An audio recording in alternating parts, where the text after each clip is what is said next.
The helpful Hano is waiting to answer your questions. I've been quite content here dining on the third promise coin, but it seems you're ready to ask your questions now.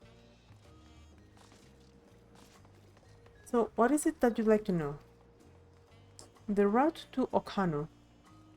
We go south through the Arch of the Dawn, then follow the road which runs alongside the Kozama'uka River, is that right?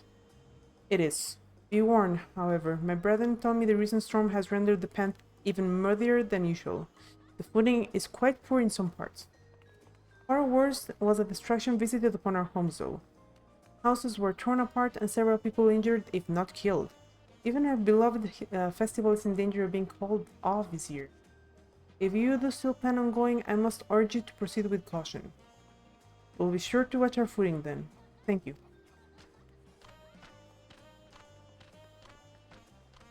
I'm worried for the Hano. It sounds like they were hit hard by the storm.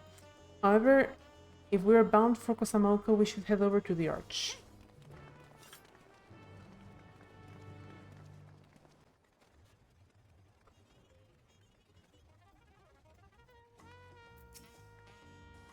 I swear that gate is bigger every time I see it. Considering that from the size of Gulu Jaja, I suppose it's better than having it be too small. I should have liked to observe the festival, but the Hano are probably not in the mood to celebrate. The Hano are a friendly folk who should welcome us with open arms. Assume they're not too preoccupied with the recent troubles, that is. Through this gate and we'll be on our way to Kozama'uka. Are we all ready to leave? Then onward to Kozama'uka. Open the way.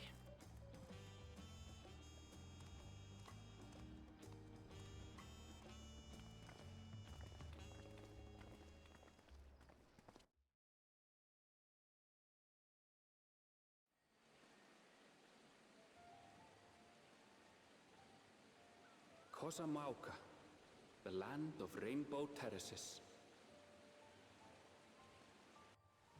It commands the gaze of all who visit without fail. The many-colored marvel. An endless torrent of water cascades over sheer cliffs to shape the wetlands below. To its relentless flow, all life must yield. Together with Wuklamat, we proceeded along the marshy trail, a road upon which the Dawn Servant and his comrades once traveled.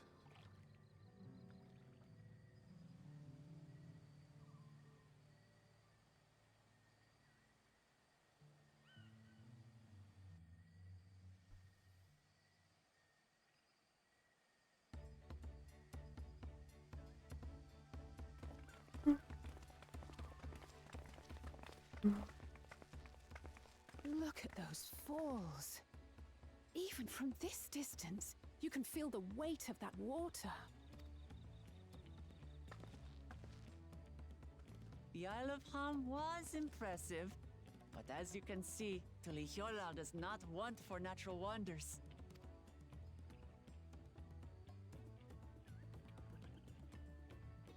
The ground is swampy, so watch your step.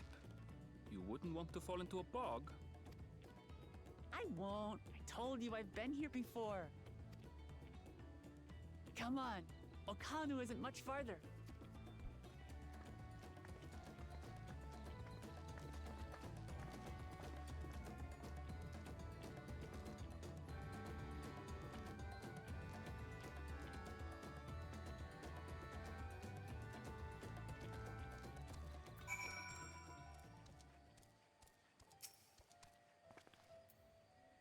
There is no stopping the third promise, is there?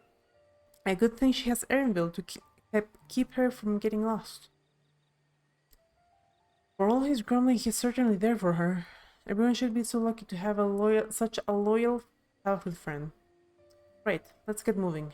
If we continue along this road, we should find ourselves in the village before long.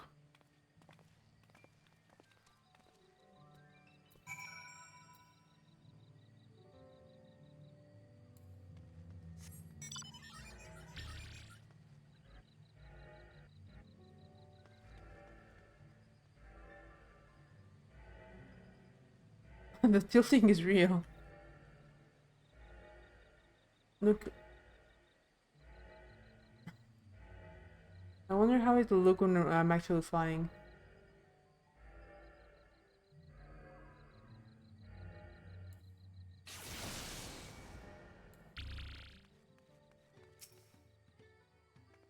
The water from the falls must flood the wetlands and flow into all of these streams and rivers. Maybe we have the right idea. One of the Dawn servants' electors should be seen here somewhere. So this is the Hanu village. One can tell at a glance how very different their culture is to the Vanus. Wow. Stupid distracting waterfalls. Everyone has arrived, and none the worse for wear. Except for a certain third promise who's living in the mud despite my explicit warnings. Hey, I asked you not to say anything. Anyway, this is the Hanu village I was telling you about, Okhanu. Uklamat wishes to seek out the Dawn Servant's elector.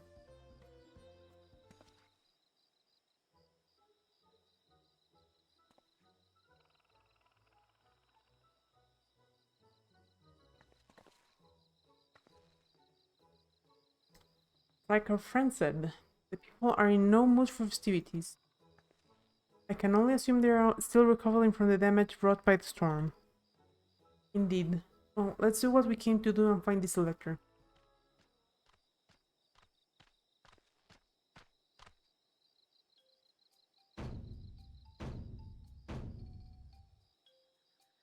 Oho Kairi.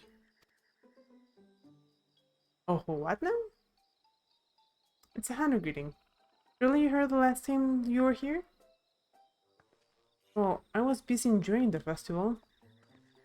Greetings to the third promise and her entourage. I, Sanuhali, welcome you to Okhanu. As elder of my people, I shall also be fulfilling the duties of elector during the rite of succession. Huh, that was quick. I'm ready. Give me the feat and test my worth. All in good time, all in good time. In fact, I came to let you know that we are not quite ready to begin. For the moment, please enjoy the hospitality of our village. I mean, they did just go through a storm, man. Right then, it helped to do some investigation at Watching Palace, so let's take a look around here as well. Might I suggest a division of forces? For instance, Erenville, Alisei, and Kryl could concentrate on the southern half of the settlement. Meanwhile, Wukalamat, Talk, and myself will handle the northern half. That's good to me.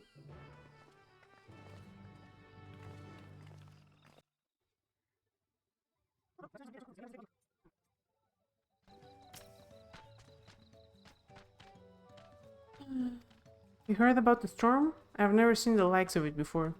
With the supplies and help the Dawn Servant help, we're making progress repairing and rebuilding our homes. But while roofs and walls can be patched, there is so much else that was lost for good.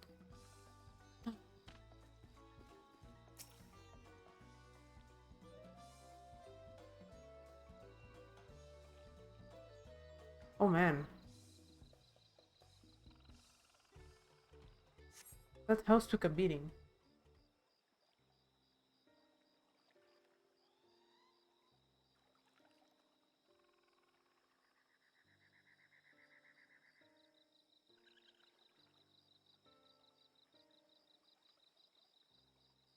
The gaping hole in the wall and missing portion of the roof are clearly the work of the storm's powerful winds. Repairs appear to be ongoing.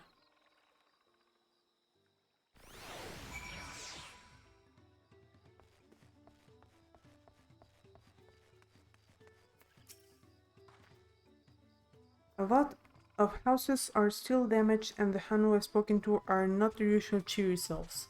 That storm broke more than woods and reeds. There must be something I can do to help them. I'm going to look around a bit more.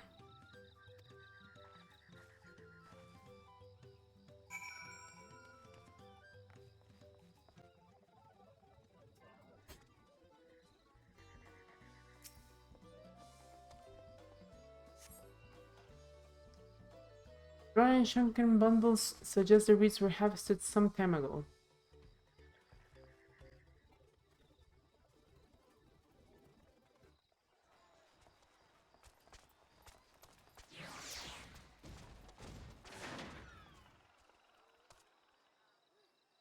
Woven from reeds, this boat-like vessel is reminiscent of a bird. The beak and feathered tail in particular stand out.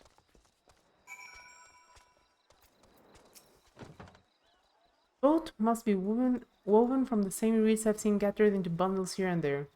The plants hold both practical and cultural significance to the Hanu then. Hello? Can you all hear me? I'm told they're ready to receive us now. Come to the large building in the south of the village.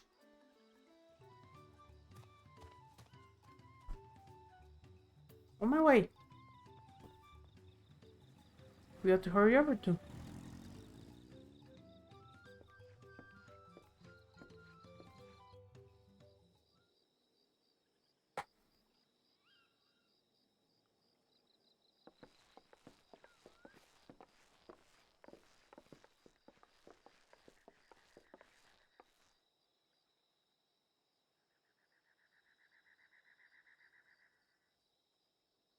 No sign of Zorolja or that oversized lout.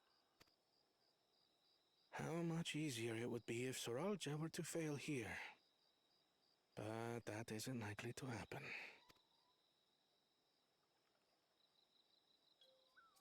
Honored guests, I am Zanuhali, Elder of the Hanu.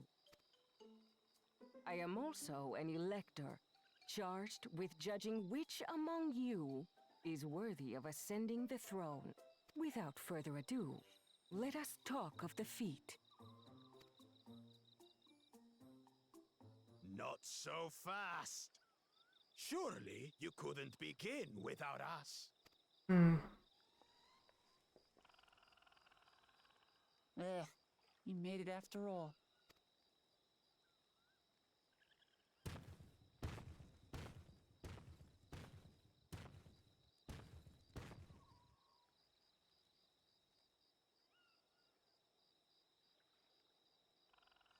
No need to fuss.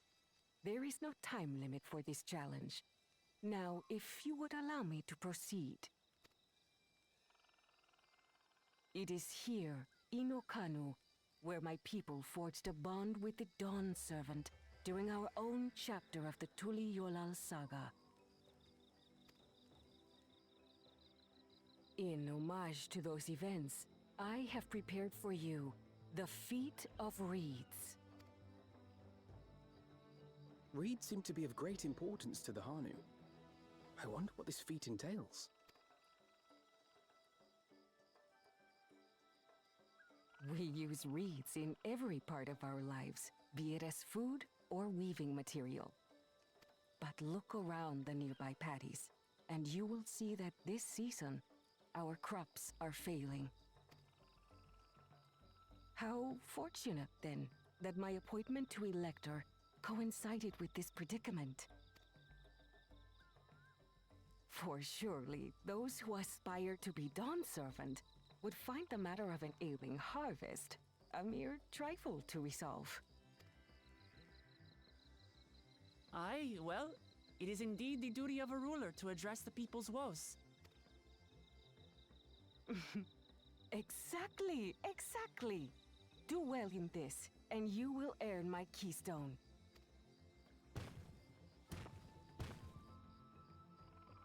Why bother mucking about in the mud when we can take the stone by force?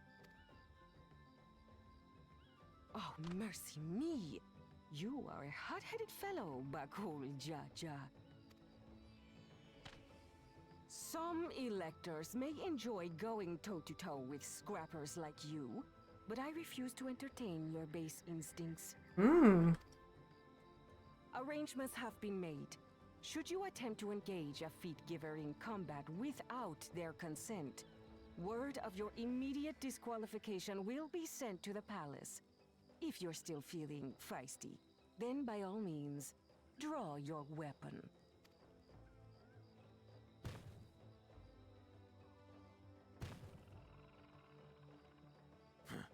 this contest is presided over by cowards. There's no sport in fighting you. Then we can return to the business of earning my keystone. The feat of reeds is begun. Claimants, I wish you the best of luck.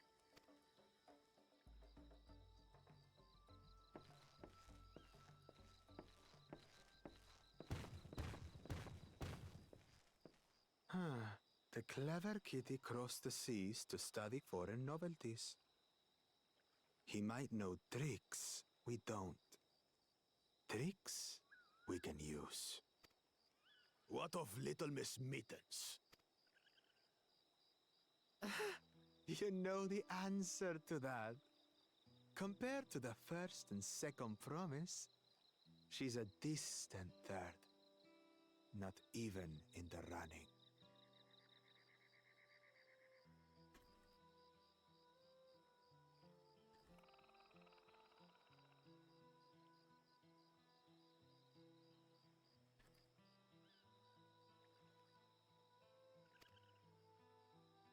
Then we see eye to eye on this, brother. Being Bakul Jaja so long with me has rubbed off on you. These allies of hers, though, they might be a problem. Make my day, buddy.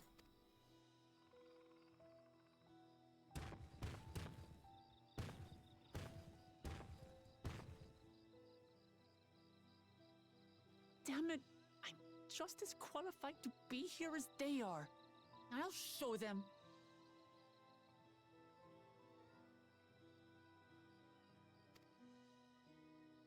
Easy now. There's no time limit, remember? Let's keep calm and think things through.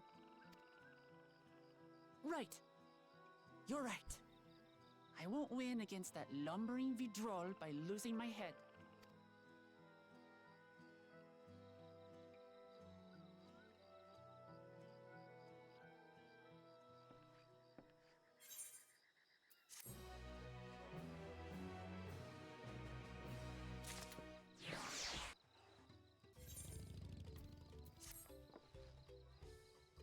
I don't know the first thing about farming, but if there's a way to save the harvest and help the Hanu, then we are going to find it.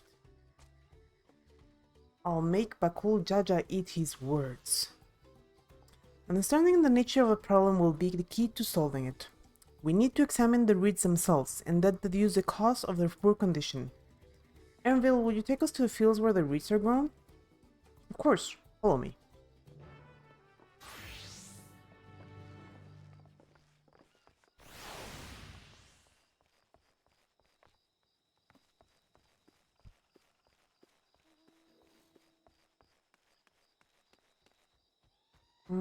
This may actually be kind of far. No, it's pretty close. That mount feels oddly accurate.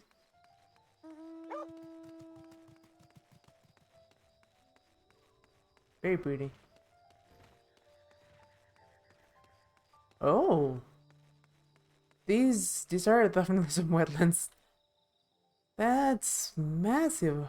Holy smoke. And there I thought these feats would have us battling dire fiends or similar. Agriculture is a far thornier problem. I very much agree. I see.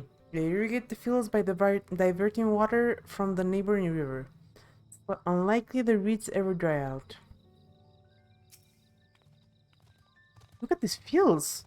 Why, this could be a painting. It's a painting. I know she wants to do her best, but she should be careful not to make promises she cannot keep. You can all stand back. I'll get to the bottom of this problem in no time. God gives him strength. Let us all scour the fields and help our bold leader identify anything unusual. Well, as Alice said, agriculture is a thornier problem. It could be anything from some sort of parasite, some sort of bug killing the reeds, It could be the water. Really could be anything. As Zanuhali described, the reeds appear wilted and unhealthy. Wilted?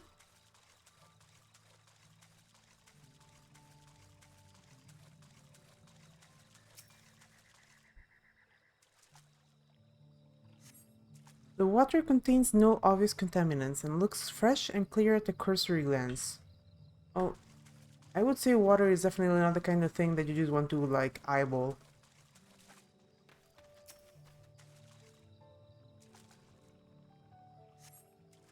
The soil in the paddies is as one would expect, rich in color and suitably moist, not dry nor flaky.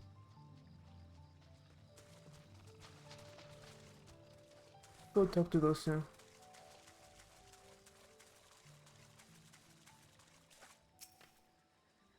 Oh, a water strider. A bit sluggish though.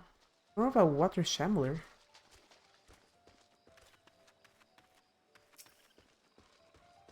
Not amiss with the paddies themselves as far as I can tell.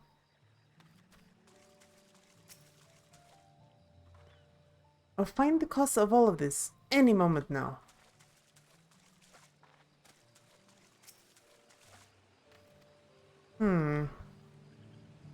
I share your opinion, Kryle.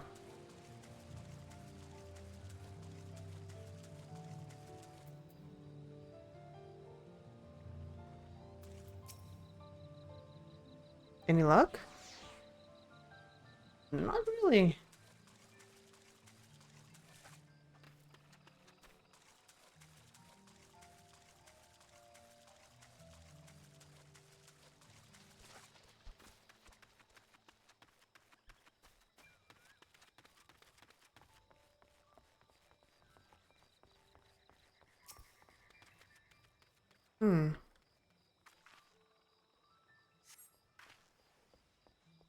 Small frog catches your eye. Strangely like a daisicle, it doesn't even bother to help when it eventually scurries away. At least they did mention a water strider that wasn't particularly energetic.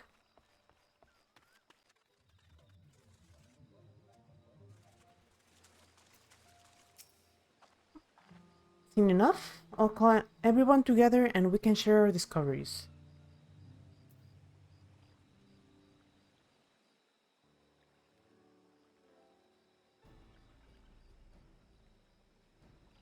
Well, what do we think? Any obvious problems?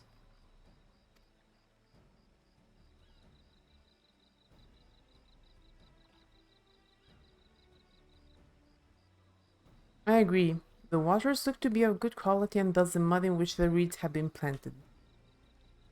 The frogs and insects are unusually torpid. This suggests the problem is affecting not only the reeds but also the creatures which live among them. Could something invisible to the naked eye be polluting the water? We would need an alchemist to know for certain.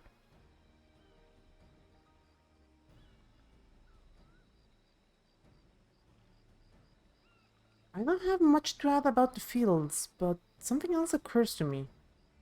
When you were describing how the creatures seemed lifeless, I couldn't help but be reminded of all the listless villagers. They've suffered a terrible tragedy, I know, but there's another reason for the flagged spirits, I believe. Go on.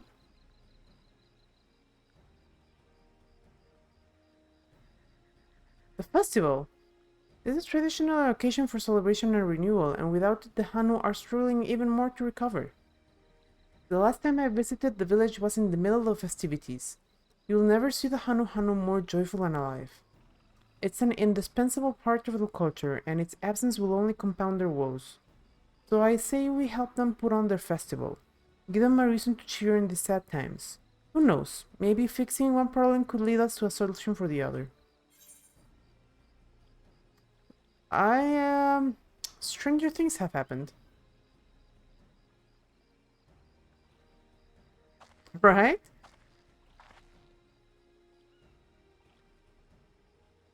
I failed to see the relation between festivals and fields. Let us not be too hasty in dismissing the idea. Things which seem unrelated can later prove to be connected in surprising ways. True. And being bereft of ideas as we are, any proposal is worth entertaining. I suppose. Besides, this is Wuklamat's journey. It's only right that we follow her lead.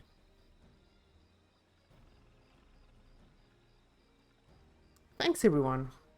By the way, does anyone know where the festival float is? It's like a boat woven from reeds that look like a bird.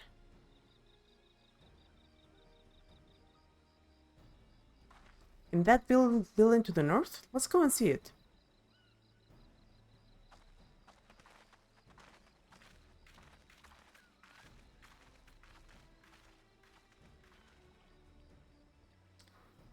There's much less debate when I'm traveling alone.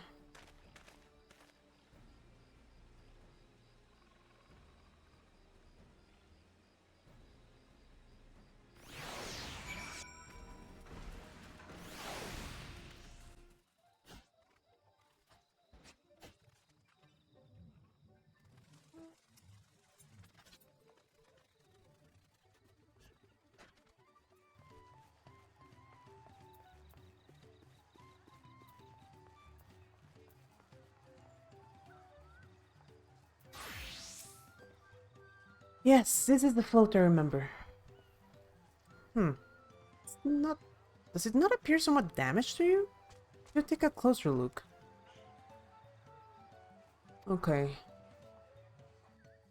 Let us check it out.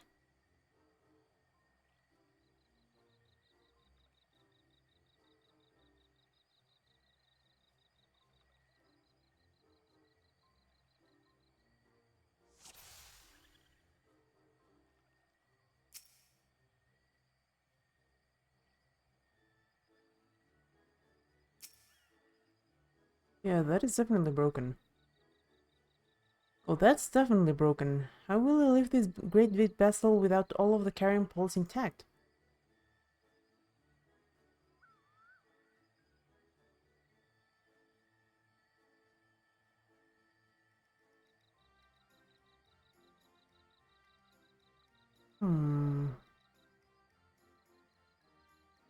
Oh, that is missing an eye. Oh dear, one of the bird's eyes seems to be missing a gemstone. Wonder if that happened during the storm.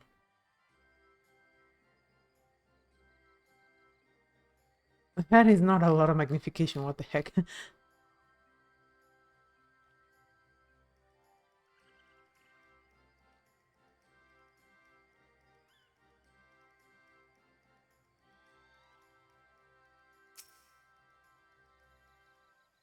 These tail feathers have seen better days.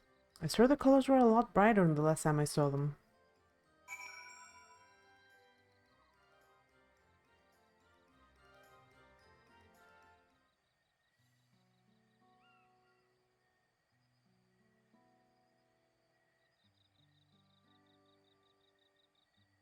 Oh, I think we can all agree this beard boat is in dire need of repairs. Now, how do we go about fixing it? What's going on here? We're admiring your festival float. It's a shame it's in such poor state. Due to the recent storm, I gather? Yes, we had to leave it exposed while we usher the people to safety. With the float in this condition, there can be no lifting of wings, no Iana. Iana. That's what the festival was called. I want to help you hold it. Have you not seen our village? Homes are ruined. We're struggling to make repairs and you want us to hold a harvest festival? I know how it sounds, but giving in to misery never improved anyone's situation. A celebration of life and growth may help you give the strength to work through this tragedy. The role of festival leader is mine this year, and there's nothing I would like more than to lift everyone's spirits. But we don't even have enough materials to repair the float. We need abokisha for the missing eye, uyuipo wood for the poles, and feathers from the winds chosen to adorn the tail. Few of these I know. Abokisha is a type of precious stone used in arcane equipment, and uyuipo Wood is essential for crafting ceremonial instruments. Those chosen feathers, however. The winds chosen is a victor in a competition in which a contestant see who can blow a feather the furthest using wind magics. And that's something of a problem right now. We Hanu are gifted at employing such airy sorceries, but expend a great deal of mana when doing so. We are soon exhausted by the effort, and having no reeds to eat will only make it harder. I think I understand. Your vibrant reeds grow quickly and vigorously, so much so that they stifle the development of nearby plants. They must be a potent source of the energies you naturally lack. They are indeed. Owing to the poor harvest this year, we've been left enervated. And if we cannot gather the correct materials as dictated by custom, we cannot repair the festival float. Oddly enough, we may have just stumbled upon our solution. The winds chosen would, by necessity, have a natural gift for manipulating magical energies, which means any feathers taken from the victor should be high in ethereal conductivity. The float's construction also requires a stone used in arcane equipment, as well as timber favored for ceremonial tools. The demand for such specific materials must have an underlying reason.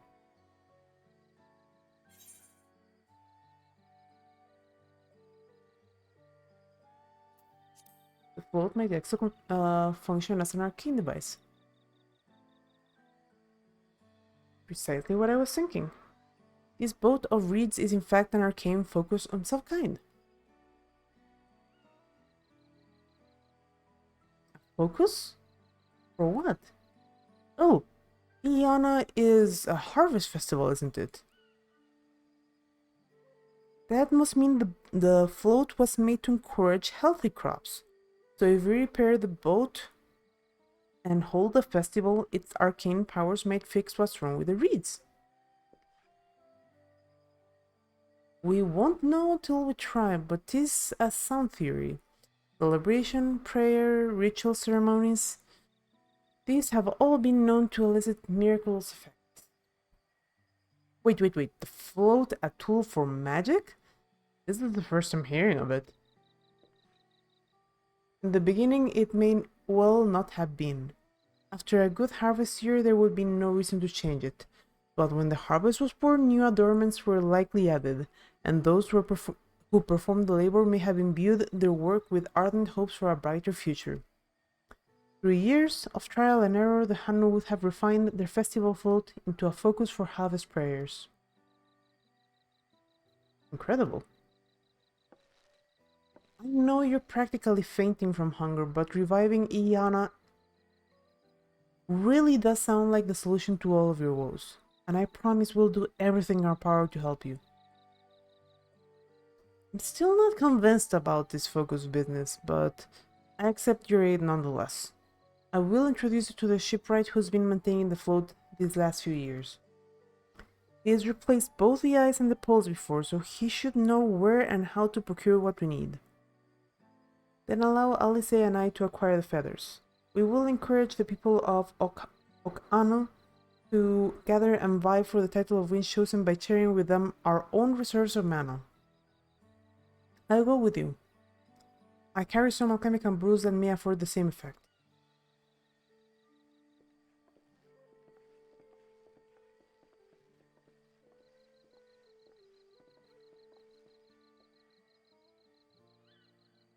The three of us will visit the shipwright then. Not without me. I've worked hard to fix the float as best as I can, and the responsibility is mine after all.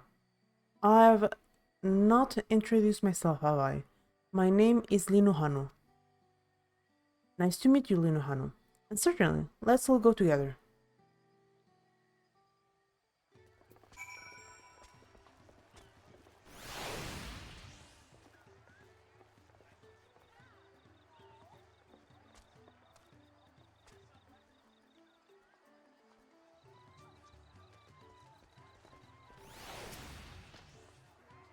Thanks to Oklamat, we found ourselves a promising way forward. Experience and knowledge are valuable assets, but there is something to be said about following one's instincts.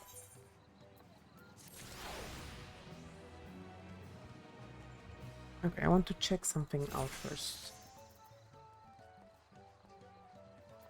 Yeah, this gear... Probably should repair my stuff.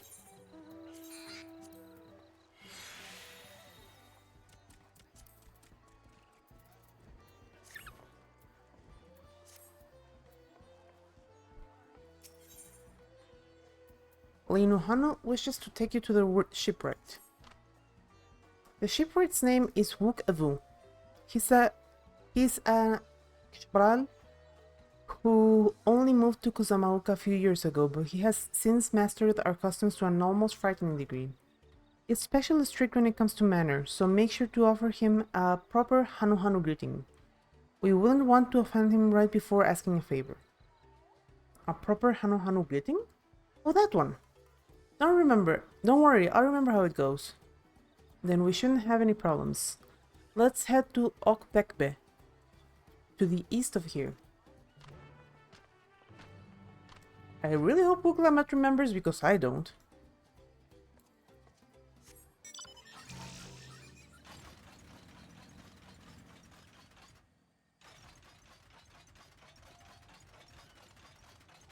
I hope I get to visit that little hut over there. Maybe he's there.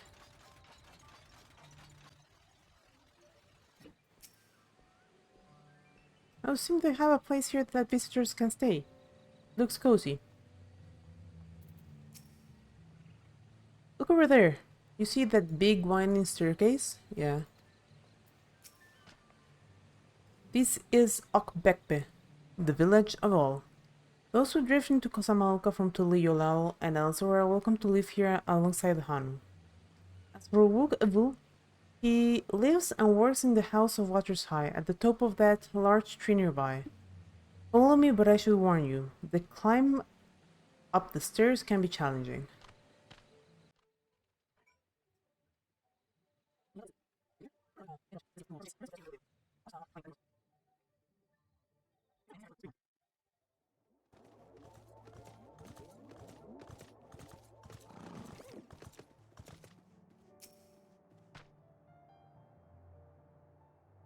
I should mention that Wook Avu isn't only a stickler for etiquette, he's also...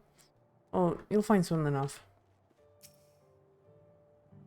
We are hoping to enlist the man's aid, so he pays not to be rude in any case.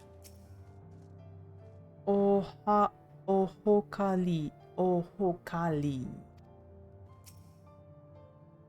here goes nothing.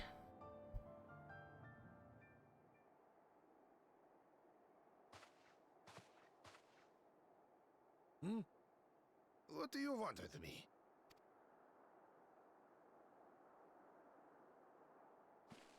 Right. The greeting.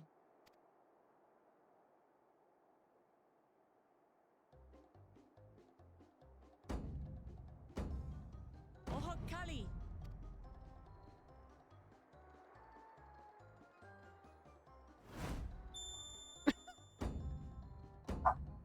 Oh, Kali!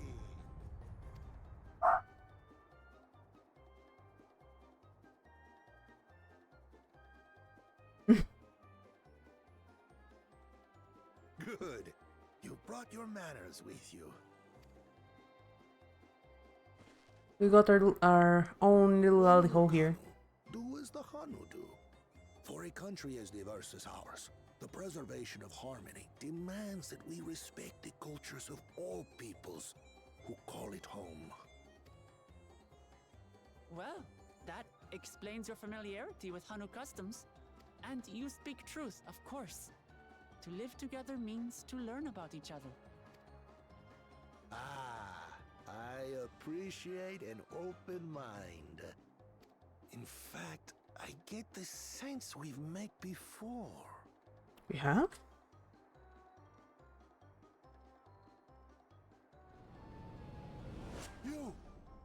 You're Wuklamat? Oh, what an unexpected honor for old Wukavu. Here I am prattling on about manners, and I've gone and insulted the third promise herself. There is no excuse for this betrayal of etiquette. Please, take up your axe and claim my impudent head! Will not? Keep your head. I hate formalities anyway, so forget about it, alright? Alright then, consider it forgotten. That was quick. How prompt. We're actually here about the Ihihana float. It's in bad shape, and we need you to craft new carrying poles and a new eye. I'm told you work with Uyuipo wood and a certain kind of stone? Abokisha? That I do. But while I would like nothing more than to offer my services, I just used the last I had of both those materials. My lumber in particular went to fixing homes damaged by the recent storm. I'll need 10 days or so to restock. We can't wait that long. If you tell me where to go, I'll gather them myself. What? Send the third promise out on an errand like some common lackey? That's utterly unconscionable. A gross violation of social protocol. I told you not to worry about such things. All right then. I shan't worry a whit. I really like this character. He's easy to hold a conversation with. What's with your Hanu friend there? I am festival leader this season, and have come along to oversee the float's repair. As strange as it may sound, Wuklamat and her friends believe the float is an arcane focus, meant to encourage the growth of our struggling reeds. Too many Hanu have forgotten, it seems. But that is indeed the true purpose of the lifting of wings. Your education is impressive, Third Promise.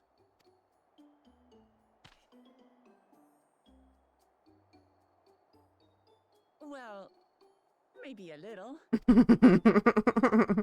Allow me to show you where to procure Uyuipo. We can leave the Abokisha to your friends, I presume? Take yourself to Cave Kikitola or thereabouts, and you should find the stones you need.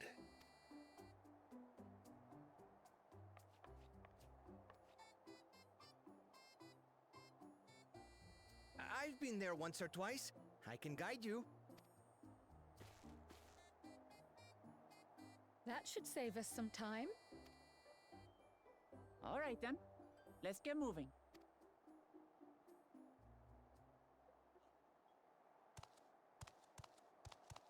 Oh boy.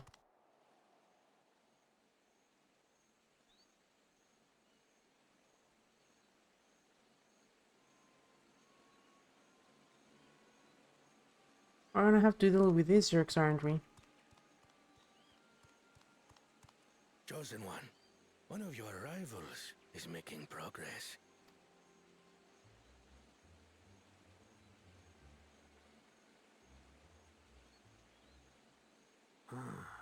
Ihihana, you say? Should our first choice fail to deliver, it might be wise to let this play out.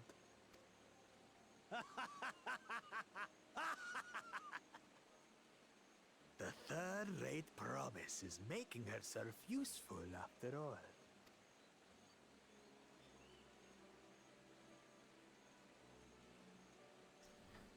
I hope there's an opportunity to smack this guy around. He's really irritating. Rather eccentric fellow, but I feel his heart is in the right place. Cave Kikitola is southwest of Ok Anu. We can return to the village first, and then head there on foot. Okie doke.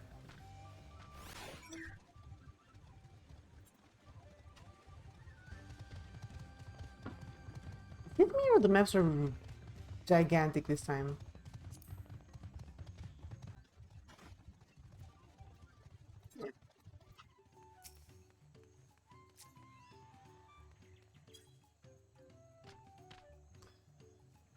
almost envy how effortlessly he can shift from one mood to its polar opposite. At least I presume he does so by choice.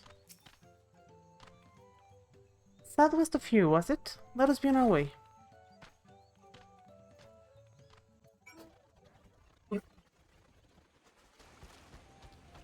That must be the entrance, I guess?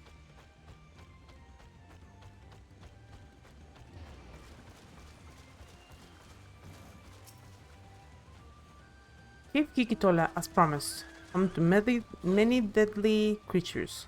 Venture inside if you feel confident, but I will conduct my own search out here. You can spot raw abokisha by its green-hued glimmer.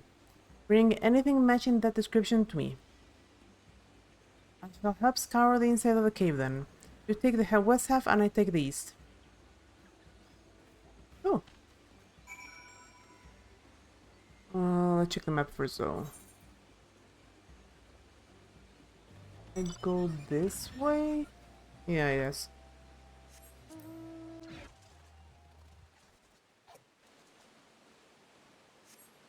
Upon closer inspection, you find that the glimmer you spied was just light reflecting off the water.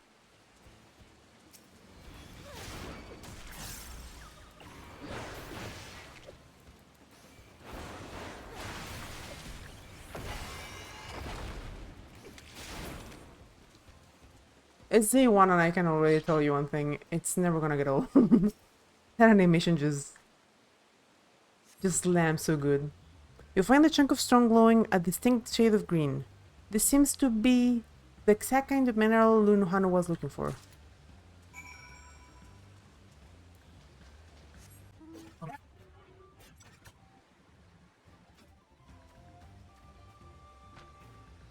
I picked over the ground near the entrance but found nothing.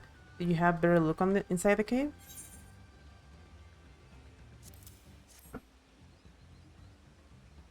Yes, this is Abokisha. Along with Kral's contribution, we have more than enough for our needs. The stones you brought shine very brightly. I thank you both.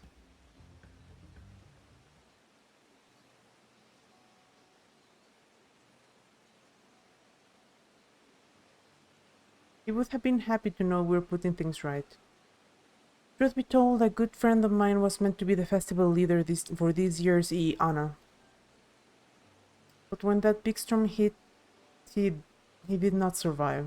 It fell to me to carry on in his stead.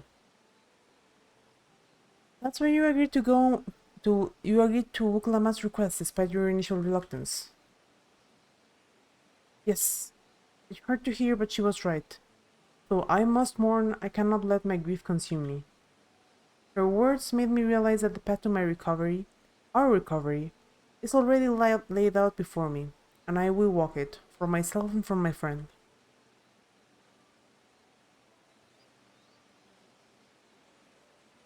Thank you for sharing your story with us. Please, rest assured that we've taken your plight to heart. I'm certain our companions are procuring the other materials as we speak. Everything will come together, and the Hanu shall host a splendid uplifting festival. That we shall! With that, let us return and deliver the Abokisha to Wuk Evu's waiting hands.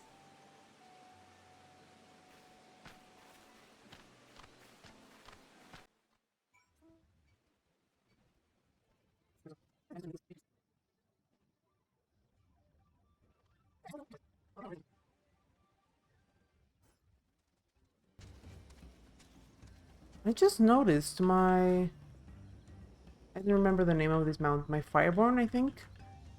It's a lot more defined. One of the things I didn't like about this mount originally was, well, he's like just pure orange without much definition to his scales. Before this mounting, let me check him up close. That looks pretty cool.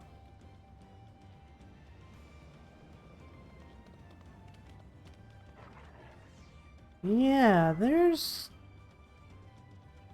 definitely more definition than there was before.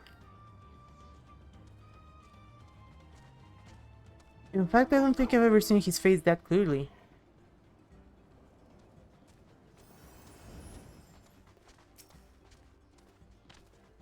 We've come too far to stop now. The lifting of wings must go on. We just got back ourselves. Did you find the stone we needed? I hope Uklamat's foray was as productive as ours. Thanks to the third promise and her mighty swings, we've collected some suitable slugs of Uyuipo. What of the Bukisha?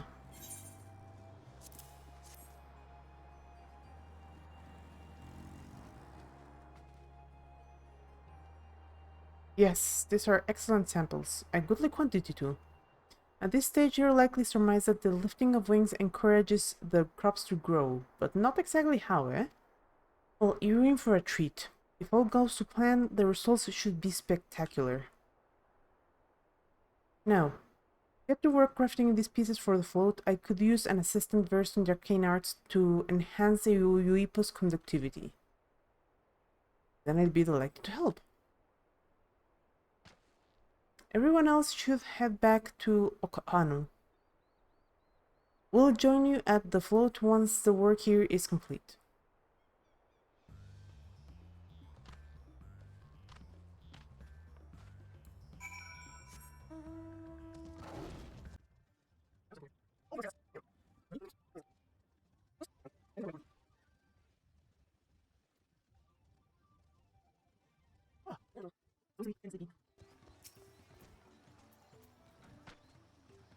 Gathering the Uyuipo was a trial in and of itself. At first, Wuka criticized everything I did, and he suddenly yelled, "I spoken ill of the third promise and I must punish myself," and proceeded to slam his head into an Uyuipo tree. I told him not to worry about it, again, and it was like snuffing out a candle. He's another one, that's for sure. At least we've seen to the poles and the new eye. Now we just have to wait for the feathers from the twins.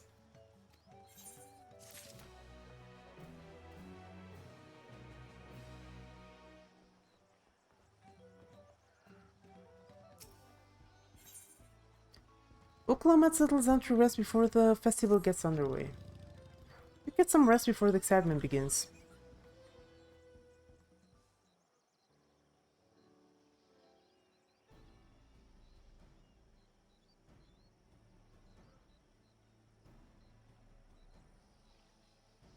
Over there, by the float. Isn't that the third promise?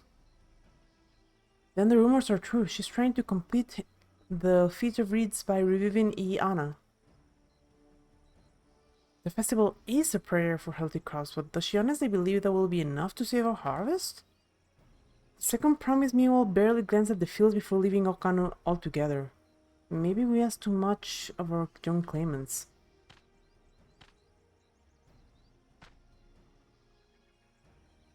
Oh, I wouldn't be too quick to count Kwan out. A friend of mine overheard him muttering by the reeds, something about what needs to be done. Is that so? Perhaps we'll get to see another of his innovations firsthand.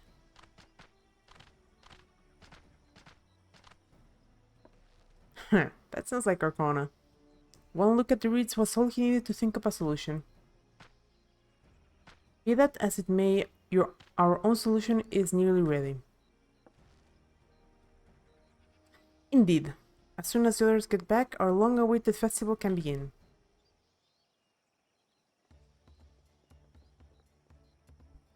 It took some doing, but we managed to gather enough competitors to vie for the title of Winds Chosen. The winner was only too happy to donate his feathers.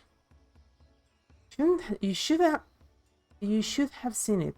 He called forth an incredible gust and sent his feathers sailing for months. We have to train ourselves, but it's more difficult than it looks. Poor Aaronville's trailing the earth for a moment before landing on his foot. I am a gleaner. Magic is not part of our training. As for us, we brought the wood and gemstone replacements crafted by Wook Evu. All that's left is to attach them. Has it been decided who will ride the float? Papa was the guest of honor the last time I was here. I remember being surprised he could even lift the thing with his hulking weight on top of it. The rider must be a personage of great esteem, which is why an invitation is usually extended to the Dawn servant. This time, however, I have another in mind. Oh? Who is it?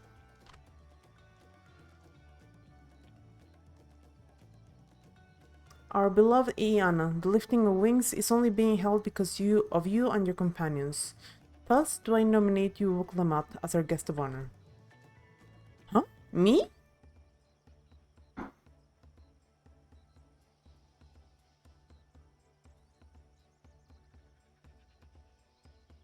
This boat won't make me seasick, will it?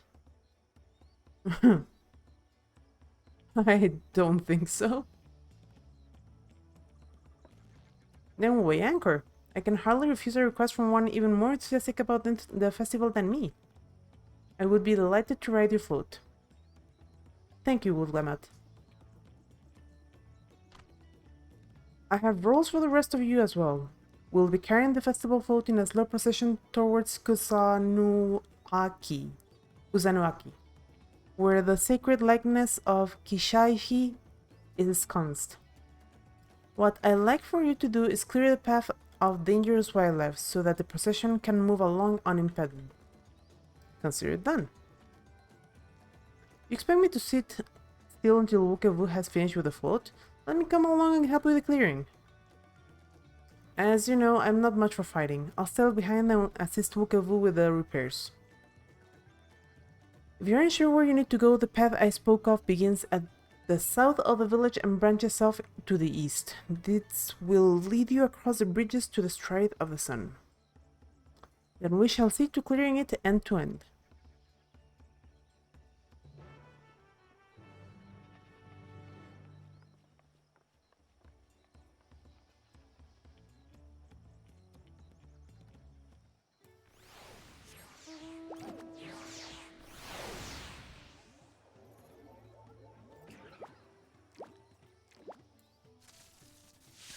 Wait. Wow, hold on. I need to go to the light. Huh? Okay, so this mount was already pretty amazing without the upgrade, but now it's holy smoke, it's kind of a next level. Like, look at those reflections of the light. Look at the shades, they're so crisp and clear.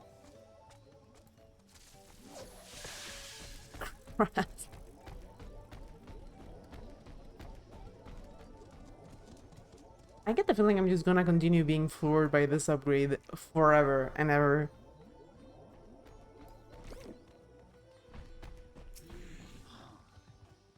As Linohano said, Kozama'uka should be down this path, then off to the east when the path branches. Then something about bridges and the Stride of the Sun? Anyway, let's split up and get to work. Once you've called all the threads you can find, we'll meet up in front of Kishaihi.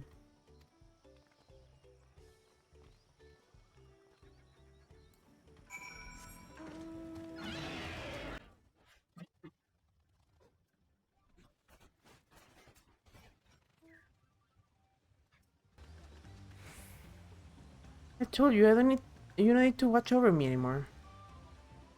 Oh, you're so small. I worry. Worry of small, worry of tall.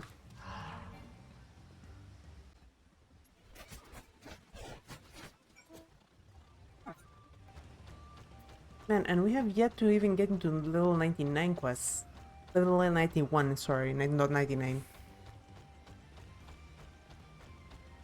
You took down a stinky one. Ah, that one's down.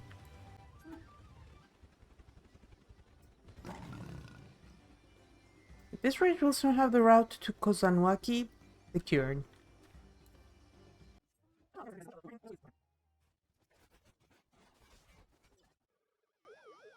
Even a relatively low poly mount like this got an upgrade. Like, you can definitely see a change in the metal quality.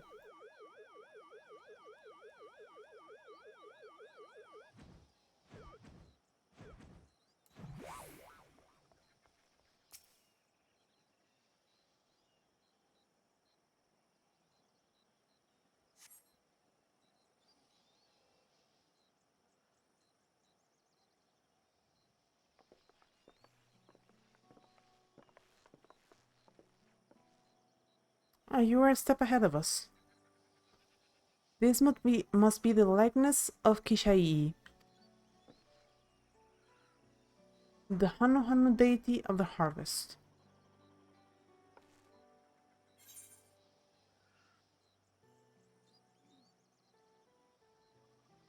That's what I have expecting a flying whale. It does kind of remind me of some imagery seen in Academia and Nether.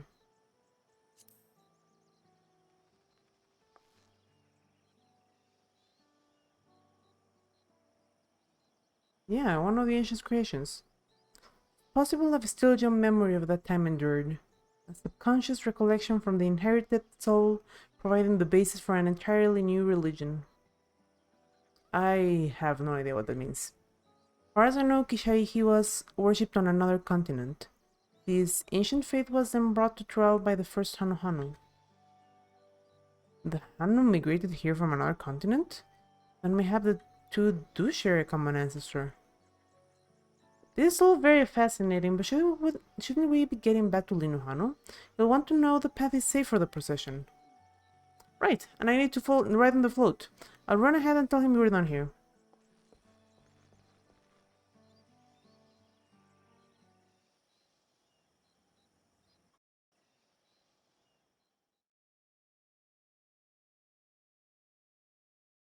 Meanwhile, in Okanu,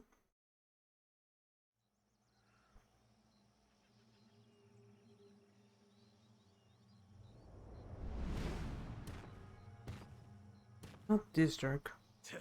Not sure we heard you right, old man. Why don't you say that again?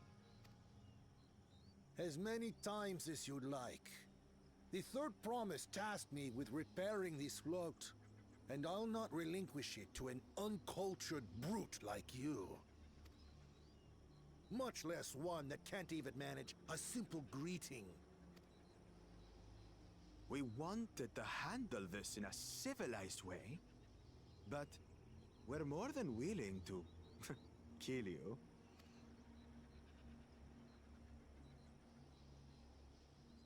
We have a two-headed problem.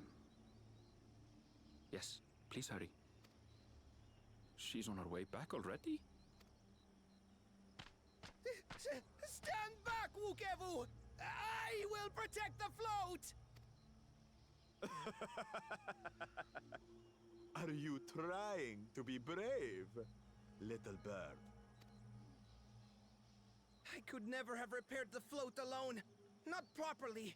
But thanks to Wuklamat and her friends, we can hold Ihihana again!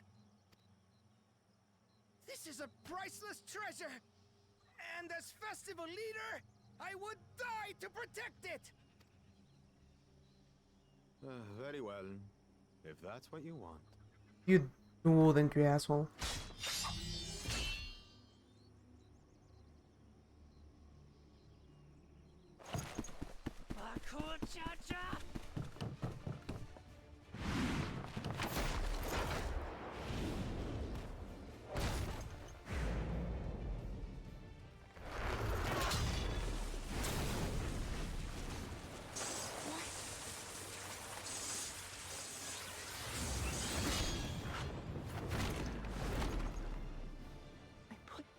Into that blow. Good. The better for you to understand the gulf between us. But you need more lessons. We'll carve them into your mangy hide until you cry and beg forgiveness.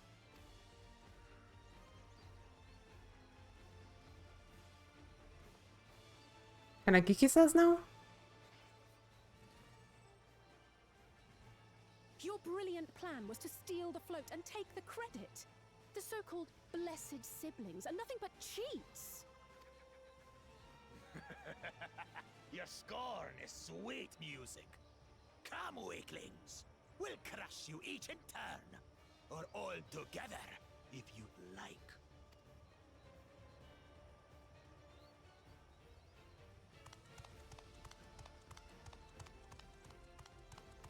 Calm yourself, Chosen One.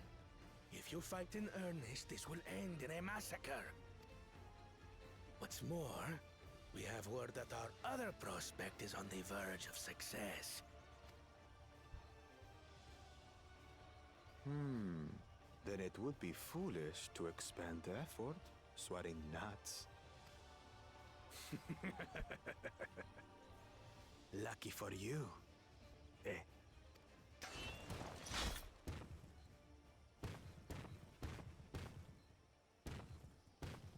I do get the feeling the other prospect is Kona and he's probably in danger. Ugh, two heads.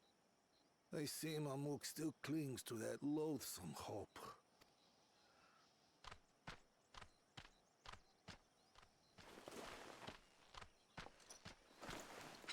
Talk to us, third promise. You're not dying, are you? Far from it. It'll take more than that to kill me. So, are we having this festival or not?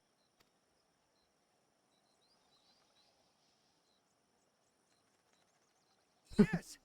Yes, we are!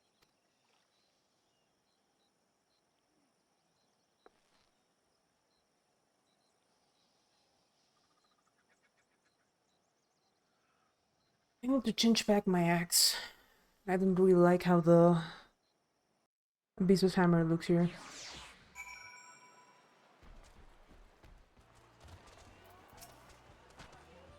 Thank you for coming to our rescue. I tried to protect the float, but against that hoodhead, I might as well not have been there at all. Nonsense! You stood your ground and bought us the time you needed to make it back. You were incredibly brave.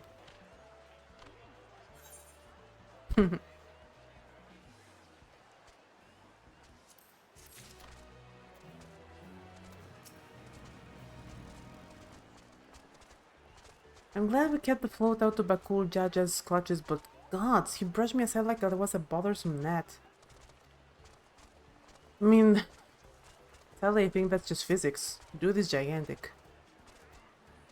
He waited for us to leave so he could steal the float. A coward and a thief.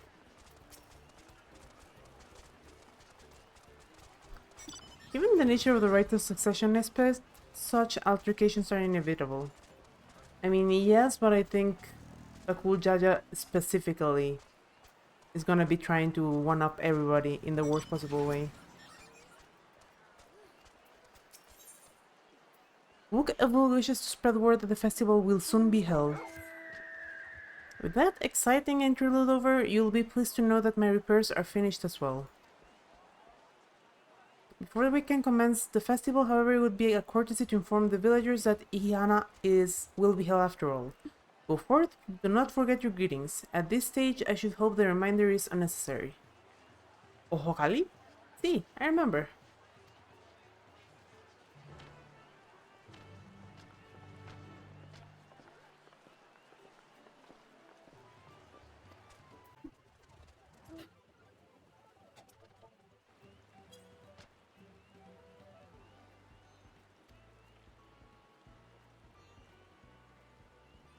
The festival is about to begin?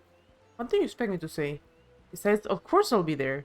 Cleaning up the storm's aftermath may have been hard on us all, but the lifting of wings is tradition, and a joyous one to that. I won't sit here brooding my days away. Give me a moment to get ready. I really hope I get the emote. It's a cute greeting, I think.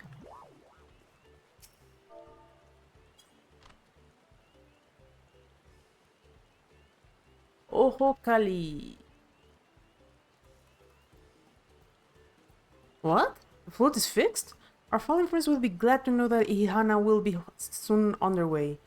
They would have wanted us to honor them with celebration, not let their loss deter us from it. I must go and enjoy the festival for those who no longer can.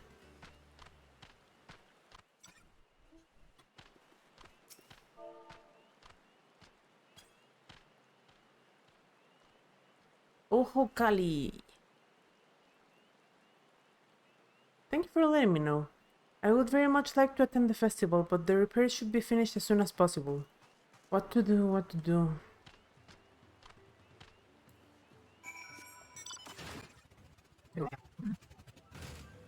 Is it just me, or it feels like this music is very Chrono Trigger-ish? The Hanu were pleased to hear the festival was going ahead, I imagine. That is well. Once your friends return, the lifting of wings can begin at last.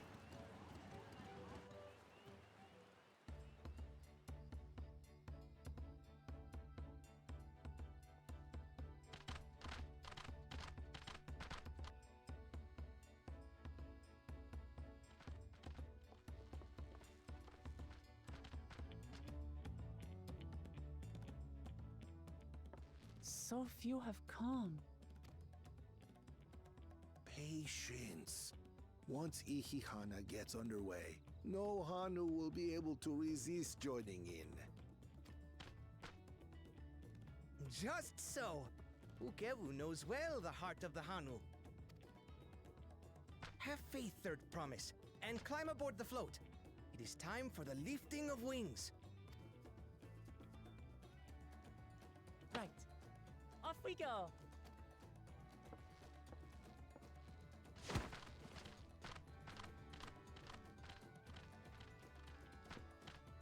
Ihihana is a prayer for bountiful harvest. But this is not its only meaning. It is also an exchange of pledges between rider and bearers, a commitment to a long and fruitful friendship. Listen well, friends! The personage we bear today is Wuklamat, the savior of our beloved festival!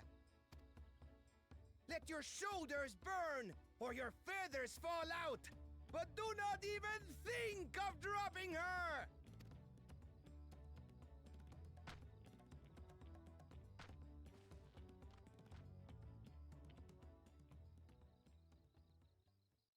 Ready and...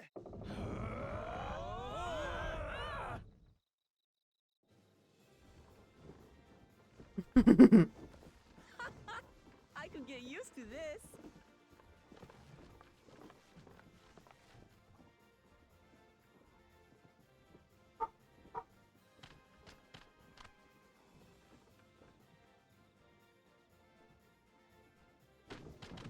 Will empty bellies stop you from joining in the fun?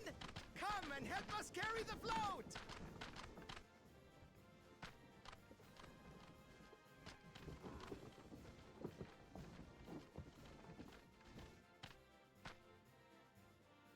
Well, well, well. To see the day that Dawn's promise would ride our boat again. We've not had the honor since you were here, Gulul Jaja.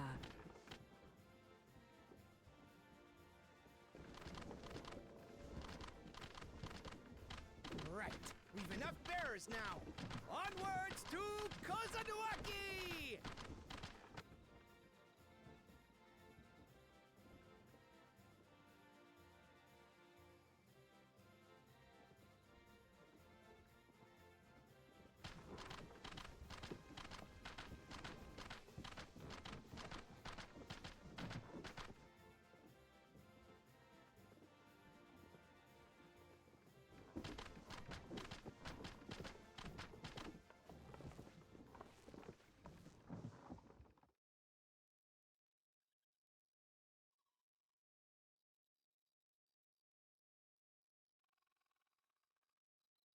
Watch well, for you are about to bear witness to the true glory of Ihihana.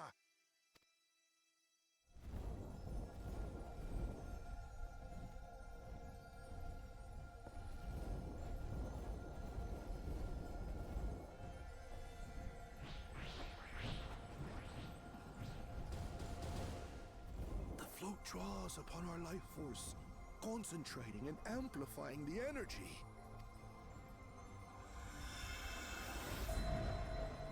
Keshaihi then receives that energy and expels it in a great burst, where it showers down upon the land to replenish its vital currents.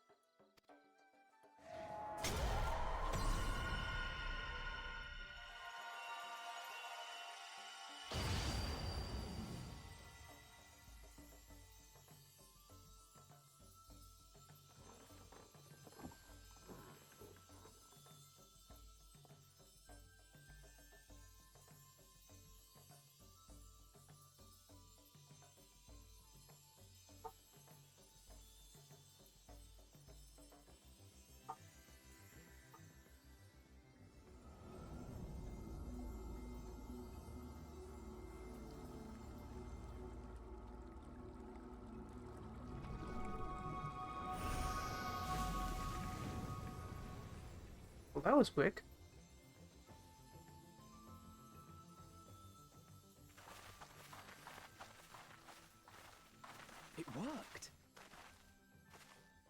like a literal charm. The float really was helping the reeds. That was amazing! To think that such a thing was even possible!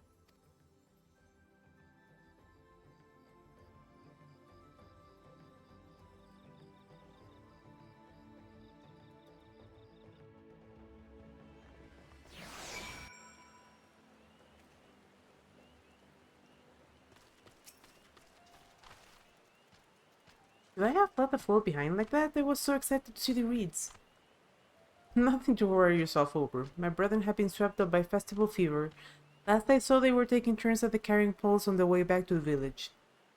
Please, feel free to look over the fields and enjoy the sight of what you've accomplished.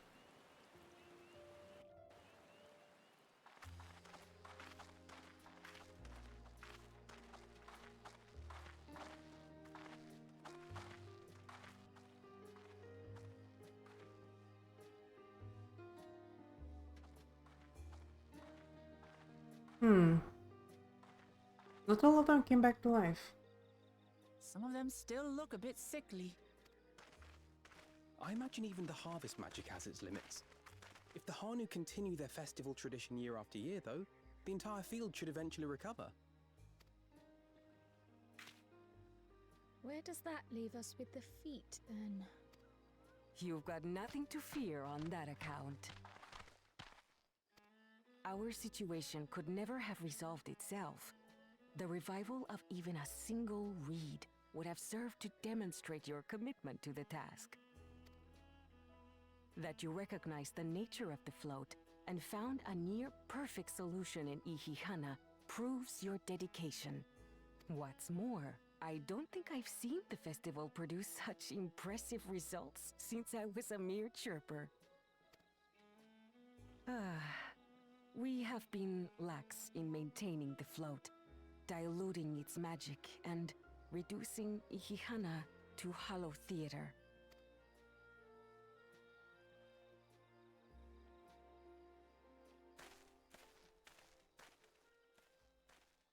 Kona! I was delayed by an unpleasant encounter, but it seems I arrived at a good time.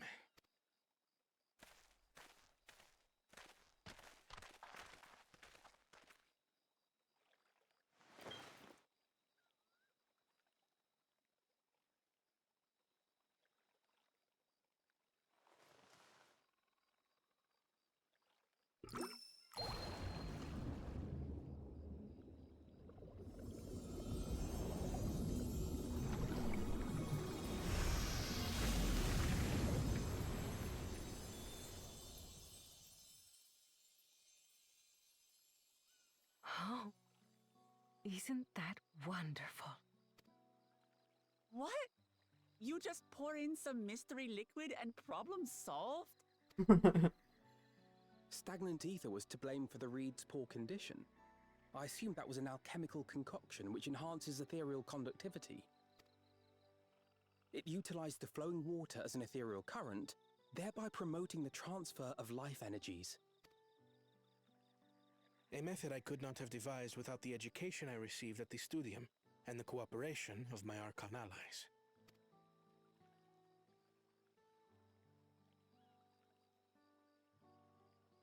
Archon allies? You see, Lamachi, this is why we need to embrace foreign knowledge and technology. Employed appropriately, they make light work of what would otherwise be arduous labor. There's no need to lug around heavy floats. Oh, but there is. Well, you always were the clever one, brother. Your approach was no less effective, Wuklamat. It achieved the same result. Indeed it did. And you enjoyed the festival, yes? I did. It was so much fun. Having visited your village before, I thought I knew everything about it. As it turns out, I knew very little. About the reeds, about Ihihana. With all I've learned this time, I feel as though I've really come to know the Hanu. I like you even more now than I did before.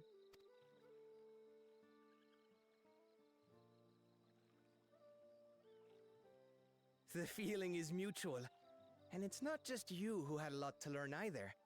I'll never look at our float the same way again. The two of you have exceeded expectations. Come forth and claim your stones.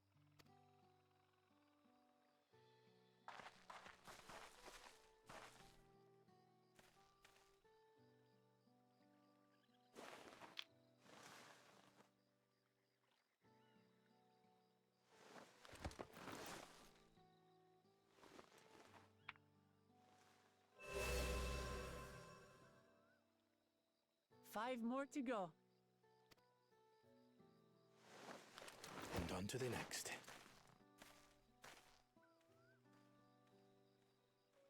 Not even a moment of celebration.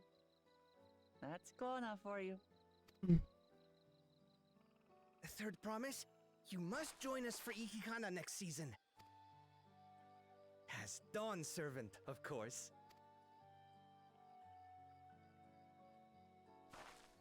Right. It's back to Torihiola for now. Thank you for having us. I look forward to seeing you all again.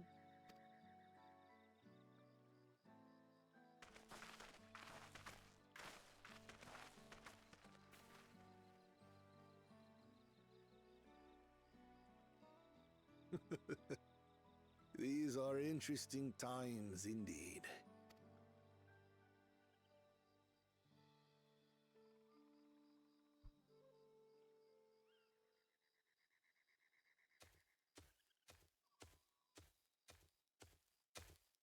The concoction was brewed by Kona himself. It's a test vial, but it should contain the same reagents.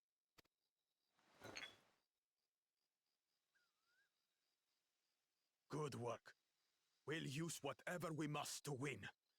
For win we must.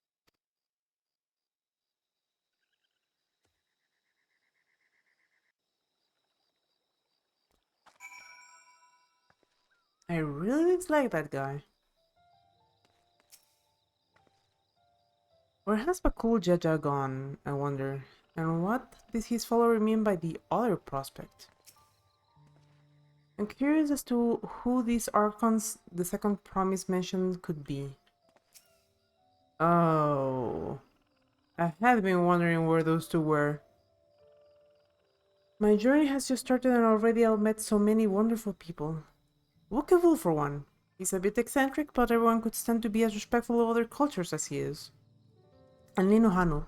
It warmed my heart to see him honor his departed friend to Ihihana, and to help others do the same. I can't help but feel excited thinking who else I might meet over the course of the contest. Come on, let's head back to Shvaltie.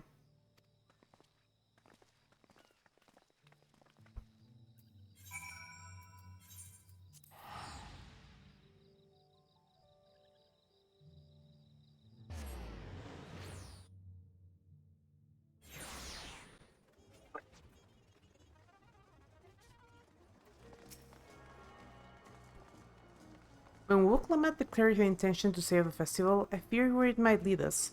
I'm glad to see my concerns were unfounded. Traveling with so large and diverse a group is unfamiliar to me. She could see me now.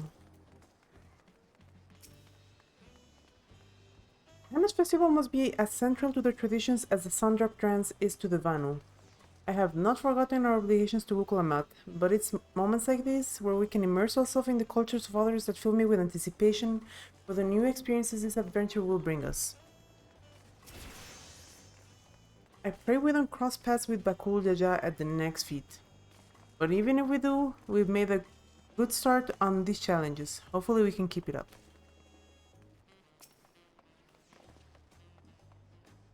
Look at us! The contest has barely begun and we already have 2 keystones. Surely even my talented brothers aren't doing this well. I can only hope.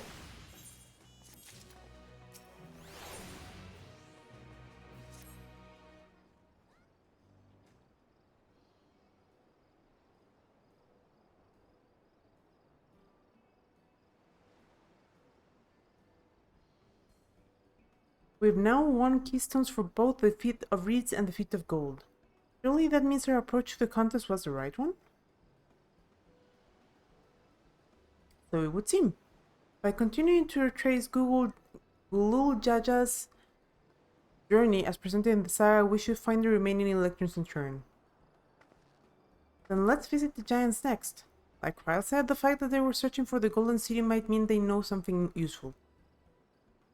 The home of the Yokuli is in the upper reaches of Urkopacha. Unless you're keen on scaling the cliffs, we'll have to take the long way around, through Kozama'uka. This route will take us closer to Moblin Village, which is another important location in the saga. Since we'll need all keystones eventually, it makes sense to pay them a visit while we're passing through. So we call on the Moblins first, then. Let's head there right now.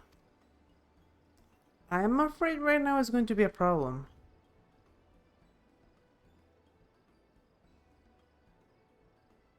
Damn. The flight of wee wingless, the great stair leading up to Moblin settlement, collapsed in the storm. What are we to do then? There's an alternative, but it requires preparation.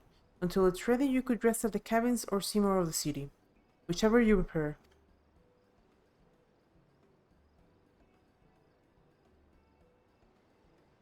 Just to be sure, you'll accept any method of travel as long as it gets us to our destination. Of course, what are you taking for? Then as your guide, I will see to the arrangements. Well, it seems we have some free time in our hands. Let us make the most of it.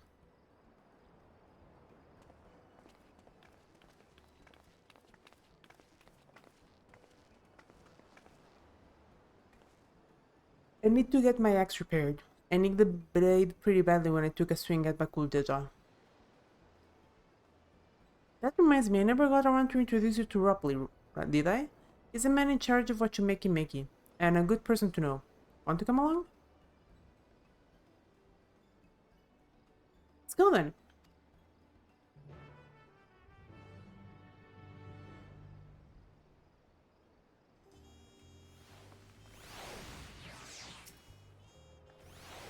Ready? The markets of Wachumeki are to the east, on the other side of Bayside Bevy. This? Auntie's Tacos. Oh man.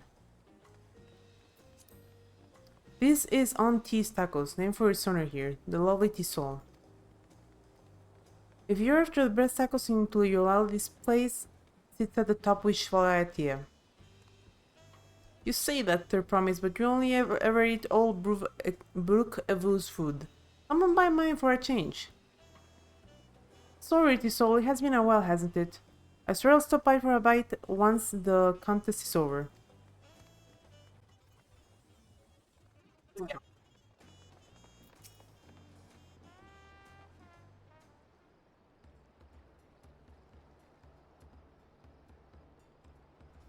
My, the Third Promise. How might I assist you this fine evening? Well met, Ropley. I need to buff a nasty nick out of my axe blade. Oh yes, it's been chipped quite terribly. Trying to cleave rocks again, are we? Something like that. Think you can fix it? You stand among Trail's most prestigious gathering of artisans and ask this question? It's child's play. I have it repaired for you in 2 shakes of an alpaca's tail. Good to hear. I'll leave it in your capable hands. Who's your companion, if I may ask? This is Talke, a great adventurer I recruited from across the salt. I brought her here to meet you, actually. Thought she might have a reason to visit Wachumeki sooner or later. Then allow me to introduce myself. I am Ropley, humble representative of this grand center of trade. A pleasure to meet you, Talke.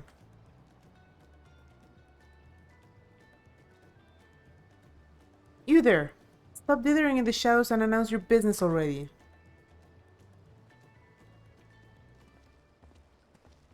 Oh! Jean Fontaine. or Fontaine.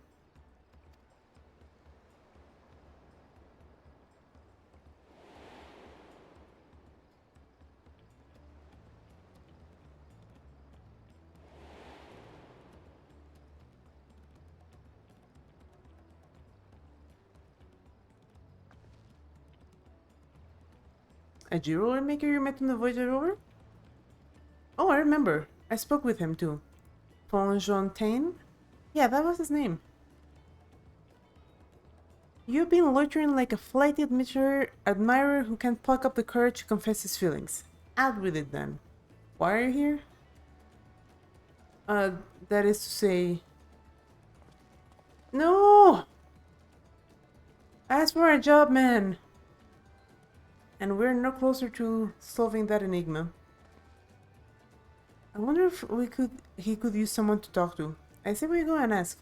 Let me know by link pearl if you find him first.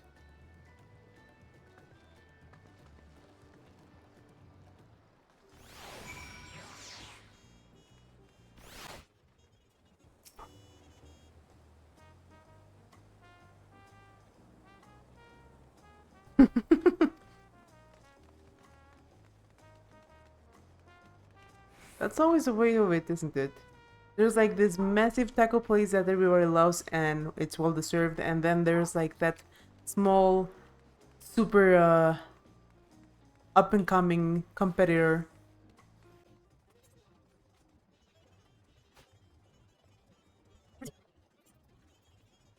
Oh, there we go. You were conversing with Master Ropley. But wait, we've met before, haven't we? On the ship.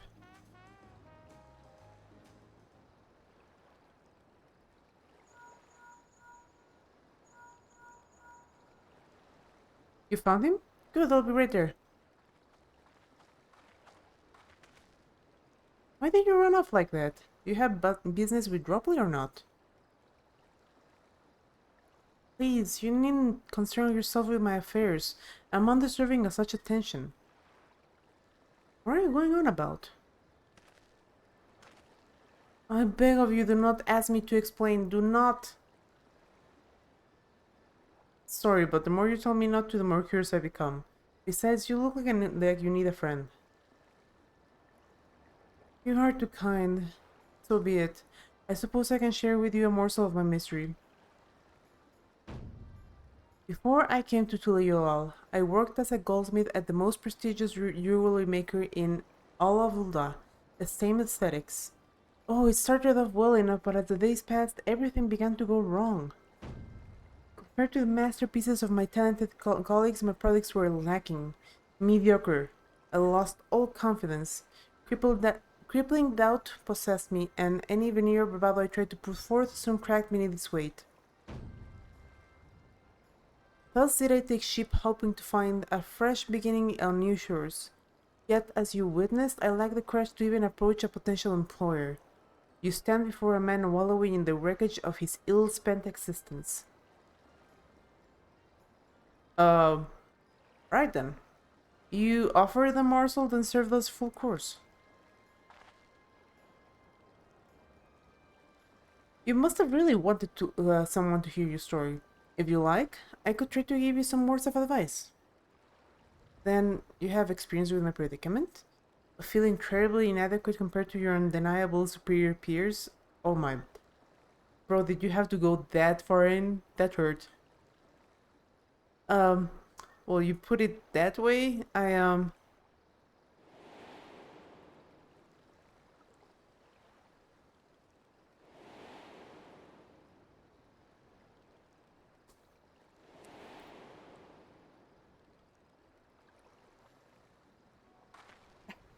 Not me. I am Wuklamat, third promise of Tuliolal, daughter of the Dawn Servant. Oh, of course, you're a member of the royal family. Please forgive my presumptuousness. But what of you? Have you ever measured your work against that of our colleagues and find yourself wanting? Absolutely.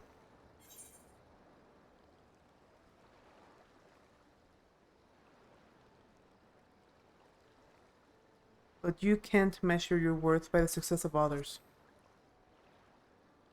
I may occasionally find myself wanting, but I do know not to compare myself.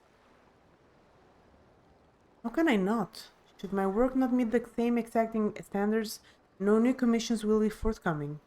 What then was the point of my becoming a goldsmith?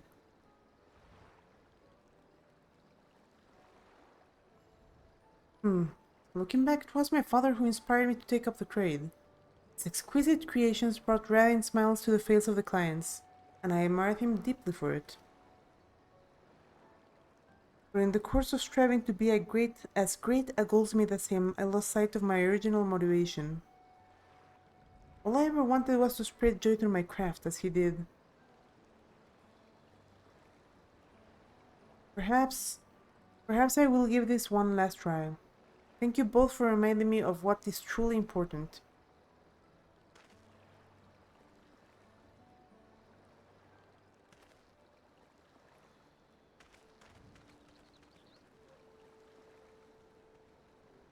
What is truly important?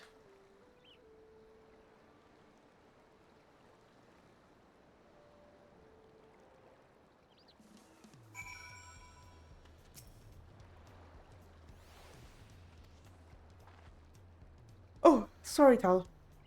I didn't mean to ignore you. But yes, I'm glad to see Von Jonton is giving himself another chance.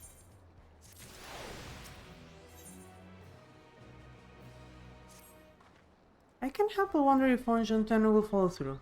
Let's see if he's actually gone to talk to Ropley.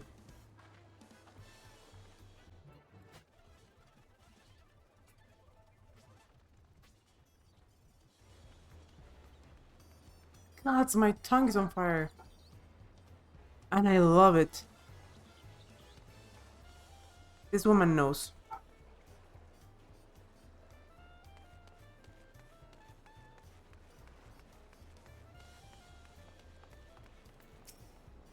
Can do this, Von Jonton.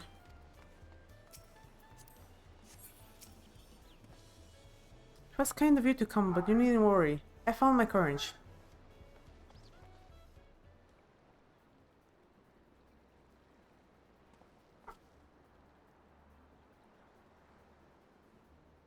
I accept my apologies for my earlier behavior. My name is Von Jonton, and I'm a goldsmith from Ulda in faraway Eorzea. I realize it's a bold request, but I should like to continue practicing my trade here in Wachimekimeki, if you will have me. I asked only for the opportunity to bring happiness to others with my creations. So that's what it was about. We're looking for work. Consider yourself hired. Wachimekimeki is always in need of skilled craftsmen and women. I'll handle the necessary paperwork. Can you start tomorrow? Yes, of course. I must thank you both again for your sage and timely advice. I don't know that I was all that helpful. But you were. Had you not come to speak with me, I would not have had that moment of much needed self-reflection.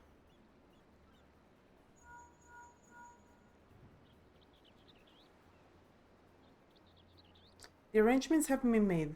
Come and meet me at the entrance of High Tide Harbor.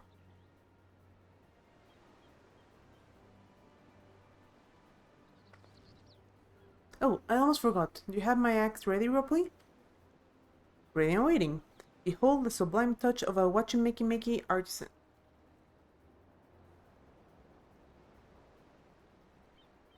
Oh, it's as sharp and deadly as the first day I held it. Thank you.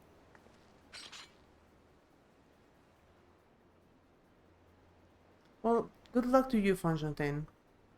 Let me know if that doubt creeps back in it. I'd be happy to talk you out of it. As far as we should head to the harbor, wouldn't want to keep Erenville waiting.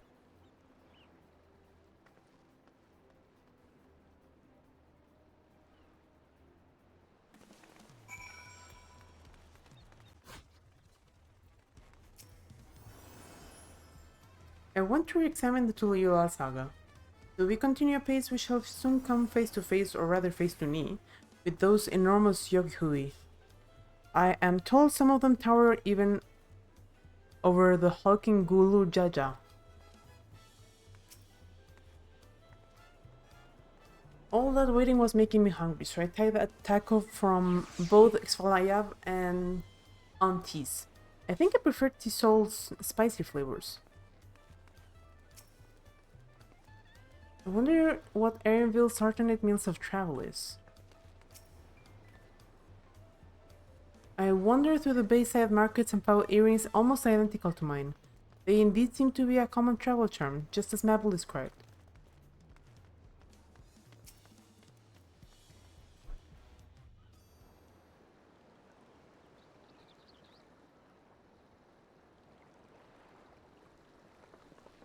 Enough with the secrecy. What's this big plan of yours?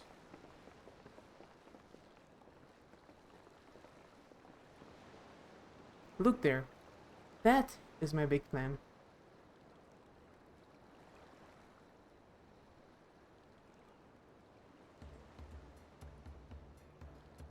What is that? It's a punuti. We'll be pulling our boat upriver. How do you know? Do we know she won't trash about and sing us instead? They're gentle and timid creatures, for the most part. She's unlikely to cause a fuss unless you give her a reason to.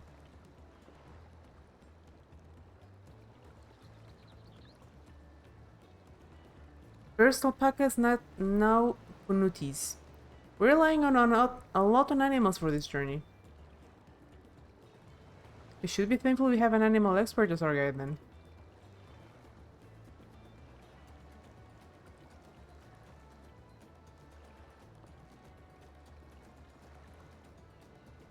But did he have to be my old nemesis? Another boat. Well, I took you for someone who was up to the challenge. Was I wrong? Ugh. Long ago, when fighting still raged between the clans, the inhabitants of Kozama'uka rode these riverboats to move swiftly through hostile territory.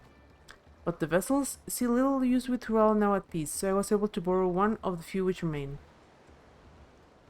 I did consider it eligible, but the pilots warned me that the updrafts near the falls would make landing difficult.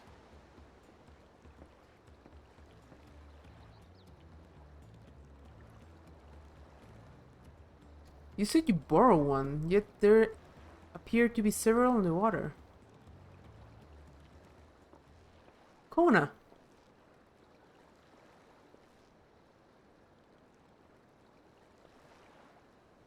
Lamachi.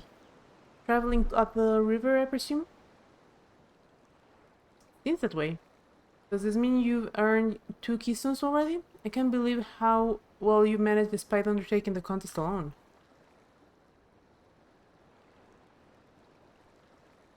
I was never alone. I've had my own entourage with me since the beginning. My friends. It's, well, not been that long. Tancred, Riege, what are you doing here? Escorting a promise. Same I do. I've heard much of the incomparable archons during my time at the stadium. As soon as the contest was confirmed, I thought who better to recruit to my cause. I contacted the scholars who arranged an introduction to these 2 gentlemen. The second promise had specific requirements. They who would be his assistants must boast both proven survival skills and mastery of the arcane arts. Thus did Tancred and I receive the summons. My own students concentrated on technology which our people could readily use, such as inventions, born of magitech or clever engineering. Where magic was concerned, I covered only the foundation. Knowing you two, I expect you have other reasons for accepting the job. A few. The nation of Tuliola spans an entire continent. Depending on who wins the throne, a world may be plunged into instability once more. Ever heard of we striven to preserve peace. Where is our place if not here and now? We did our due diligence, of course, and made sure of who we were working with before agreeing to this endeavor. It's even more opaque than Ranger at times, but it's surprisingly... That's quite enough of that. We must be on our way. Wait, I have a question before you leave. Kona and Wuklamat are vying for the throne. As Kona's entourage, does that mean you've resolved to defeat all of his opponents, including us? We're soon to do all in our power to win this contest for Kona, even if it means competing against our own comrades. We intend to hold nothing back and expect you to do the same. And we won't disappoint you.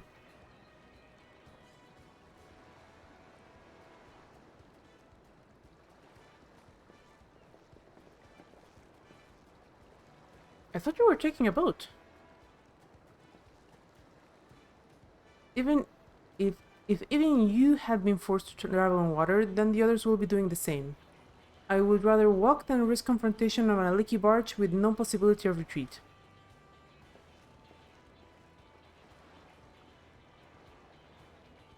It's true that I can't stand boats, but I trust the route Erenville has chosen for us.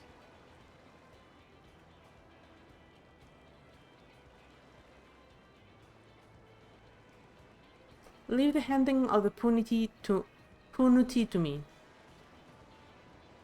Should other wildlife attack us, however, I may have difficulty keeping her under control.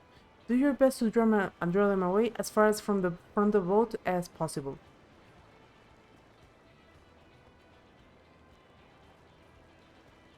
Then we shall remain on deck and stand guard, although it may be wise to have at least one of us sit up front with Erenville just in case. I'd like to stay on deck. I'm eager to put my pictomancy to the proof, and I'll take any chance to show you that I can hold my own on the battlefield. Then Kyle will stand on guard with Talke.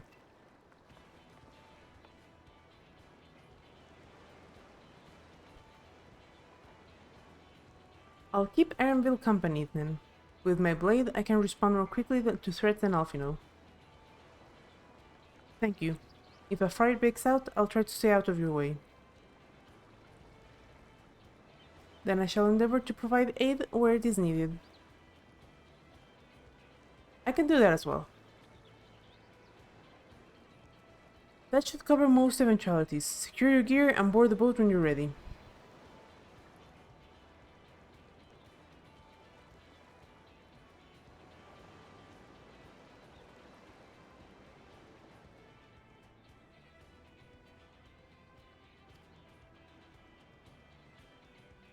Let the hunt begin. Please tell me my chance to beat him up is coming up. Alright, let's do this.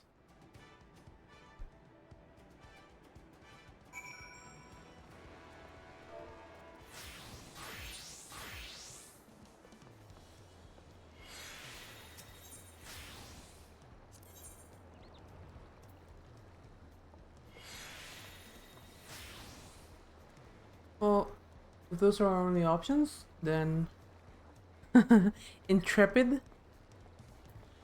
Interesting description. Okay, stance on. Let's do this.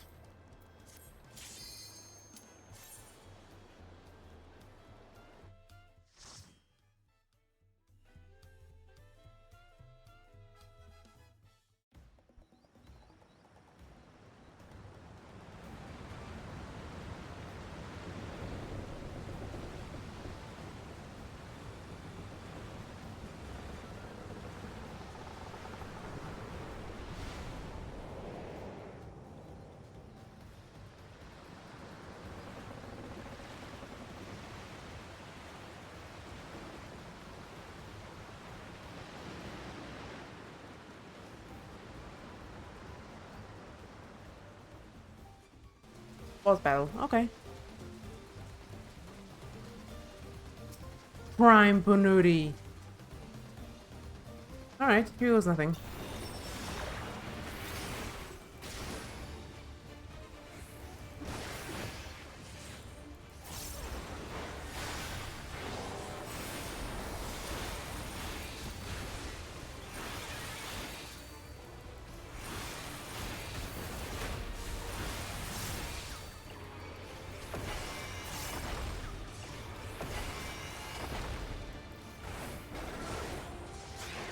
Huh.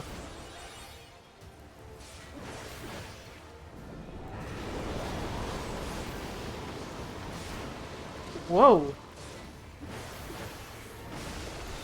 Oh.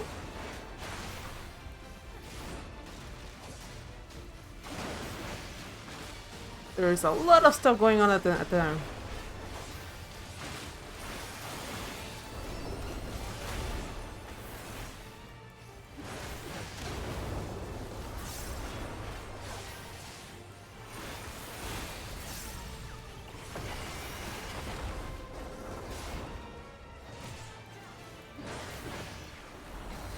This should do it.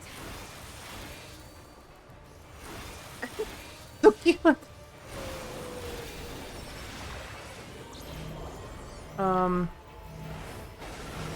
Okay.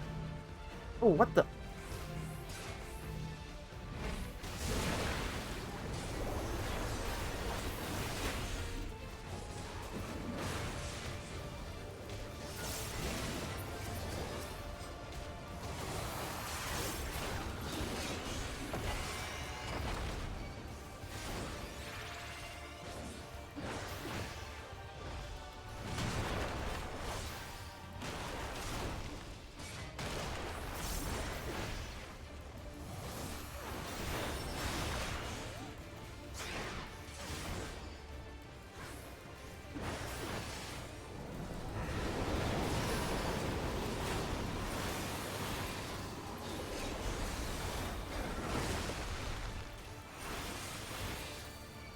It's so much chaos.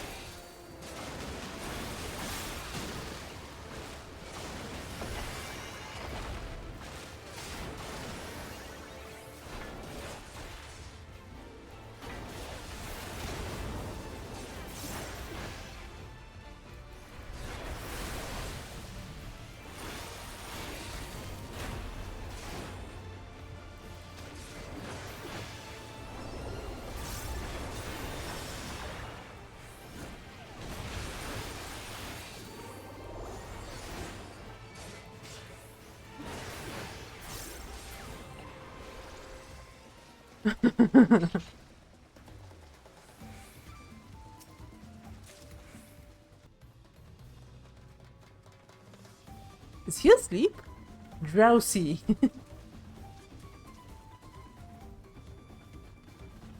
I feel kind of bad for fighting him. He just wants to nap.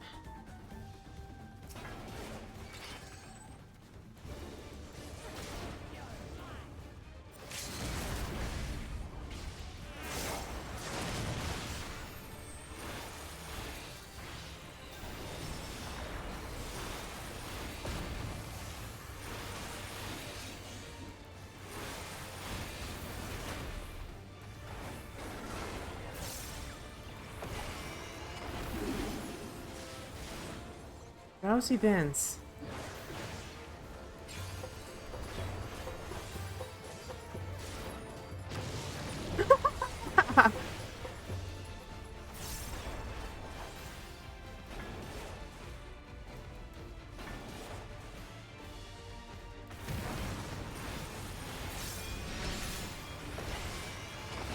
Oh, they're gonna get thicker.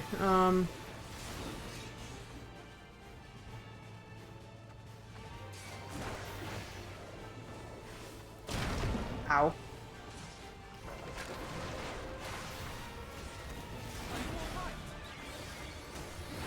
A bit banged up, but yes.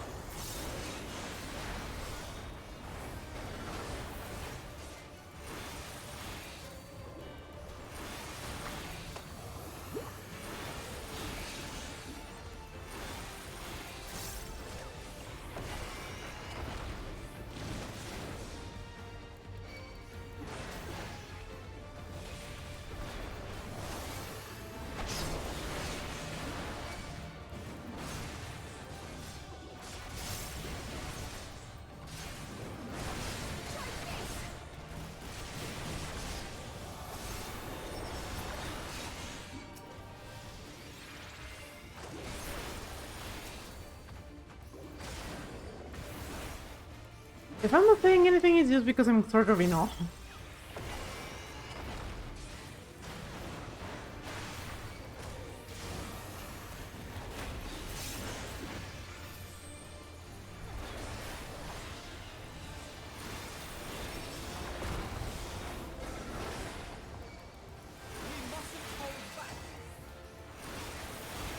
You think I'm holding back, man?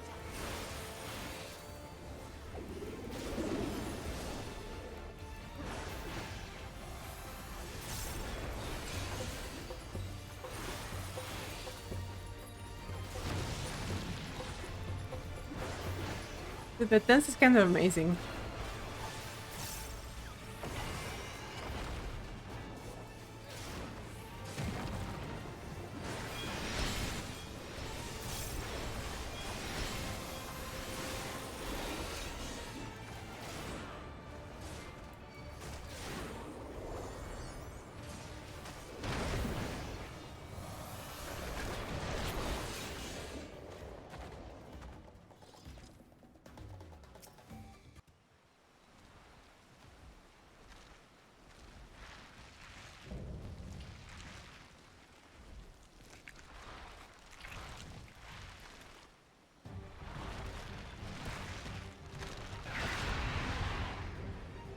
It's a little bit terrifying.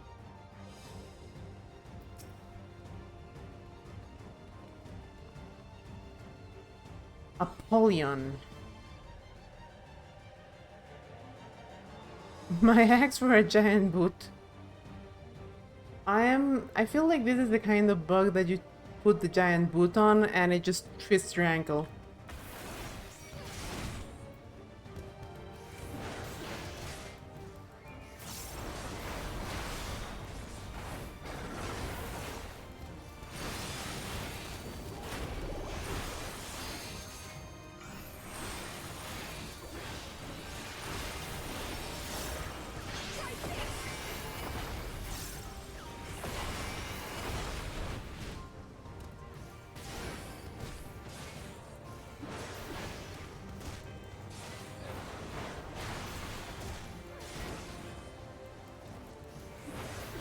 Huh.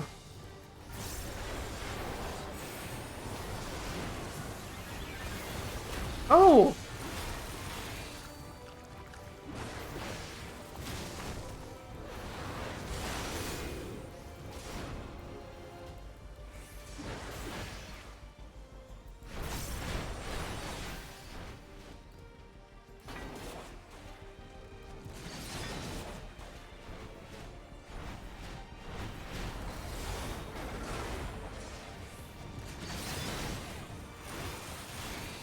That's what I get for trying to keep up him.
Okay, if every final boss is like this one, I'm gonna have to bring the try hard switch back on for the stream. It's kind of speedy. Oh. Oh no.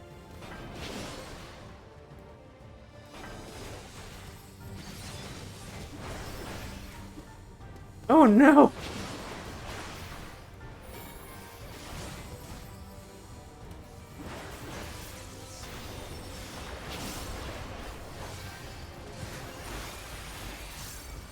There's so much oh no going on right now.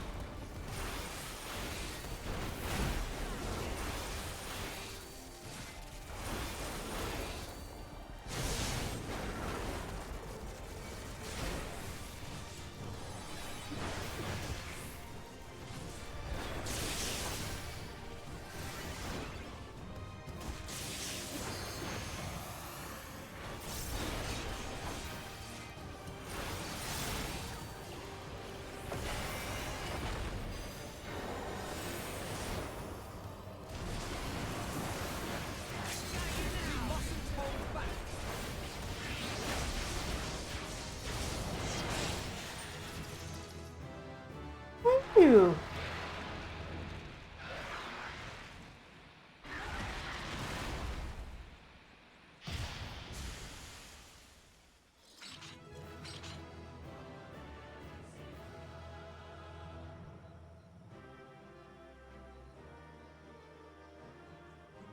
Well, that was kind of rough. Definitely gonna need to bring the switch on. Damnation.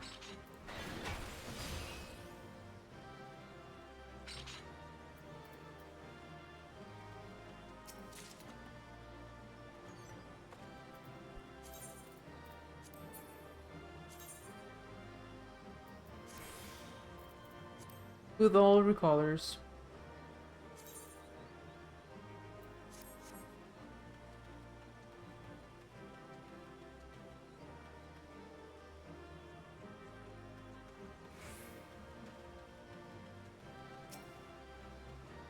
Yikes.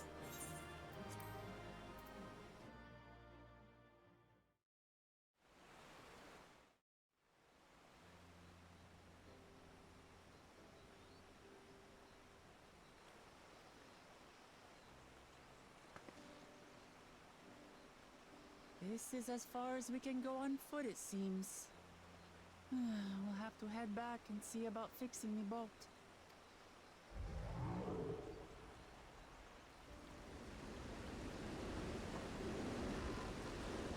Hey! Everyone all right?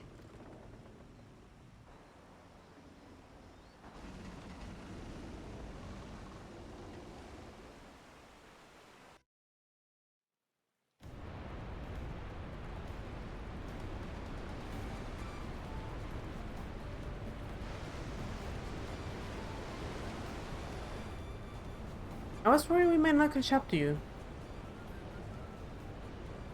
Those caverns we traversed were dug by the Yokuyu in their search for gold. Remnants of their excavations can be found throughout this region. While I appreciate the lesson, oh wise guide, are we landing this boat anytime soon? Our river journey is almost over. For proof of that, you only need to look ahead.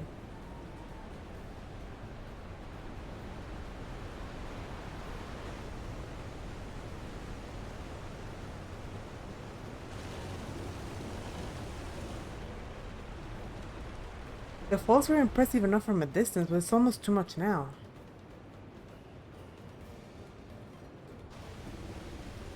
Yes, amazing. Now please let me off.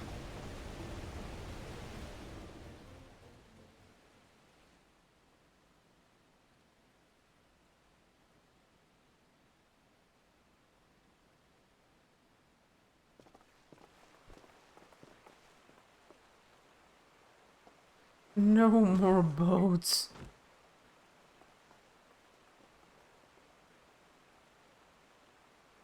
Are you? Oh, you're not alright.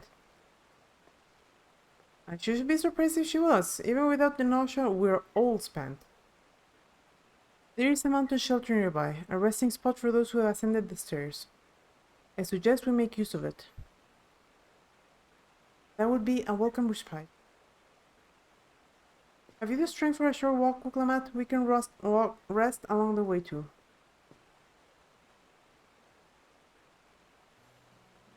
Damn it all. The promise is meant to lead from the front, don't mewl and moan like a sick kitten.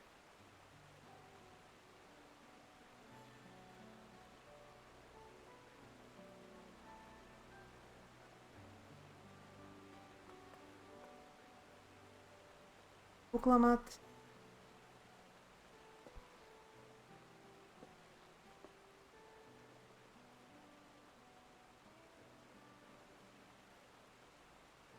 Ignore me. It's Anosha talking. I'm fine, really. Lead on. I'll follow.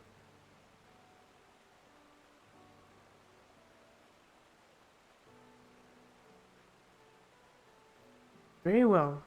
But if I may say one thing, just because you're a promised or a claimant to the throne doesn't mean you can't be seen to struggle. You needn't bear this burden alone, so please don't hesitate to talk to us. We're always willing to lend an ear.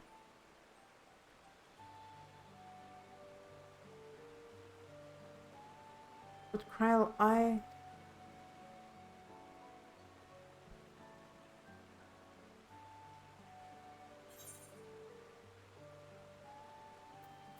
leaning on others is a skill all leaders require. And more leaders should know this.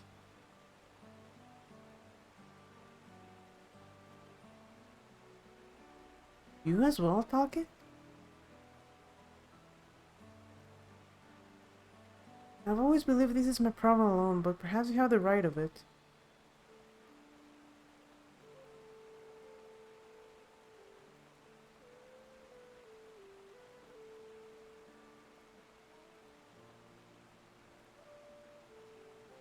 Alright. I'll talk about things. Just give me a moment to collect my thoughts. Of course, as long as you need. We'll be waiting at the shelter when you're ready.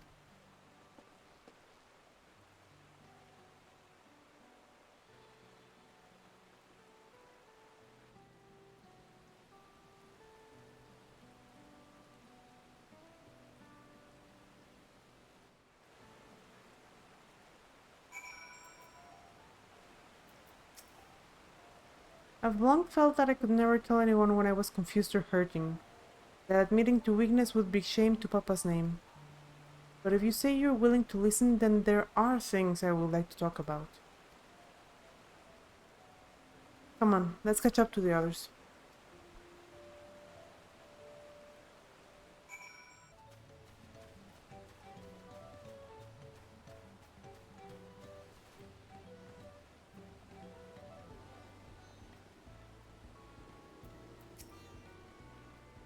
We should stop here for the night. I understand the desire to rush ahead, but we need to recuperate from our punishing river adventure. Yeah, it took me all night to recuperate.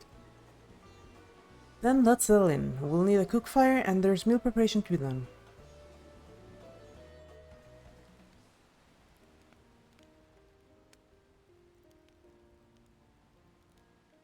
I've been meaning to ask, but how does one become the adopted child of the Dawn Servant? I was but a ball of fuzz at the time, so I don't remember much. My earliest memories are of life in the palace. All I know is that I was born in Ikbrash, a village in Yaktel. But I've never bothered to return there. As far as I'm concerned, Lul Jaja is my only parent. I quite understand. I have no memories of my birth parents either. For a while, I wanted to learn who they were. But over time, that curiosity waned. Galuf was my dear grandfather, and he was all I needed. So our situations were quite similar.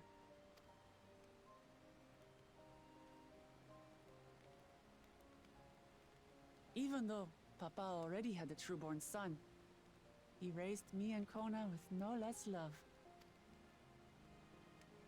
One time, I'd wandered off alone into the forest and gotten lost. Before I became a meal for some beast, Papa dropped everything and came to my rescue. I was scared and sobbing and ready for a scolding, but the head of resolve praised me for surviving the ordeal.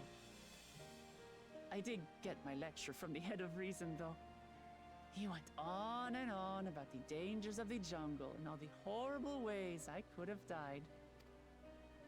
Growing up, Papa was kind and patient, but a tyrant when it came to training.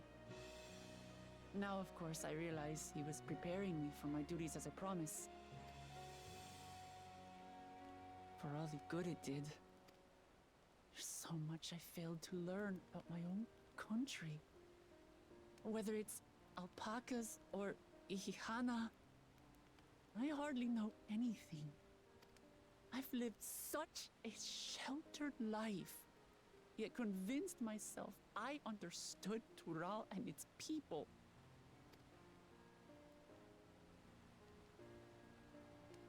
I don't have Kona's education, or Zoralja's strength.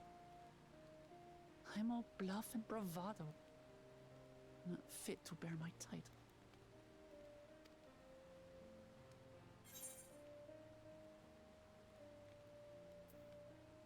Why do you want the throne?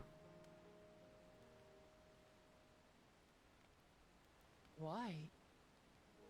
Because my father built a nation where everyone can live in peace, and I want to keep it that way.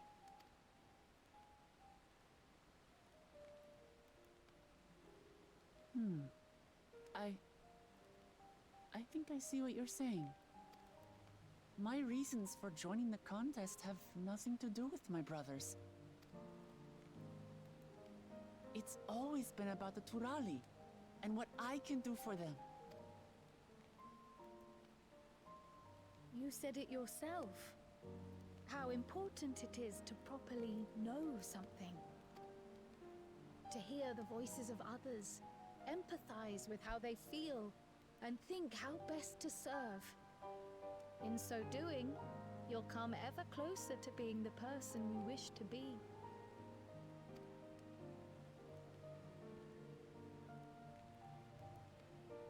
I'm sorry, everyone. I've been a fool. From this moment on, I'll stop trying to be the promise I'm not. I won't feign strength to hide my weaknesses.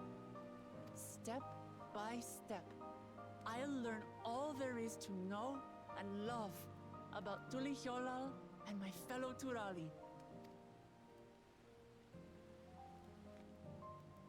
It might not be the smoothest path, but it'll be a path of my own making. I will find the City of Gold for all of us, along with the answers you seek about your grandfather, Kryl. I swear. I appreciate it, Wuklamat. But you needn't take on that burden as well. Galuf Baldessian dedicated his life to protecting people from all manner of threats.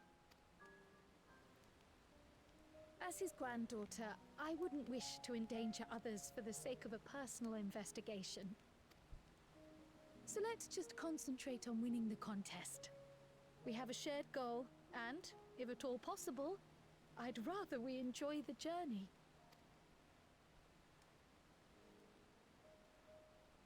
Hear, hear. We are companions on the same road, bound for the same destination. With our combined talents, nothing will stop us from reaching the Golden City. Thank you. Thank you all. I am proud to call you my friends.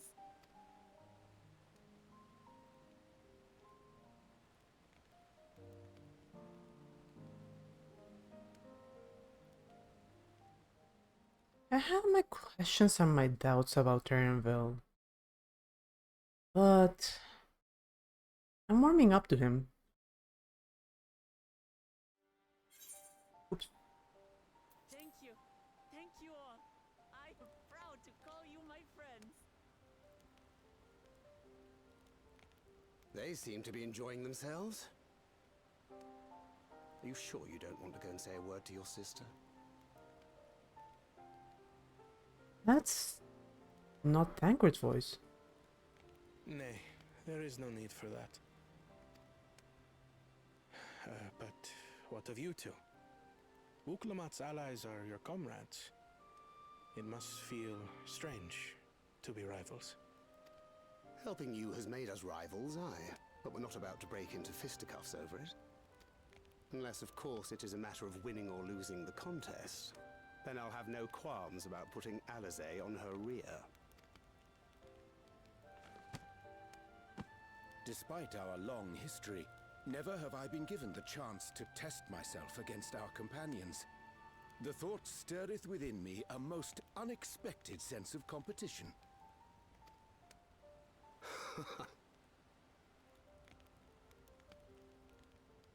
Lamachi has surrounded herself with distinguished figures indeed. One of the Studium's finest graduates, the head of the students of Bardessian. And then there's Eorzea's vaunted champion. If she's half the hero you say, then the odds are stacked against us. Not that I have any intention of bowing out.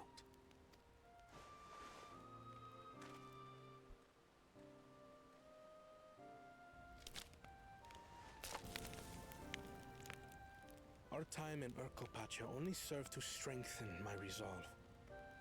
We saw how a single storm cut off the alpaca roots and threw my people's lives into disarray.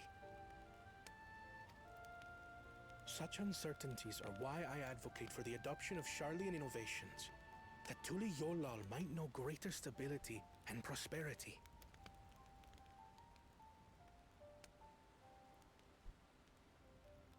Our nation can change for the better, and I will be the man to change it.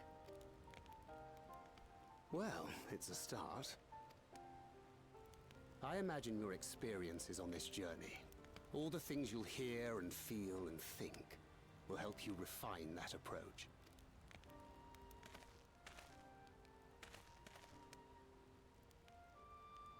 But to return to the subject of the rite, I'm a touch concerned by the condition for victory.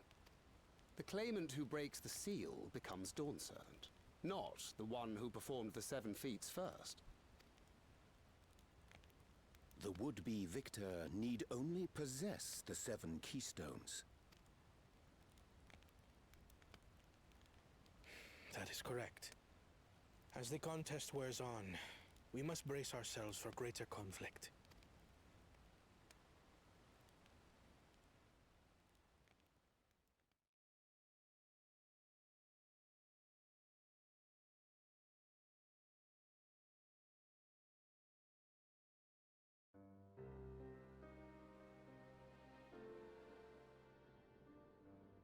Your rivals still lag behind.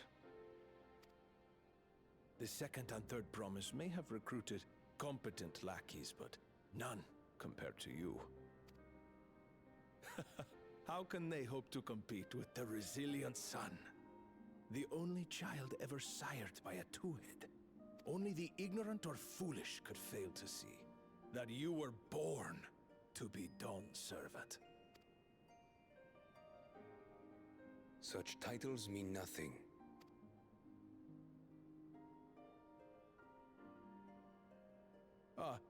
I neglected to mention, when I first heard the rumors that the contest involved the Golden City, I spoke in confidence with Gulul Jaja's inner circle.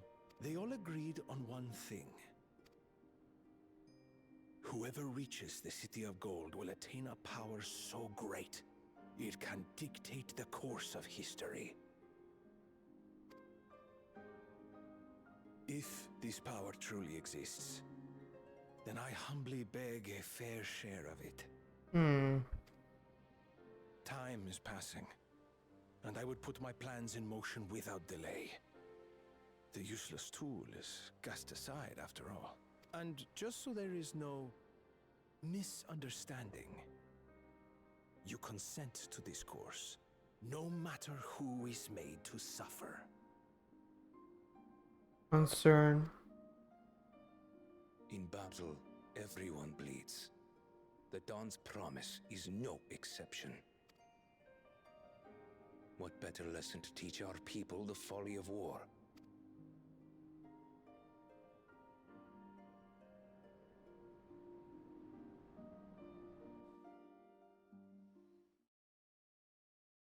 I thought the guy was a little bit too but. And this dumbass.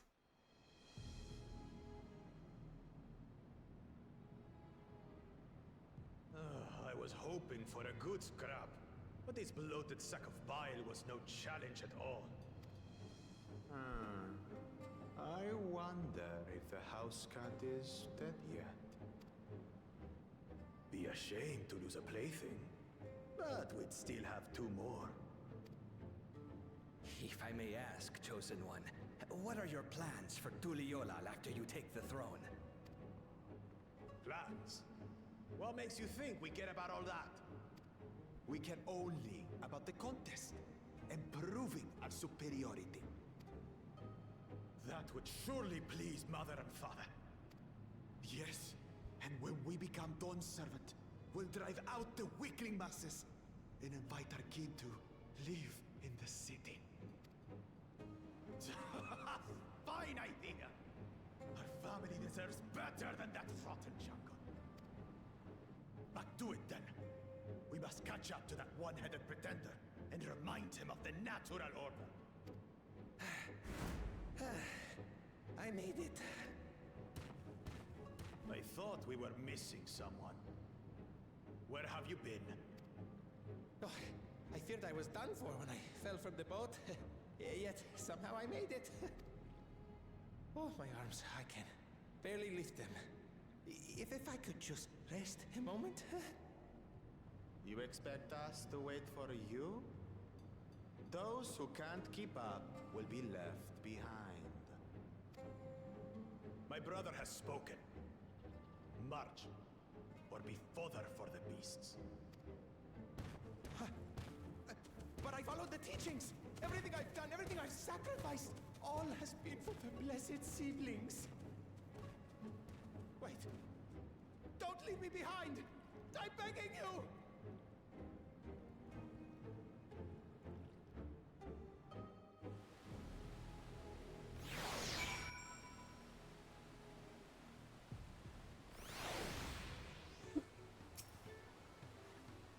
It doesn't matter if Wuklamat's scared of alpacas who get sick on boats. It doesn't change who she is or what she means to her people.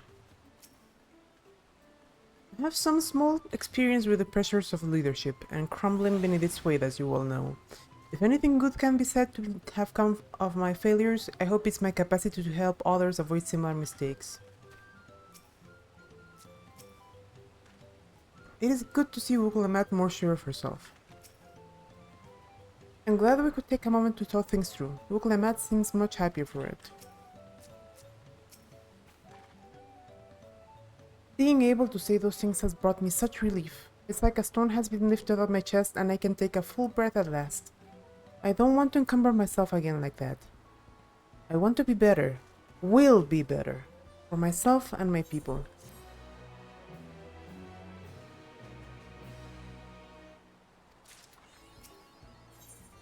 Aranville is concerned about dangers on the road. The Moblin settlement of Erdenshire is not far from here, but be warned, the road we'll be taking is a favorite hunting ground for bandits. With the stairs currently impassable, there will be fewer travelers, meaning the brigands will be desperate for victims to ambush. Although considering present company, I suppose my concern is unwarranted. Bandits on the road? What have Soralja and the Landsguard been doing? Seems like it's up to me to restore order. And off she goes again. For now, let's head west and aim for the bank of the second river.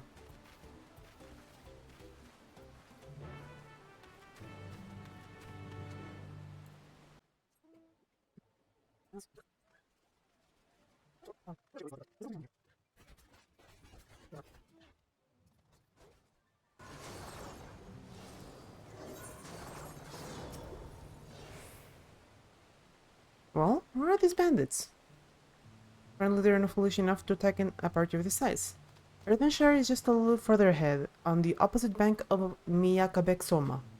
But let's remain vigilant all the same.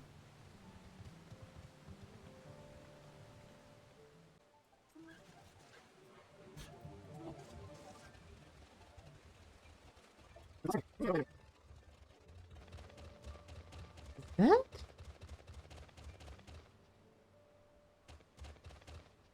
That looks a lot like Sermit.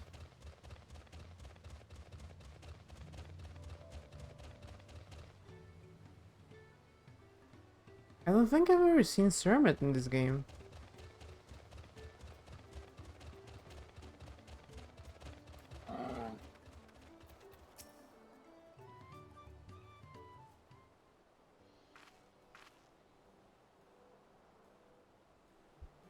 This is it, the village where the lay of pots from the Tuliyola saga took place. Erdenshire, Idleshire? Might the similarity be a cultural inclination, I wonder? The settlements themselves couldn't be more different, though. This shire appears custom-built to resemble pots, while the other is a repurposed town.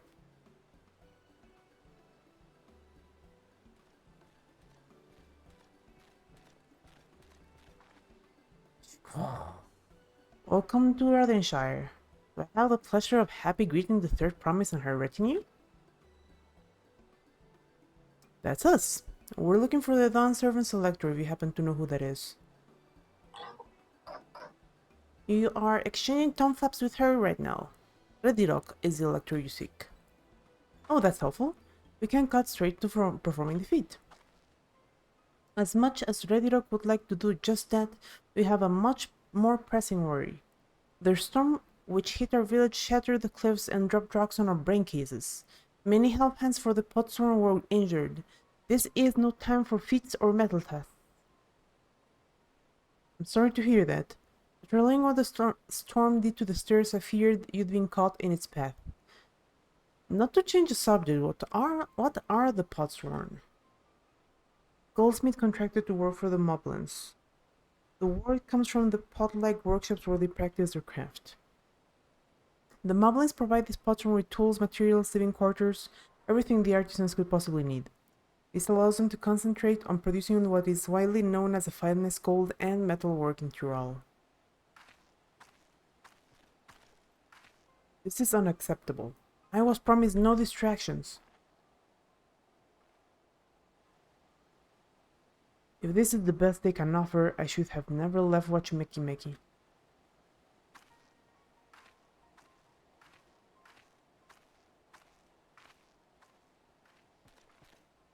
You see? The potsworn desert us. Without enough healthy help hands, we are failing to uphold our side of the pot pact. Should all our potsworn leave, Erdenshire will grind to a halt. We have to do something and do it soon. Then let us stand in for the injured helpers. It will give me a chance to learn more about your people and your village, and if it brings us closer to beginning the feat, then all the better. This isn't strictly part of the contest, so don't feel obligated to join in. Take a rest while you can.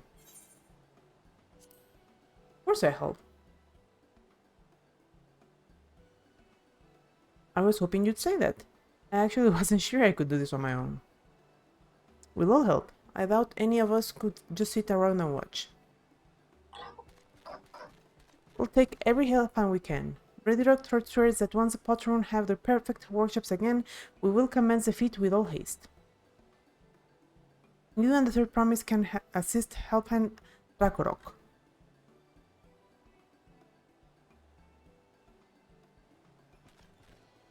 You other four follow Redirock. There are other help hands in need of hand lending.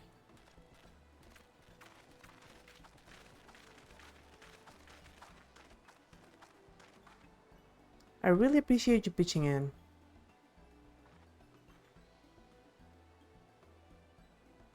I meant what I said at many fires. There'll be no more feigning strength, no more playing at being an invincible promise.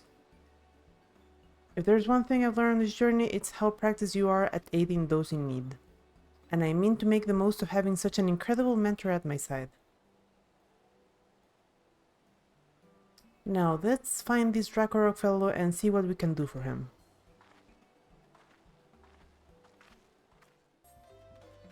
Sorry about that, I'm just dealing with some FC stuff. Man, the light effects. Gosh, dang.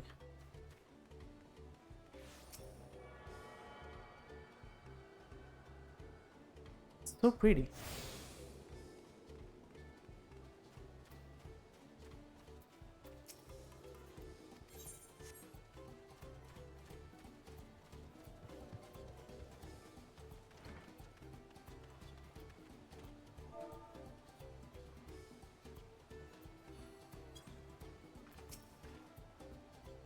Rakorok can meet his obligations without more help hands. The pot pack is broken and the pots are emptying.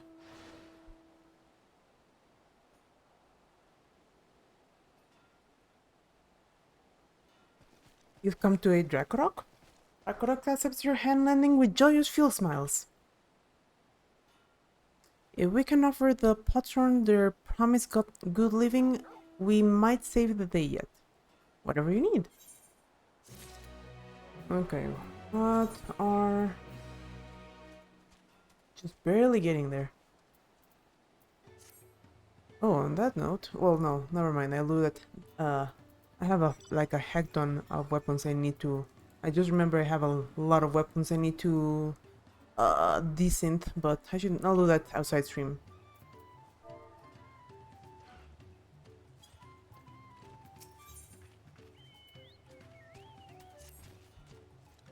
What Drakorok needs is for new helphands to create good living for Potron Kahe.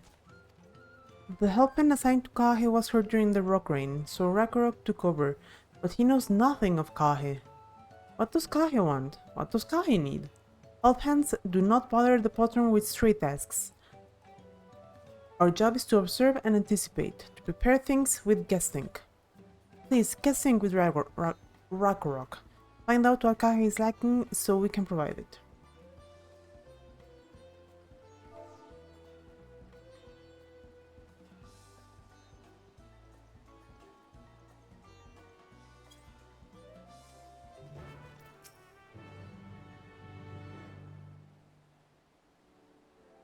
This is where Kahe works, is it?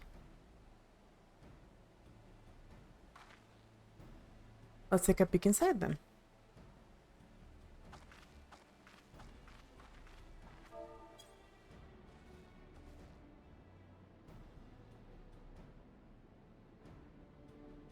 They're hot.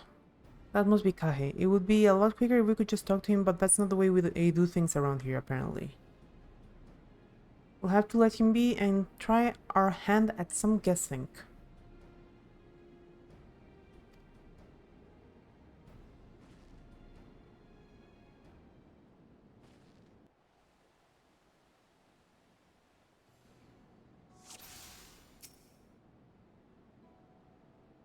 Well, he has no shortage of crafting materials. There must be something else he's missing.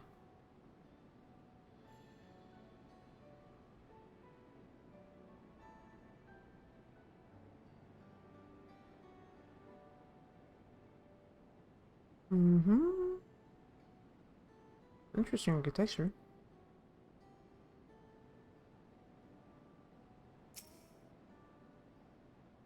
He's barely touched his meal. That dish is meant to be eaten hot or it loses its savor.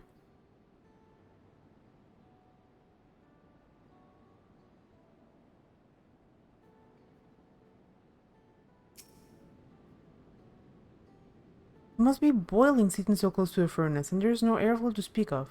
How could anyone work in that stifling heat?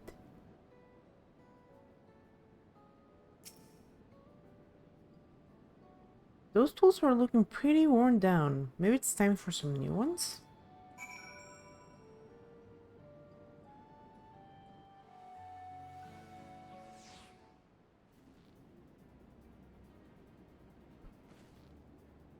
Alright, after taking a good look, I think I have an idea of what things Kahe might want to improve his working conditions. Let's head back outside and talk to Ragnarok.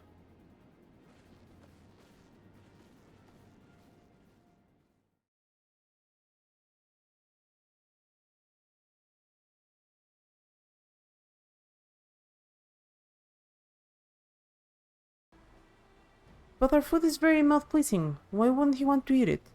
But Ragnarok is sure of nothing when it comes to Kahe's tastes. I can help you with that. My brother Kona is also Hatsaro, and while everyone has their personal preferences, there are some they tend to share. Like an aversion to piping hot dishes. If it was brought to him like that, Kahe probably wouldn't have been able to eat it until it cooled down, and by the time he came back to it, he might have found it cold and unappetizing. He does have a cat's tongue, you know. The simple solution is to serve dishes that taste good no matter the temperature.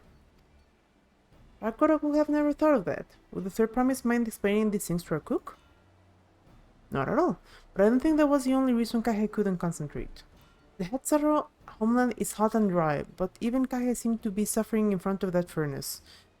Is there any way you could hold down the workshop?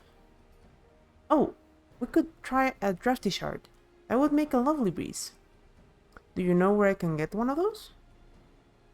You can gather them at the Shoals of No Return.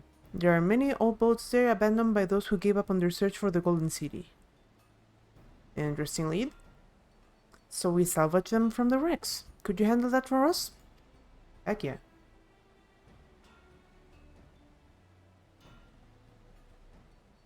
Oh, and one more thing. From what I could tell, Kage's files and saws and things were very worn down. Maybe a new set of tools is in order? Ah, Dragoto was too preoccupied with stocking materials, a serious oversight he will rectify. Supplying good tools for good living is a help hand's responsibility. Then we all have work to do. We can meet back here when our tasks are done. The Shoals of No Return are past the cracks, through a tunnel southeast of here. You should be able to spot the passage from just outside the village. Let's go.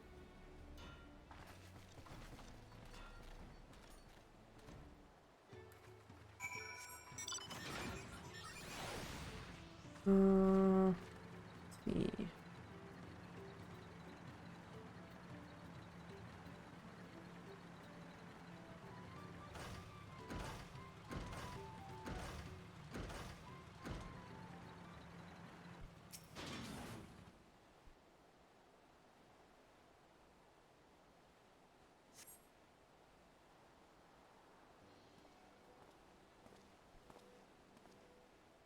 You're Tolga, aren't you? What brings you out here?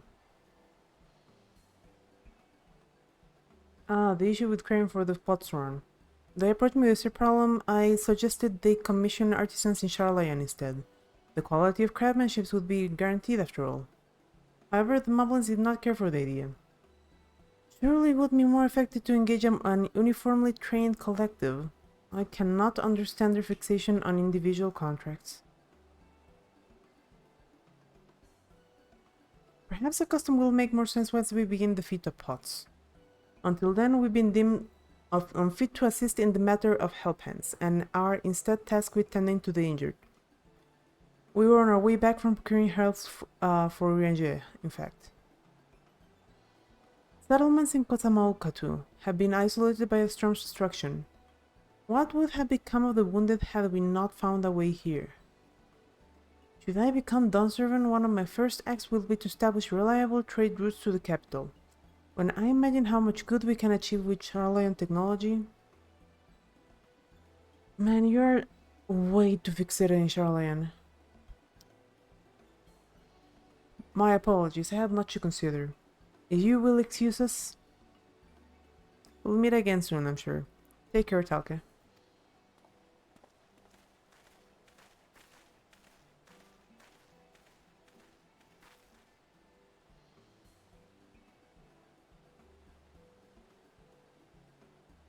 There we are.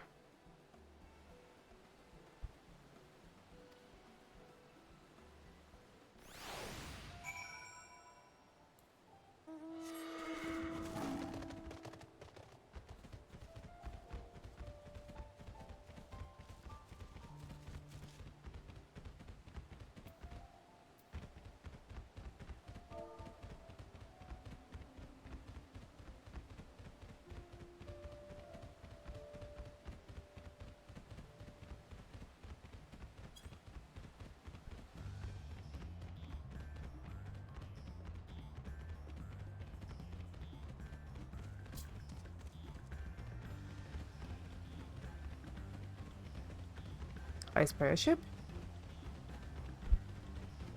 And a current. Whoa, that's a lot of ships, holy.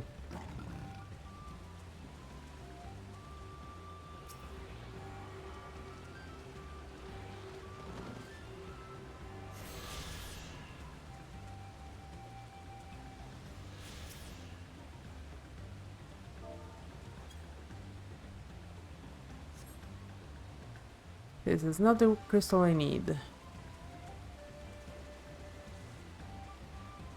This is more like a water crystal.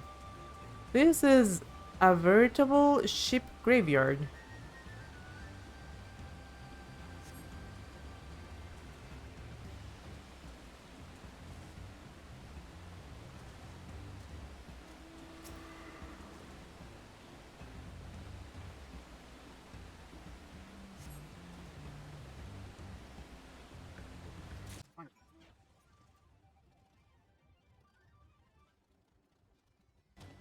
This is such a cool place.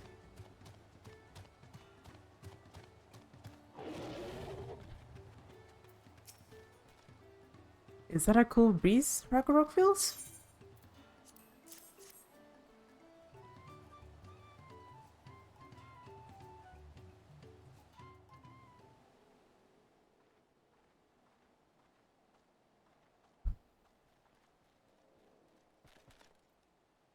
Yes, thank you for finding a drafty shard. Ragnarok will add it to the new set of tools you brought. And I come bearing good food tidings. The cook has prepared a feast fit for the most discerning Hetzaro, and it's on its way as we speak. Let's go in and see what Kage thinks of our efforts.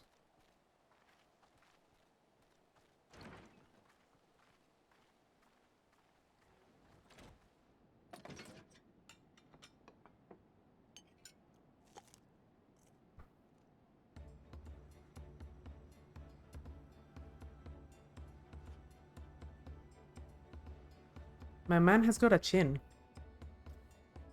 I was wondering what occasion called for me to receive so many visitors. A fine meal, new tools, and a welcome source of cool air. Now I remember why I signed the Pog Pact.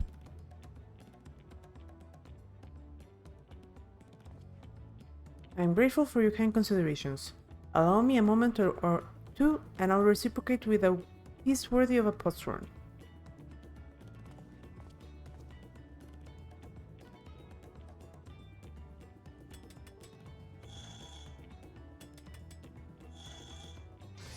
There's some lovely decorations. Wow.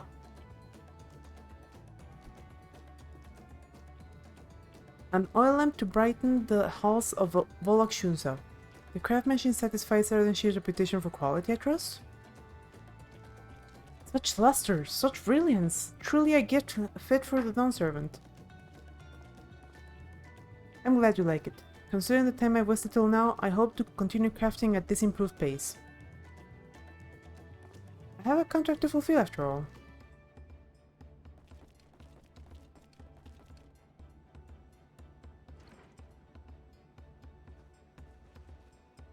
Forgive my interruption. Lamachi, I'm told the Elector has deemed the crisis past and is prepared to task us with defeat. That's great news. Thank you for letting me know. So this is the craft of a potshorn. It is indeed a masterful piece. Thank you for the words of praise, Second Promise. I drew inspiration from Kozama'uka's natural beauty and sought to capture it in my work. I wonder why the Moblins did not simply build a workshop in the city, and now I have my answer. Even Charlai and goldsmiths could not easily replicate such exquisite artistry. One cannot create great things if one lacks creative impetus. Tuliyola fortunately does not want for inspiration. Anyone wishing to learn the basics of a craft would do well to study it there. I was raised among Hetzaro's more traditional than most, and the shared ingenuity of Trail's various people was eye-opening.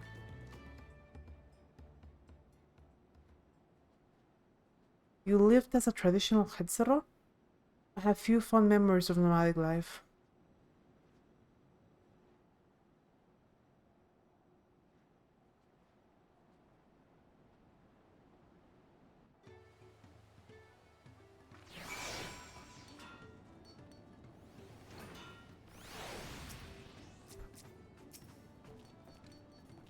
Ragnarok is very grateful to you.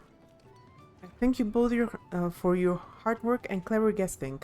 When it comes to knowing the potshorn, it really is important. Well, that's true for pretty much everyone you meet. It's a lesson I've had drummed into me several times already on this journey.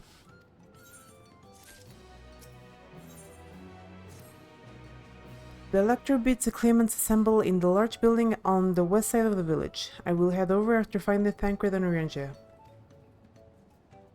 I also ran into the Leveler twins on the way there. I took the liberty to direct them down to the venue. We're rivals. It's not his job to make sure I know the feast is starting. But even now, he's conscientious to a fault. Well, let's not keep Ready Rock waiting.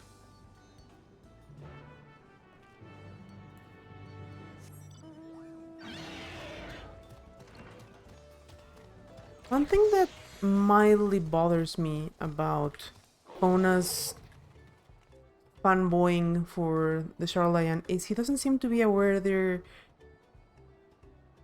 kind of stuck in their ways.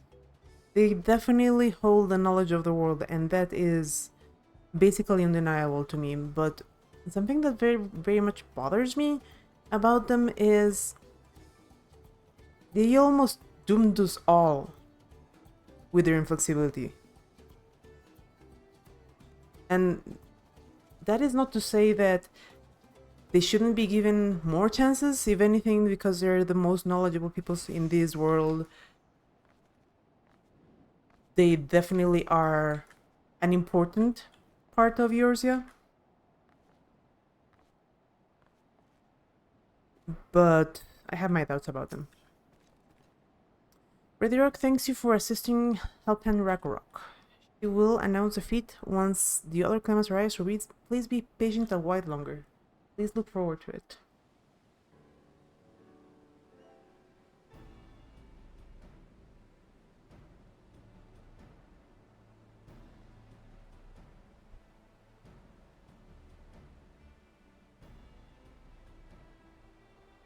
I'm happy to report that we were able to convince one of the Potron to stay. How did you fare? Well, we did some guest thinking and helped another one to stay.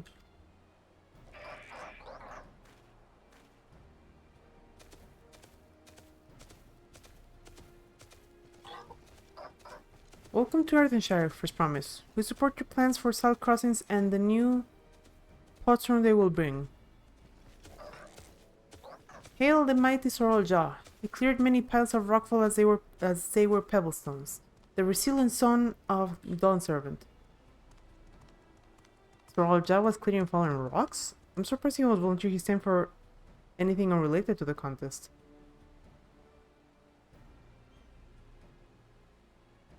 Well, well, we meet again.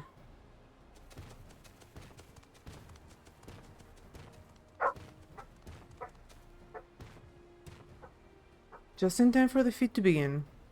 I'll bet he was already here, laying low, while the rest of us did the work.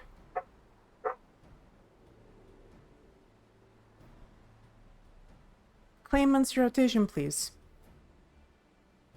As Redrock has explained, many of our patrons left us following the storm.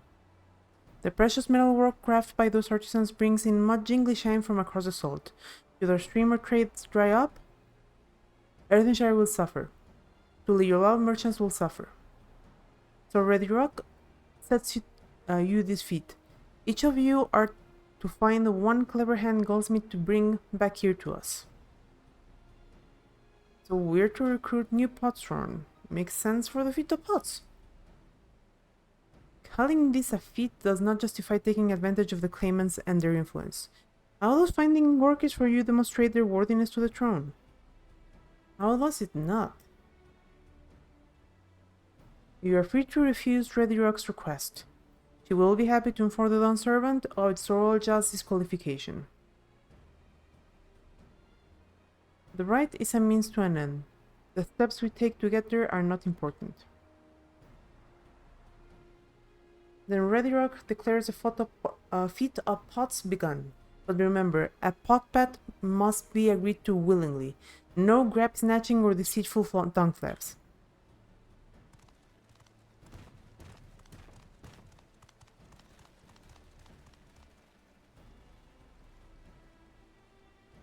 The lector said nothing of taking a willing artisan from a rival. Which is exactly what we should do.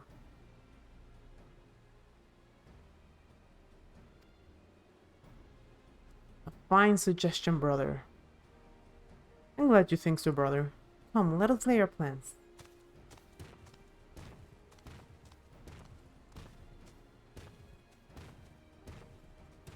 That nasty bird is up to something.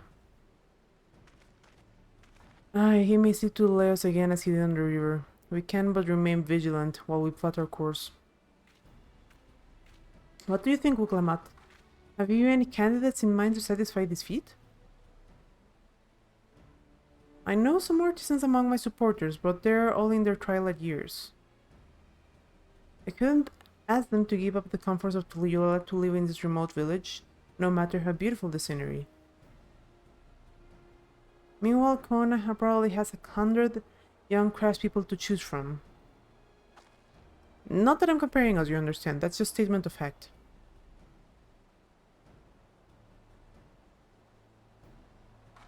I suppose we could try asking around Wachumeki. That seems like a logical place to start. Back to Tuloyola it is. Wait, does that mean we have to take the boat again?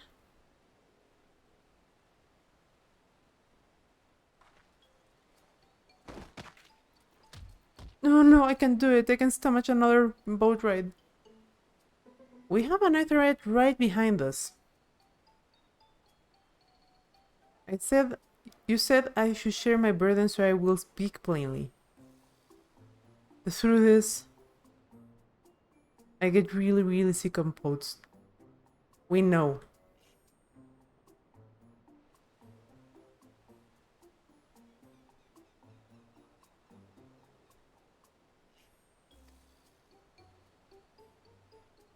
We know, Bilios, we know. That was brave of you to admit. In any case, we won't be fighting the current this time. Heading down river will be much smoother. We have an Aetheryte behind us.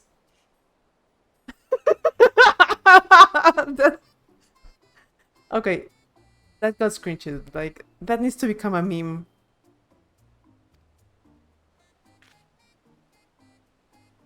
I'm positive. Mostly.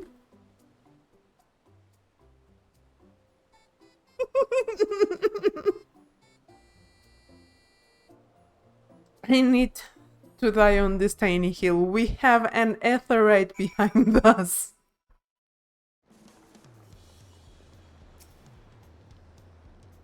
I need a moment. Upriver than river, Ikamutu is too rough for me. The nausea's a bit more bearable now that I've stopped trying to hide it, but I'd still rather not set foot on a boat if I can help it. Alright, I think I'm ready. Let's see if Master Ropley can help us recruit a Potsorn.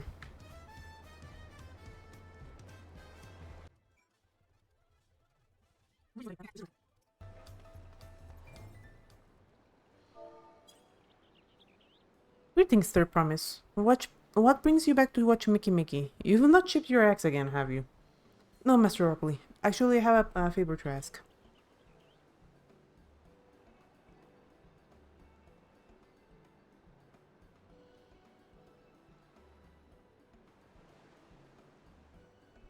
So what do you think? Do you know any craftsmen who might be interested? Filching my artisans for the moblins, eh? Well, seeing as it's a Third Promise making the request, I'm willing to look the other way if one of them decides to take you up on the offer. Only I can't think of a suitable candidate off the top of my head. Who do I know with a mastery of goldsmithing that would have no qualms about relocating to Earthglenshire?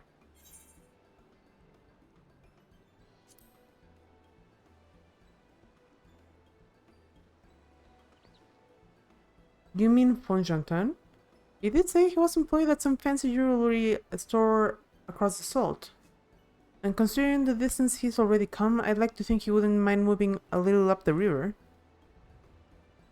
That said, he only just got himself a new job. Is it too soon to ask him to sign a pot pact? There's no harm in making him the offer. Once he hears how well the Potron are treated, he may even jump at the chance. Either way, you won't find Fonjantan at his workbench at the tower. He's finished for the day. He's probably enjoying a meal over at Spelaitia. Then maybe we should go and talk to him. Just you and me, since he knows us. Wouldn't want him to feel intimidated by having to deal with a crowd of new faces. The two of us can handle this. Take a rest at the cabins if you like.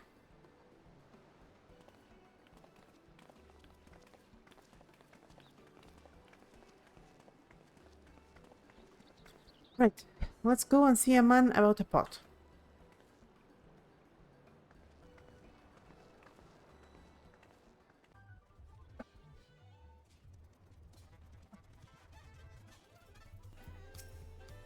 Oh, Take, you're all here too. The promise said she wanted to chat. I've just finished eating, so shall we find a quiet spot outside?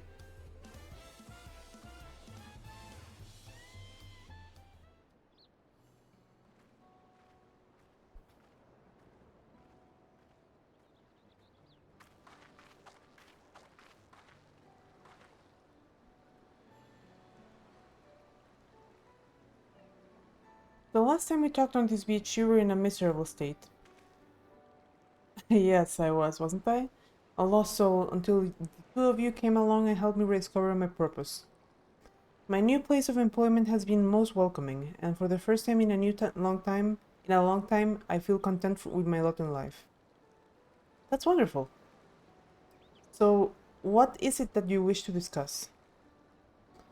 Well, it's hard to ask this right after you settle in, but I'm looking for someone to become a potsworn. Ah, I've heard my new colleagues mention the term. That's when an artisan signs a contract to work with the moblins, isn't it? But you're not a moblin. I'm not sure I understand.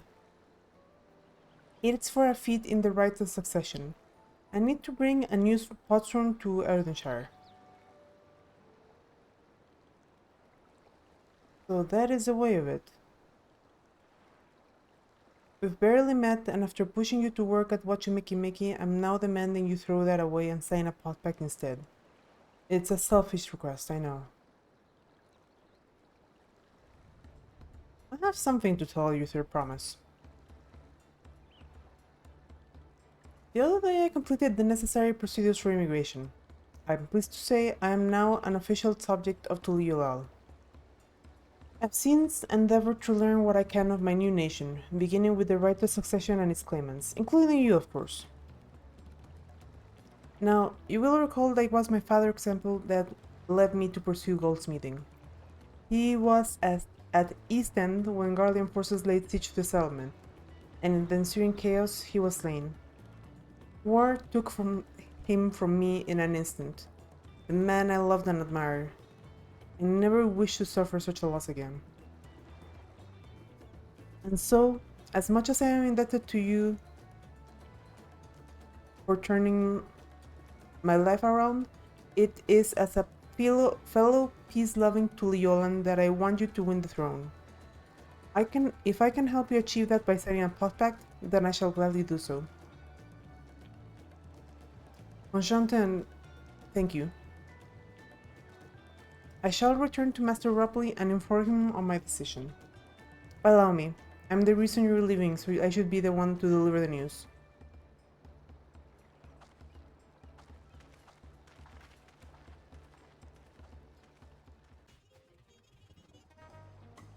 I spy a vista.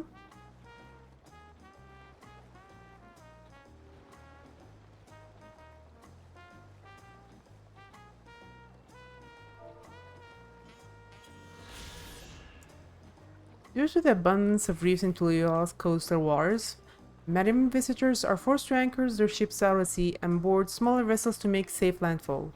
The harbor's name is no idle promise, as even boats with shallow drafts can be caught on rocks where the tide is low.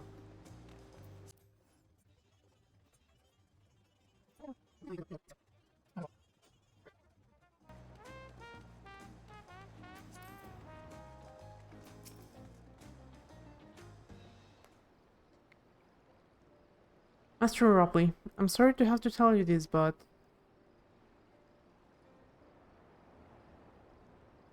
Fonfontaine has agreed to sign the pact, yes?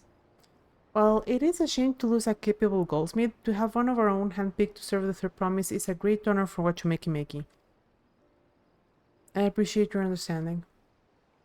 Of course, if you happen to know any other talented artisans, regardless of their expertise, I hope you send them my way. It could even be yourself if you're so inclined. I'll keep that in mind. Though my time here was brief, I will not forget your kindness, Master Ropley. I am blessed to have these workshops be my first home into Tuliyulal.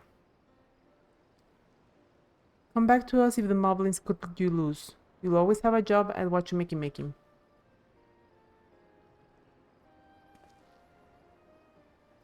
I expect you'll want to leave for Edenshire as soon as possible. I'll go and pack my things.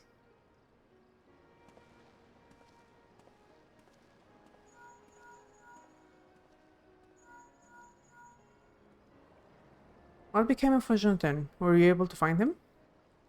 We did, and he's agreed to become a patron. We'll leave when he's ready, but you still have a little time. Splendid. We shall meet you anon.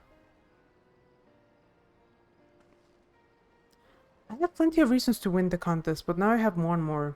Fontaine's putting his faith in me, and I won't let him down.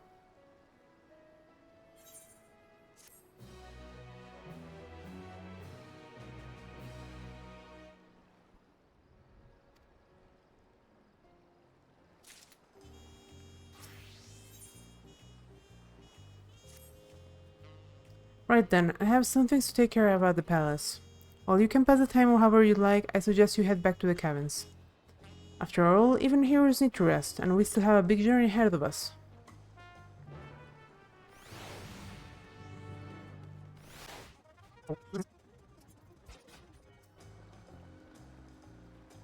Welcome back, madame. You have a Landsguard messenger most anxiously waiting on your return.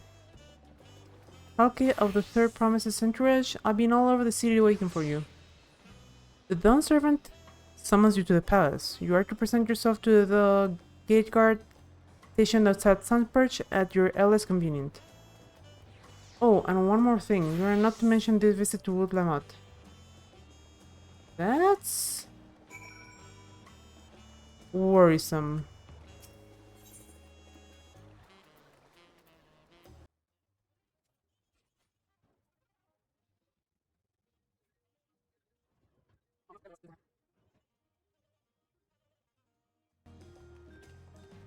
Oh, we have a duty coming in.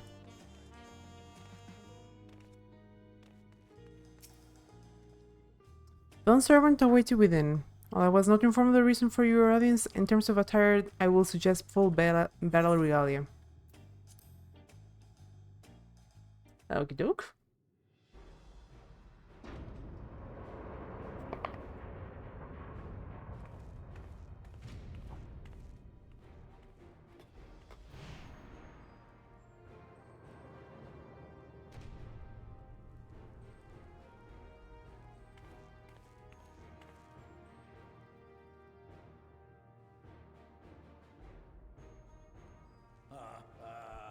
Forgive me these sudden summons.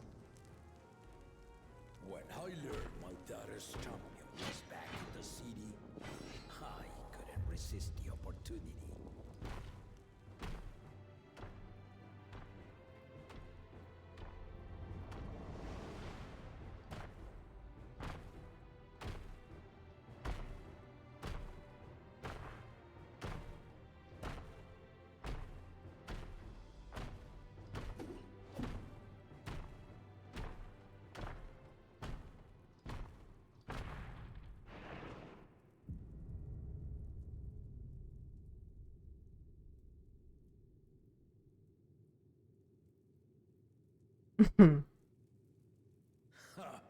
And they call me head of resolve for good reason.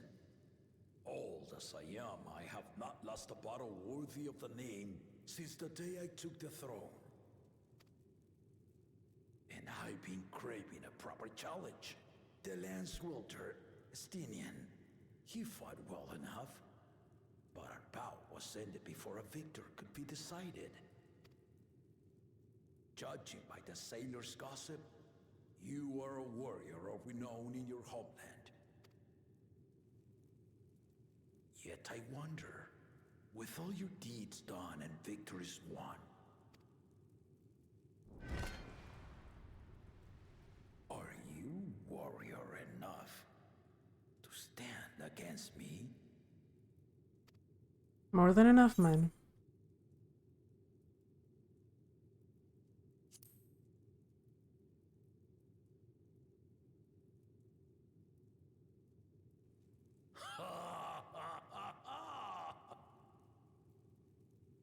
A spirited answer. Why not indeed? The battle rages upon me. I'll stop short of killing you, of course. But expect no other mercies. I would expect no other courtesies. Ready your arms and show me the truth of the tales.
What on earth just happened?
Wait, there's 6 of them now?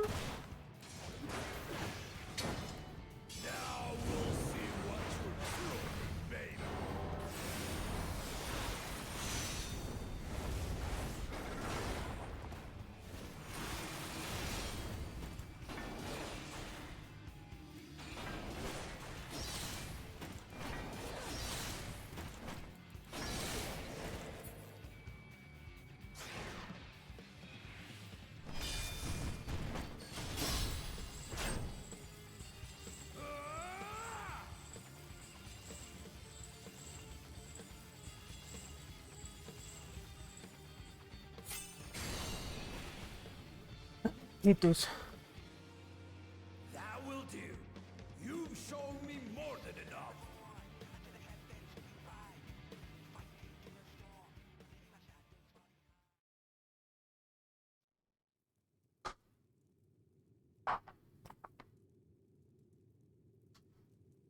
I brought my full strength to bear against opponents before, but you are the first to withstand it. Even with my head of reason asleep, I never expected you to give me so much trouble.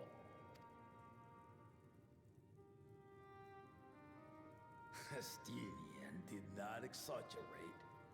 You are a force to be reckoned with.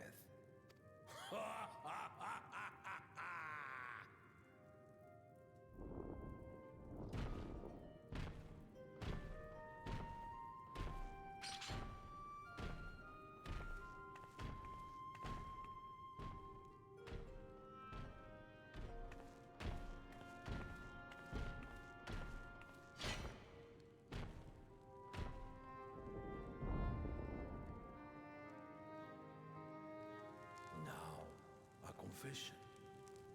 I said I crave a challenge, and that was no lie. But I had another reason for calling you here. I had to judge for myself if you were fit to attend my beloved daughter. In some respects, she is much like me. Hard-headed and prone to rush into danger. But one with your adamant defense could shield Lamati from those who would do her harm.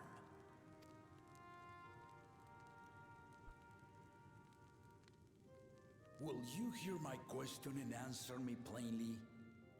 Address me not as the ruler of Tuliola, but a concerned father.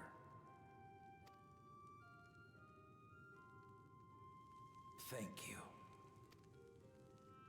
Then tell me, given your journey together thus far, what is your impression of Lamati?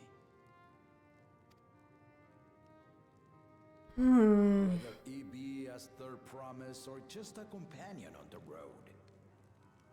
Speak your mind.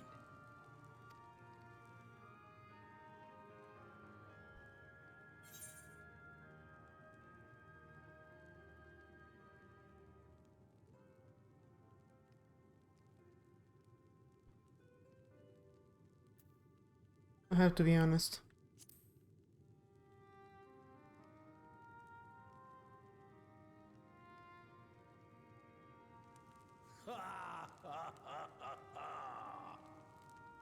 Well, I did ask you to speak your mind, but agreed, she is not ready for the throne.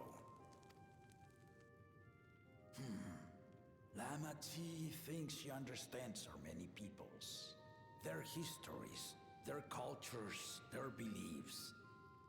But she knows only what she's seen in the capital. I think before he continues on, I need to share my opinion on Uklamet. She loves her country. She loves it deeply and desperately, but she doesn't know it.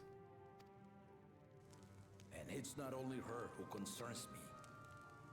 Even this early in the contest, you must have realized. As potential rulers, all four claimants are lacking. I agree. This is why I elected to hold the right of succession. Not to choose a fitting candidate, but to cultivate one. And if no one has impressed me by the end of it, then to no one will I yield my throne.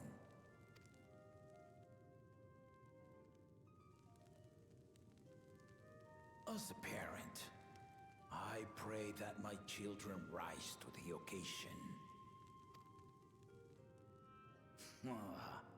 With outsiders dragged into my game, I am also hopeful that the different perspectives you and your companions have to offer will inspire them to grow.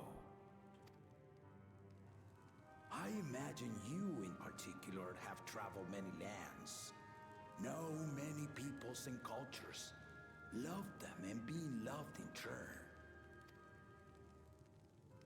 Guide Lamati as you think best. Walk at her side and, when needed, push her to walk ahead.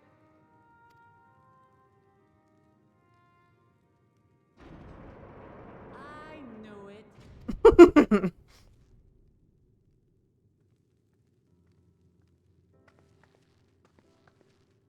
There I was, about to sit down for some of Namika's cooking, when I heard that Papa had sent for you. You were dueling behind my back, weren't you?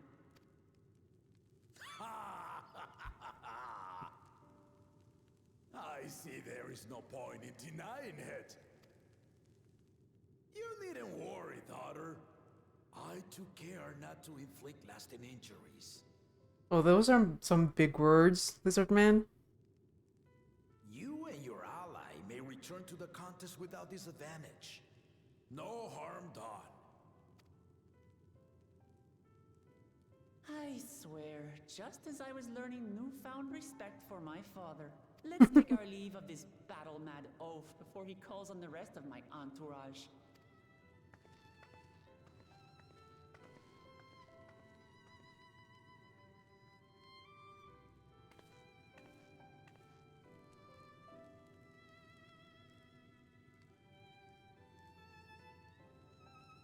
Watch over her, champion.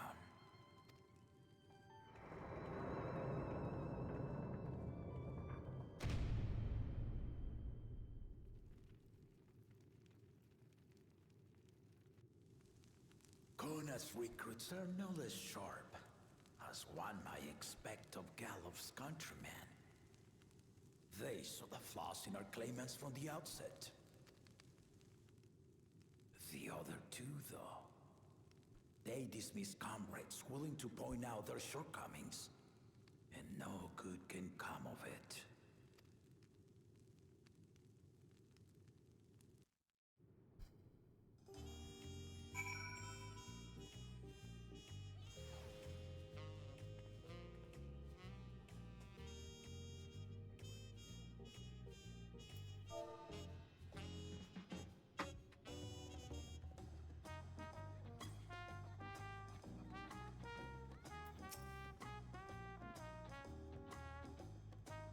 If he had his way, Papa would keep dueling until the day he dies. Even now, I know only 3 people who didn't need to be carried away after bouts. Soroja, your lance-wielding friend Stinian, and yourself. You really do live up to your first reputation. I'm curious though, did Papa want anything else of you? Aspiring. Well, if that's all it was...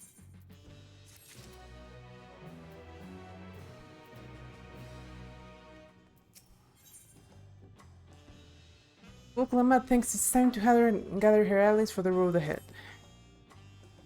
I still haven't had one bite of Namika's food thanks to Papa's nonsense, so I'm going back to finish my play before I head out. I've otherwise asked everyone to meet at the 4 cabins. Come and join us after you have a moment to recover, eh?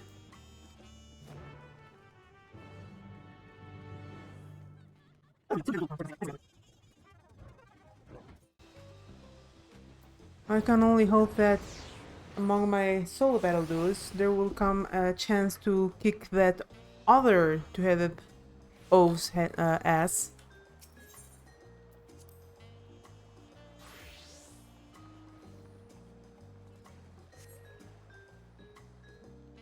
Not for measuring strengths, I just don't like him.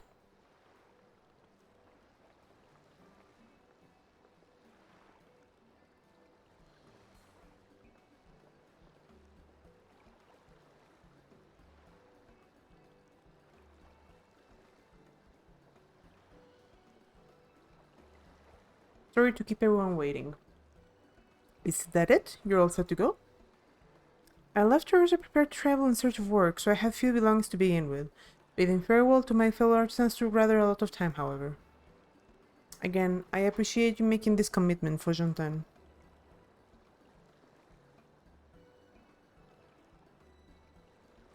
Shall we depart for Erdenshire then? A word before you go. Oh! Is that not Wokevu?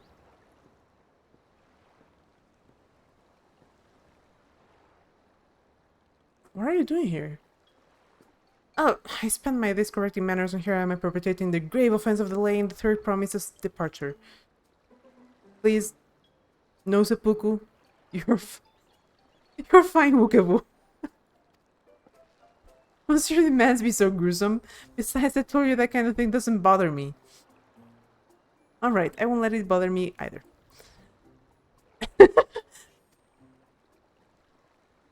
I have come to the city to purchase supplies when I spotted your entourage getting ready to leave. You seek the City of Gold, if I'm not mistaken. That's right. It's the final step in the rite of succession.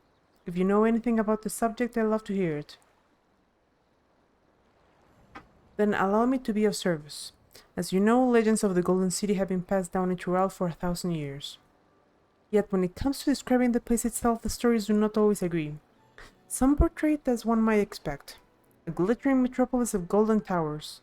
Others suggest it is more unassuming and owes the name to a fabulous treasure hidden at its heart.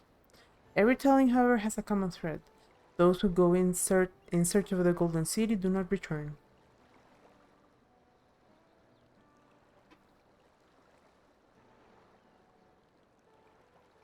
The lesson to be learned from this promise is that to seek the legend is to court death. I must implore you to proceed with the utmost care. That's all I wish to say. I shall pray for your safe journey. Thank you, Will.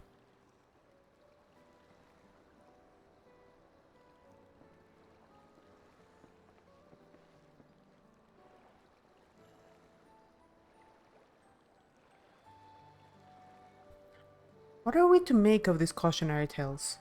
If every expedition has ended in tragedy, then how did the Dawn Servant find the city and return without incident? It seems the legend originated with the Yokoi. Speaking with them remains our strongest lead, I feel. A lead we shall follow in time. But first, let us see Von Shanten safely into the Moblin Scare.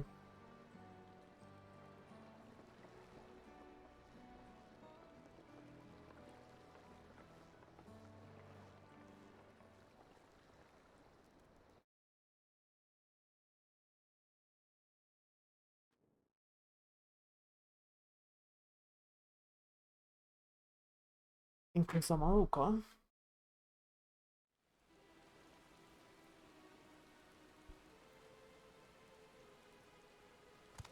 Finding a willing artisan was even easier than expected. Many indeed are eager to curry favor with the Resilient Sun, especially if it means sharing the promise of new territories.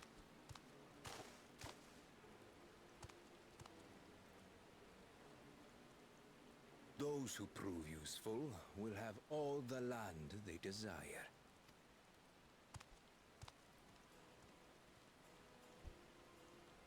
Such generous words, yet the manner in which he speaks them. If neither wealth nor territory are of value, wherefore does he seek to bring the world to heel? If one of his own confidence doesn't know?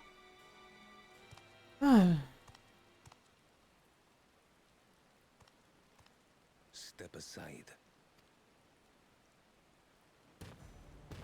Remind me. There was no rule against poaching craftsmen from other claimants. Was there?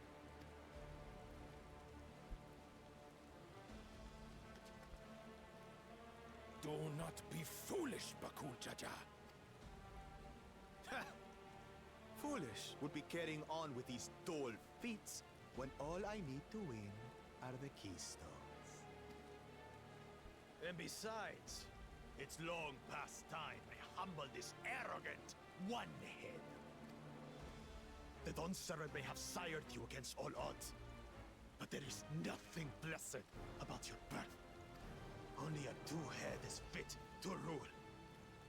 Only we are worthy.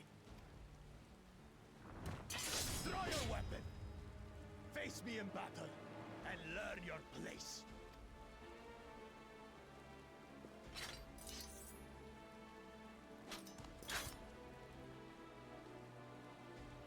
A moment, First Promise. Leave him alive, if you would. I foresee a use for this nuisance.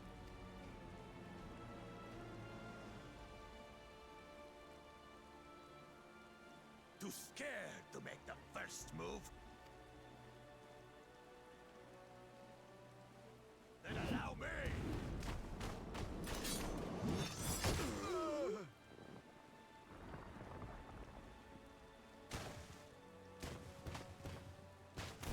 That was satisfying.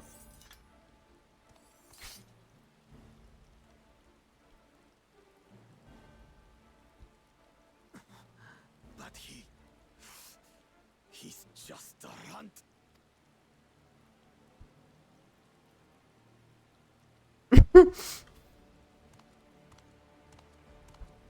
My thanks for your restraint.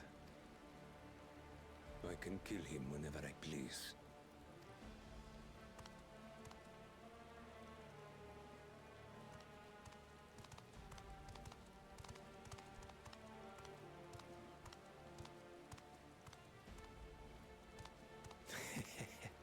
Your part in this is far from over.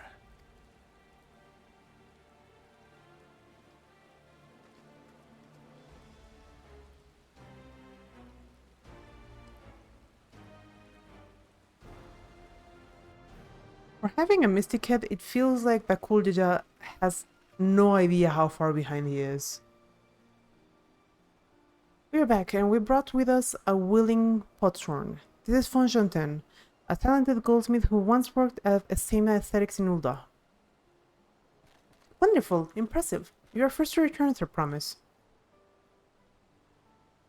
And with an artisan from across the salt, no less. Welcome you and your unique skills to Erdenshire. Helpen will show you to the workpot.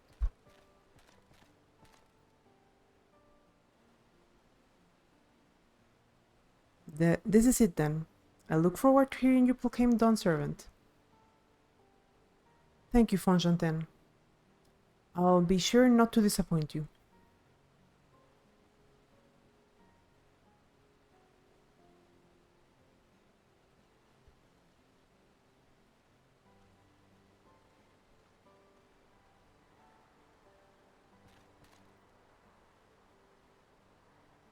You have reach met the requirements of the feat of pots.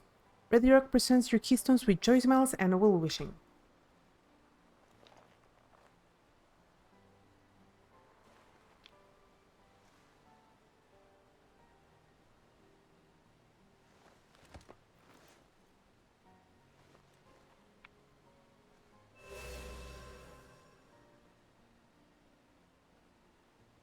That makes 3.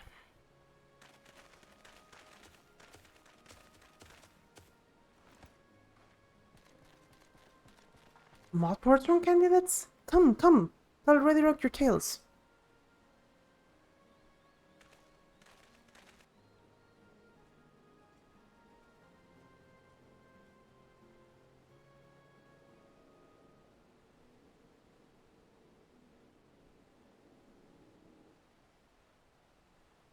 Another feat accomplished, another keystone acquired. Oh, you are doing well. Expected nothing less of Sorrel Jazz timid siblings. Your cleverness in particular is most admirable, Second Promise. We must have you apply that Charlatan knowledge you so cherish and arm Turalt with weapons of Magitech design. In your role as a new Dawn Servant's chief advisor.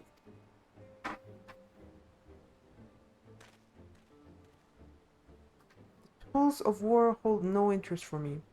I wish only to improve our nation through practical innovations. Foreign powers will think twice about testing our strength once Tuliyolal is known for its advanced technology. Just as the Garlean Empire was deterred from invading Charlene. Oh? That may well be true, but how long will it take Tuliyolal to progress to this advanced state? How many years? With a collective commitment to education and hard work, it should not take so very...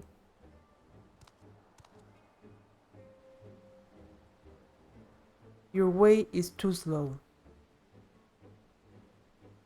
Easier to expand our territory and swallow Charlayan whole.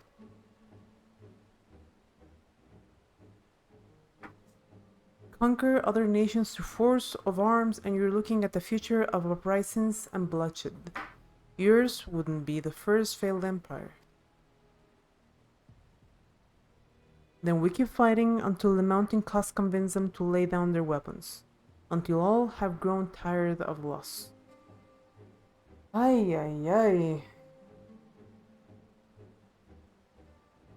My man here does not seem to be aware that not even Tuliyolal has a limit in resources.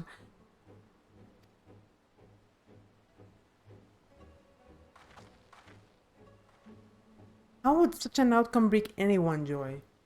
What you propose is a mockery of peace.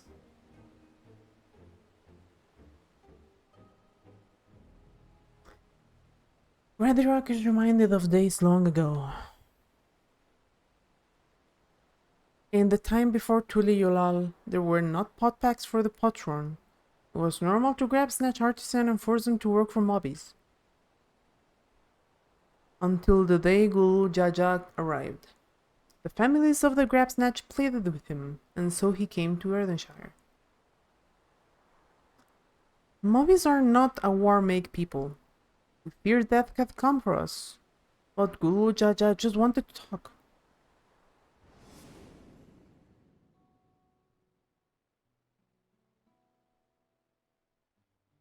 Be at ease. We are here to trade words, not blows.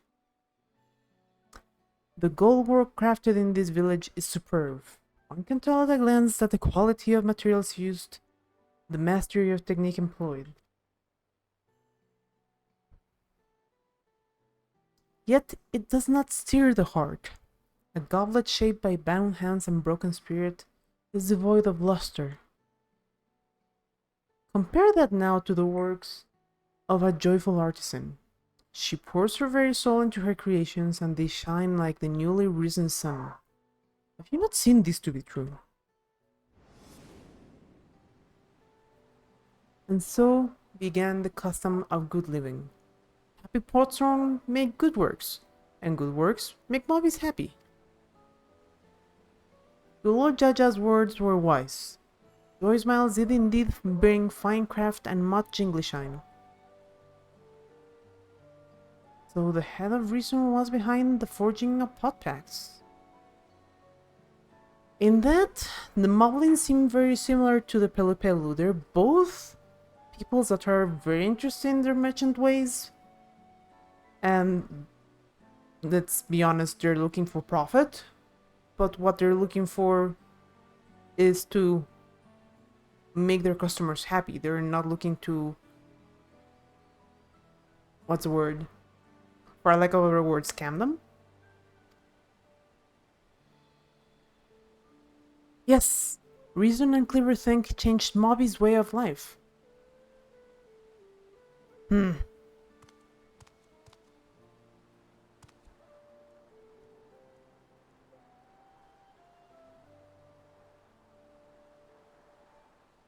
first promise tires of your talk of olden days. He would rather look to the future and the next feat.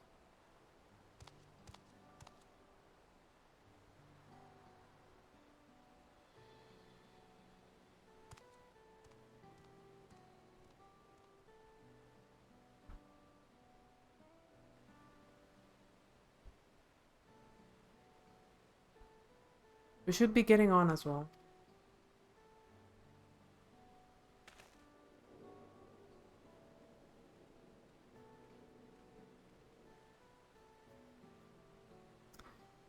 But Kul Jaja never did come back, did he? No, he did not. Do you have a moment there, Promise? Ragnarok will repay you for hand helping with Kahe. He brings the tale of the Golden City. Really? I'd love to hear it.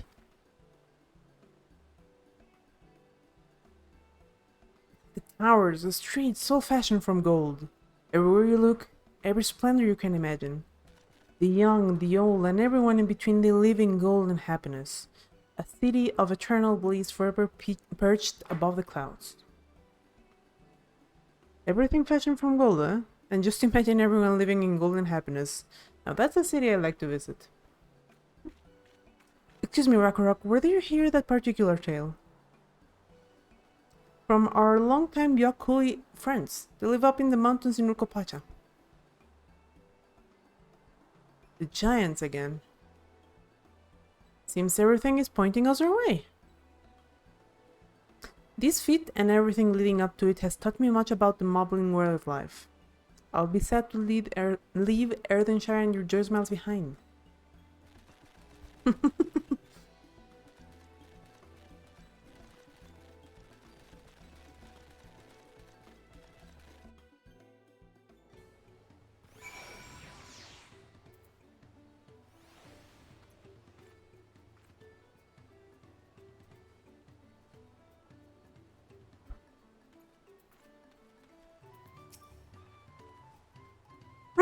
We should go and see the giants next. Agreed. Golden mysteries notwithstanding, their village is featured prominently in the saga and is not to be ignored. The Urkopacha Highlands should be easy enough to reach from here. If we leave Erdenshire from the west, there is a road which leads up into the mountains. Let's find that first.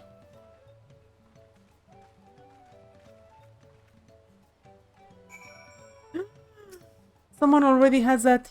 Oh my goodness. That bar thing is so goddamn cute. I must have it.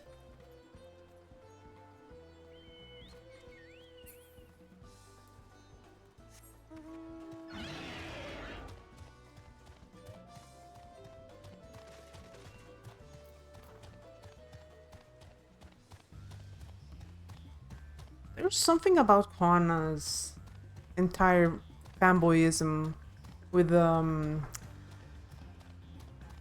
Shoreline that bothers me, and that's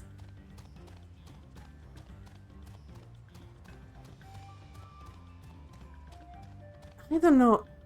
He seems to like be very willing to ignore parts of history that do not fit his narrative of the Shoreline as superior group, I guess you could say. Like I said before, it's not necessarily that the Shoreline are not a force to be reckoned with. They are the keepers of years in knowledge. But Kwana saying that, for example, the Garlean were not willing to invade them. Like, excuse me, Idleshire is literally a town abandoned by them so that they wouldn't have to deal with the Shoreline. That is absolutely not a force of strength. A show of strength, excuse me.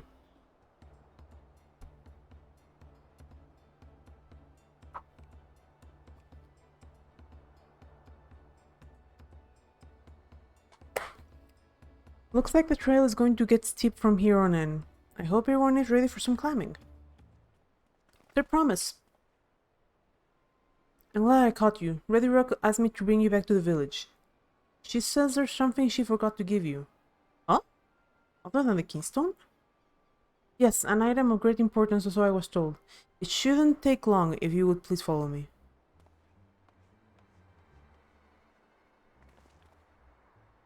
I wonder what this is all about.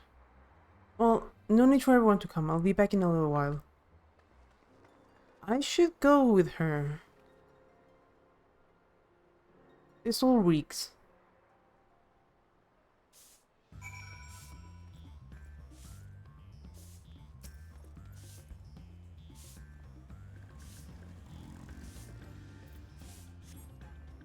This is taking quite a while. Just keep waiting for now, I suppose.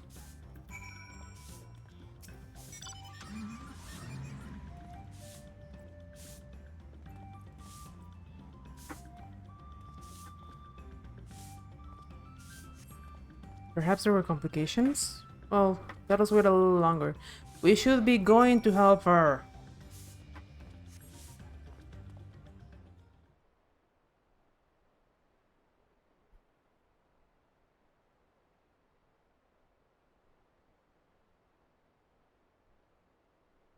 This is getting a little ridiculous. She get lost in the way back to find us? But how? There's only the one road. I wouldn't just underestimate Wuklamat's sense of direction or lack thereof. Fortunately, she has a link pearl. Let's see what's keeping her.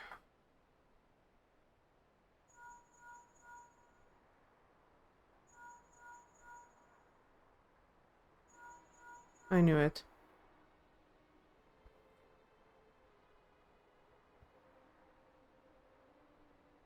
Perhaps we should all return to Erdenshire. That's what I've been saying.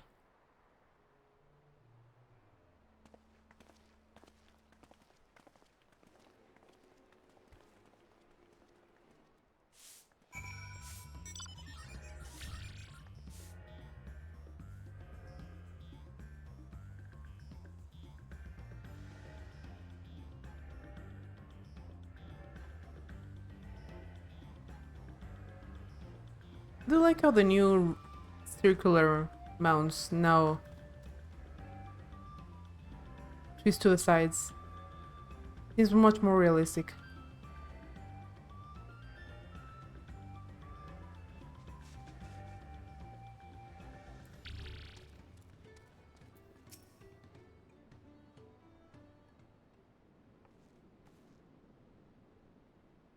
Back again so soon?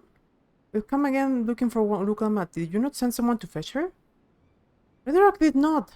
Neither has she seen the third promise since you were last here. And who was that man who came for her?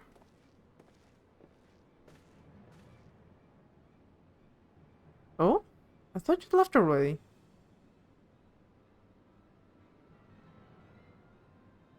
Where's Lamachi?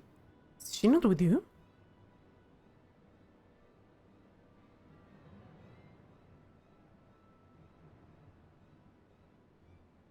You don't know where she is? How would you let this happen?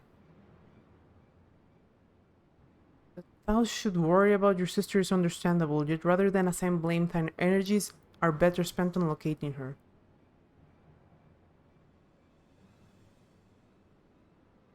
I will help you search. This is not how I'd wish a fellow claimant to lose a contest, my sister least of all. In that case, dividing our forces will allow us to cover more ground. Talca and I should work together at least, and the better to facilitate communication between our groups. Then the rest of us will split up, reporting should you find anything.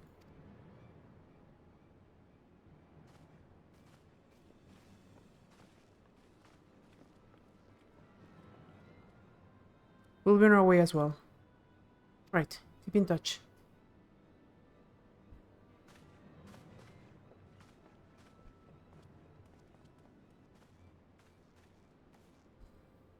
Come, we should begin our search.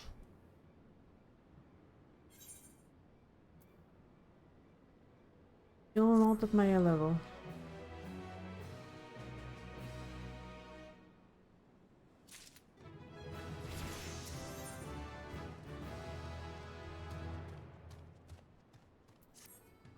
If Lamachi was returning to Ardenshire from the west, then she should have passed through here. Except Ready Rocks swears she didn't see her. In which case, it's entirely possible that Lamachi never made it back to the village at all. The only way to be certain is to ask the sentry stationed at the opposite entrance.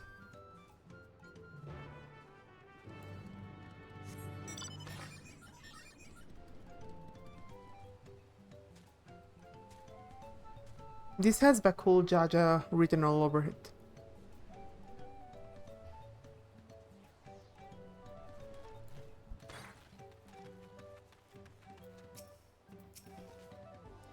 To promise? Moby has been standing at his post with diligent eye watching. He has seen no claimants pass his way. What of a Tonawauta with brightly colored hair? Moby knows something of this one. He hears tongue flaps of a peddler in many fires who was attacked by a crazy hair bandit on the road. Bandit, you say? Thank you, you've been most helpful. My sister is clearly not here. Though I wish it were otherwise, we must consider the possibility that the Tonawautan messenger and the brigand described by the sentry are one of the same, and that Lamachi is in very real danger. Come, let us hurry to many fires. I'd like a word with this peddler should they still be around.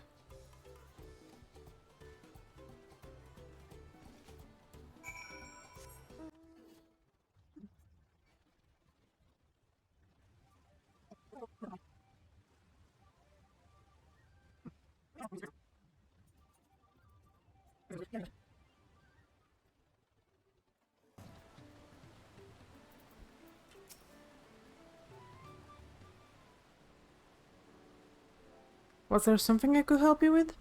I'm told you were the victim of a bandit attack. Could you recount exactly what happened? My goodness, I thought I recognized you. I'll tell you everything I remember, second promise.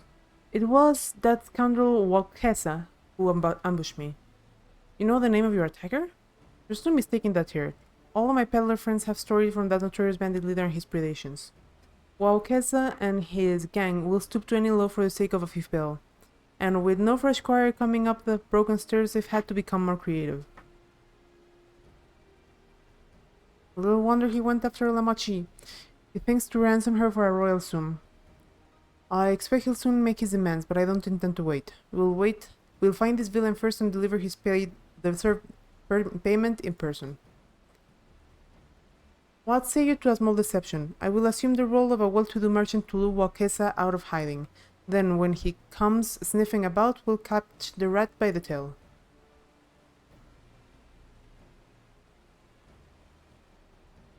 An excellent plan, and I have just the right garments for your disguise. At a special discounted price, of course. Brush with bandits hasn't dampened your mercantile spirit, I see. Very well, I accept your generous deal.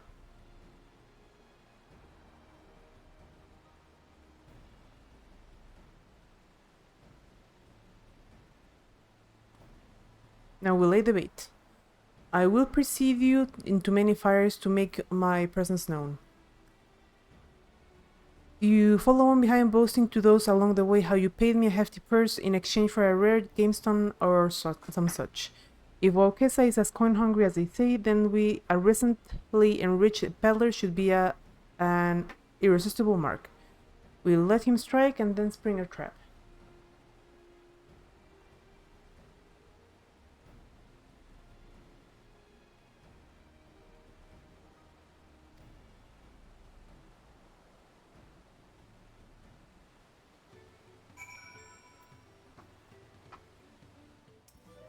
Alright, time to play our parts.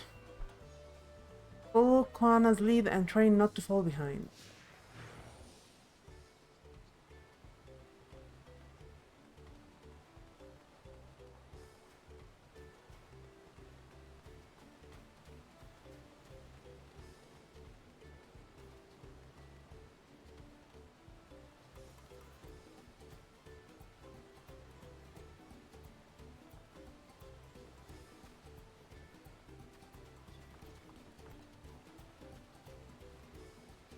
There, Backshroud fellow. Share with him how happy your imaginary deal with me has made you. Once you put on an appropriate display, we can continue our next performance.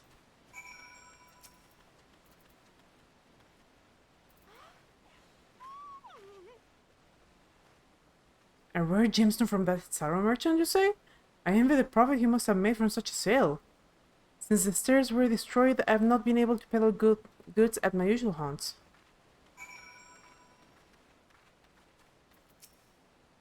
A good start, but I would make certain Wakesa is aware of me. Let's continue.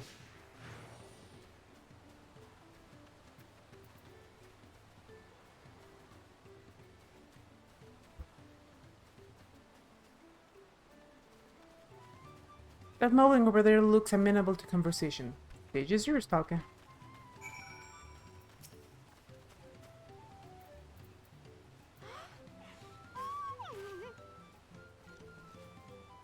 That Kizaru sold you a sparkle stone for your collection? Well, that explains your giant joy smiles. Moby is happy for your happiness. Moby's also jealous of the merchant and all the jingling he must have made. That should be enough, but perhaps one last act to drive it home.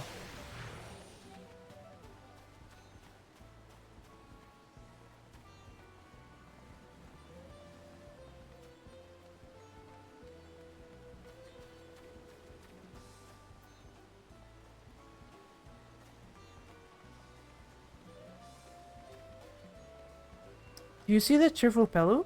Tell him the tale of your precious gemstone, and then we'll be done with this part of the charade.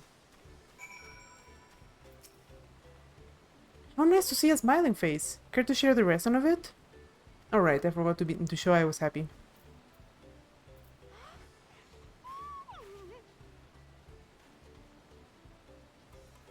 The passing player had the very gemstone you sold for your collection? That is a stroke of luck. I'll wager the merchant is just as pleased to fill his pockets with your grateful coin, eh?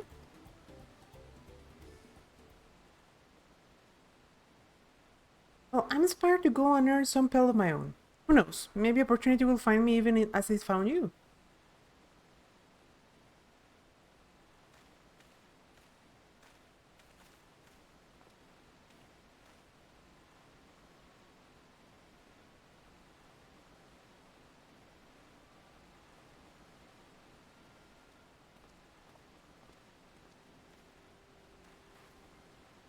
Ah, my most valued customer.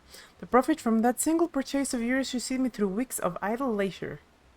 Traveling with such a fat person, no seltzers is tempting fate, so I shall make Dawntrail my last stop and then return forthwith to Tulula.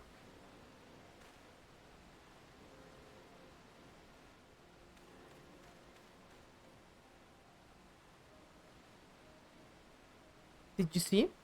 The rat has come from an evil.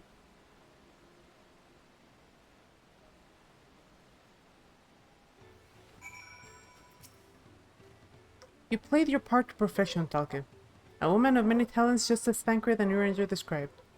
Now let us lure Wokesa out and spring our trap.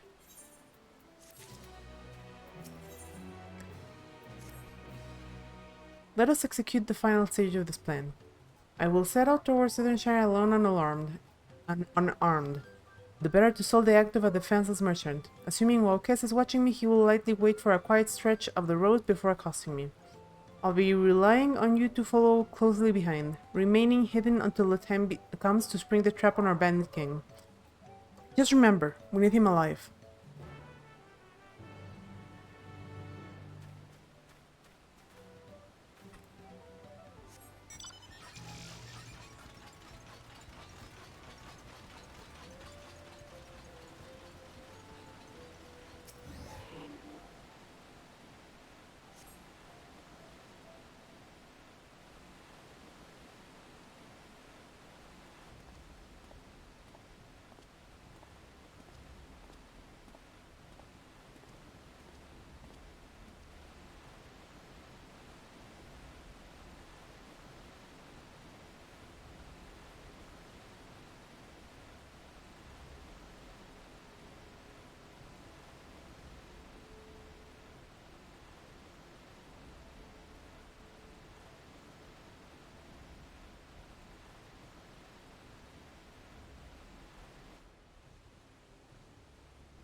I hear business has been good to you, Master Merchant.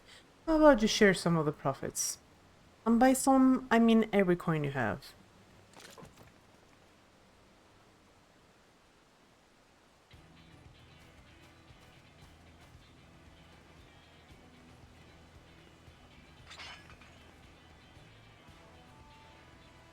You're that gemstone collector. Oh, I see what it is. We've been tricked.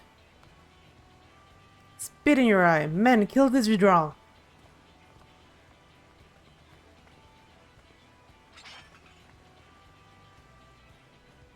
Slippery vermin. We'll have to interrogate his underlings instead. If you would be so kind, Talcum, pray leave them capable of speech.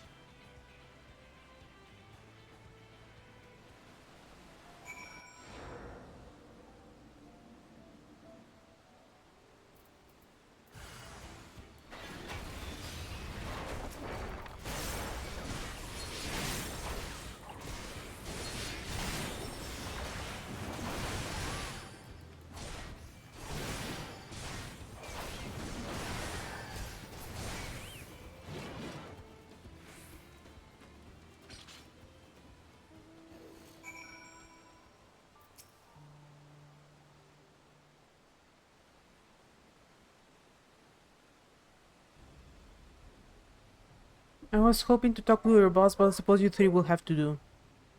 Wait, that's the second promise. What do you want with us? Think I'm scared of a fancy title? I'll take your royal ears as a trophy, as soon as I get free of these ropes.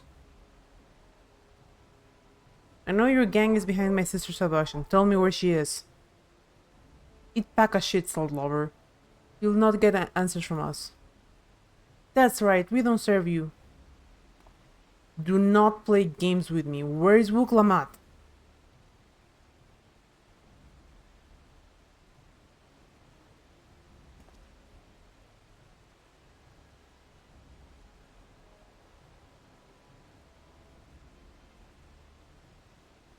I am fast losing patience. Talk now or die. The choice is yours. We were hired to nab the third promise, that's all. We don't know where they took her. Hired? By whom? We weren't told that either. Only old Kesa knows, and he's the one who took the job. Seems they needed their leader after all. Once they arrange for the Landsguard to take custody of these criminals, I'll call on Tancred and his tracking skills. Perhaps you could pursue Walkes in the meantime? The bandit was running in the easterly direction. Should we locate him, I suggest you shadow him rather than force a confrontation. It might lead us to where Lamachi is being held.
First try.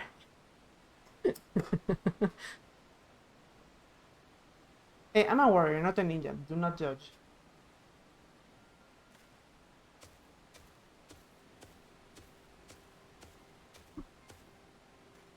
Finally! My money, give it to me now. The Landsguard may be hunting us already. Calm yourself, we had our own troubles finding a suitable hideaway.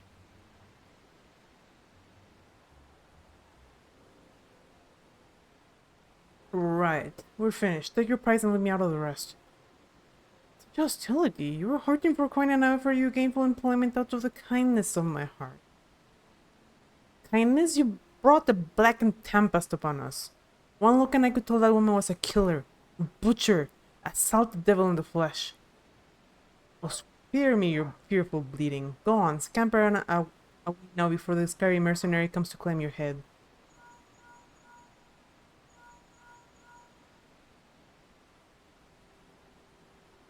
Guana told me the news. You found the abductor then? What's the situation?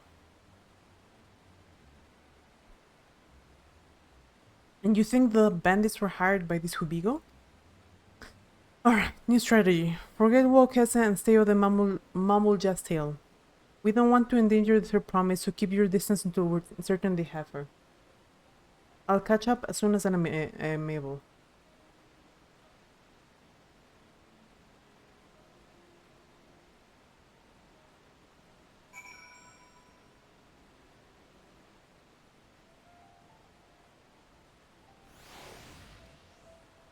Okay.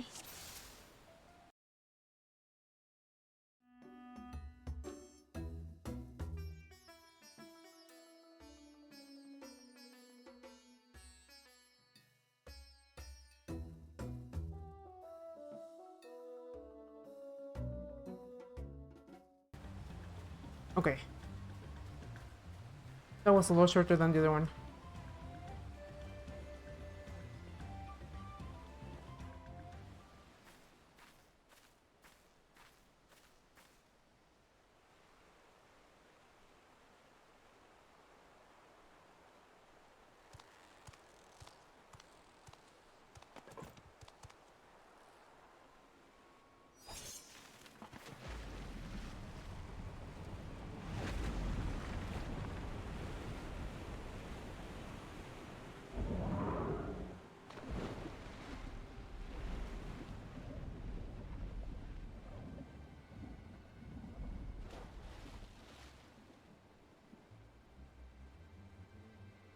Renville's not gonna be happy about that. Better late than never.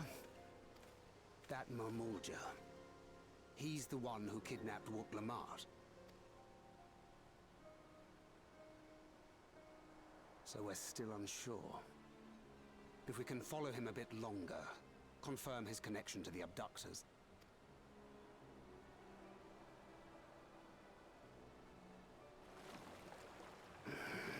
That will complicate matters.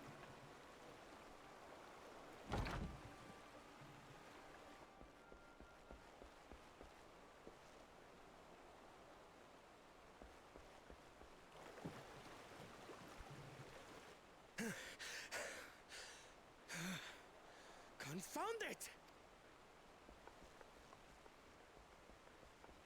If I set out now, I can trail them along the riverbank.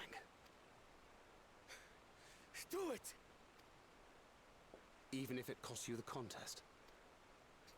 What worth is the throne if I lose my sister to win it?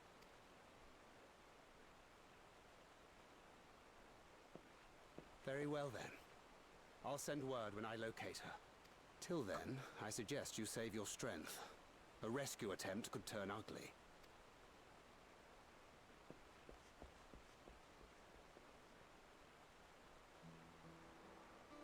That Hubigo just now. I swear I've seen him with Bakul Jaja. Knowing the way that monster works, he probably hired bandits to kidnap her so he could steal her keystones. But even alone, my sister is more than a match for a gang of untrained ruffians.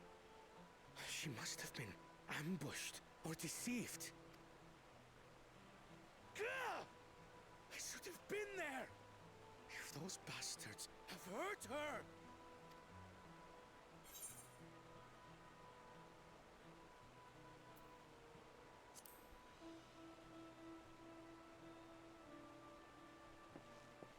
How can I be calm when... Forgive me. Snapping at you won't get my sister back. I'm afraid I've always been like this when it comes to Lamachi. The thought of her being in danger sends me into a panic. But isn't that how families should be?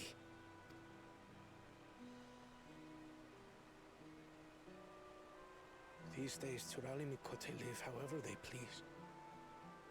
But the clan into which I was born kept to the nomadic traditions of our ancestors. They herded their own neck across the plains, always moving with the seasons. During one such migration, my birth parents left me behind. A child. All alone. Without a single word of explanation. A chance encounter with a kind Pelu merchant was the only reason I survived. Taking pity on me, he taught me his trade that I might fend for myself. I became a stallkeeper in Tuliyolal's market. And that is where the Dawn servant found and adopted me. I had already been in the palace some time when Lamachi came to join us. Okay, so Brevity older and has more memory. Like me, she had been cast aside by her parents. I knew the pain of solitude and wanted to spare her that suffering. As this tiny child's new brother, I swore I would always be there for her.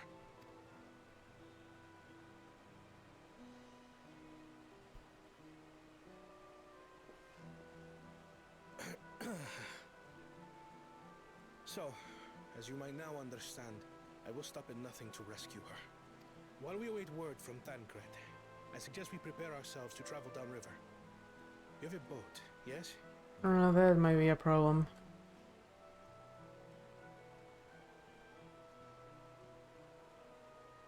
Why release the punity if not to delay pursuit? If we were unsure of their guilt before, then this surely proves it. Before we act, however, let us regroup with your comrades. Would you mind making the call?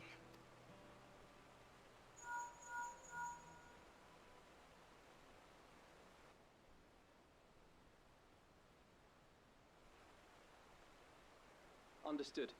We'll meet you at many fires.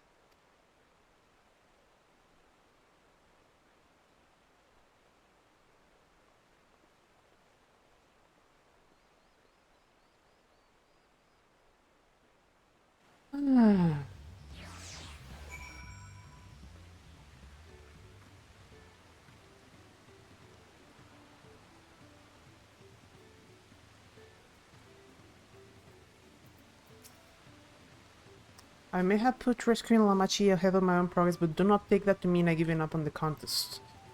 You understand how important she is to me. Yet regardless of how close we were, I would have made the same choice. After all, if I am incapable of saving my own sister while also winning the throne, then I am not fit to inherit our father's heavy mantle.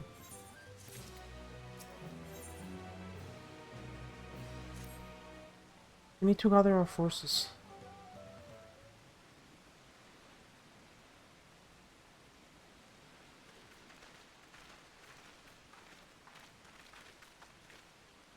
Firstly, allow me to brief everyone on our present situation.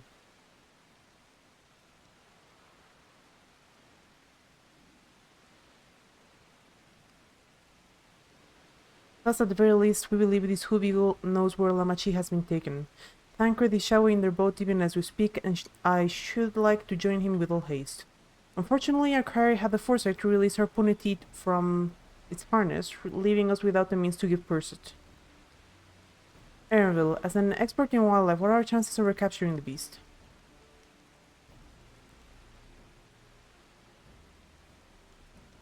With the right mix of feed, it can be done. I should like an extra hand to help scatter it about, however. Would you accompany him, Talke? Meanwhile, the rest of us should work on getting the harness repaired. It appears it may have been damaged when the punity was let loose. With all the pillars here in camp, we should have little trouble purchasing replacement materials. As for any necessary metalwork, Earthenshire's artisans are but a short walk away. Then let us divide the task and have at it.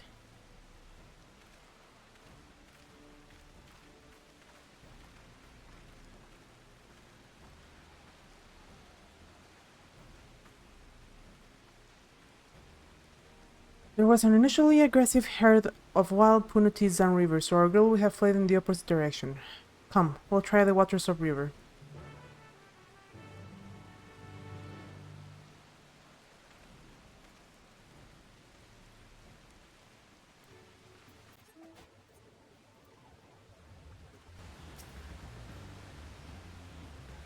Assuming our Punuti has come this way, she'll be hiding in the depths of Marsh Shilagaka. We'll need to lure her back to the shadows with a promise of food. Wild Punutis eat mainly aquatic grasses and plants, but the tame ones are often fed vegetable scraps. Knowing this, I added leftovers to the feed I prepared. This should help the mixture stand out against the marsh's natural scents. Ligaka is crawling with predators, however, so I'll leave it to you to scatter feed deeper in. I'll be waiting for you near the shallows with the rest of our Punutis enticing feast. Let's go at it.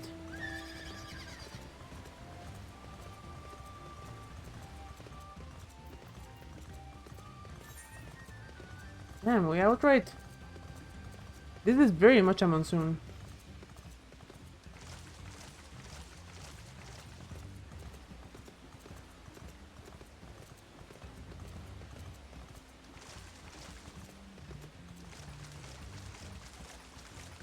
Also, I love how distinctly Amazonian this whole area is. Like they went wild on the wildlife, on the plants, on the lay of the land.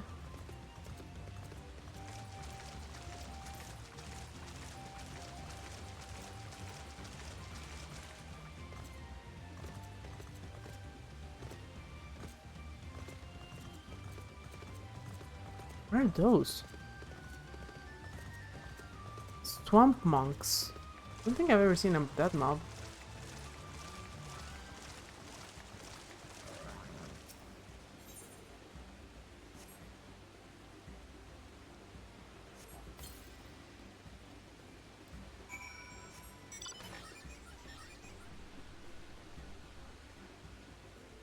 They're like bird fishes.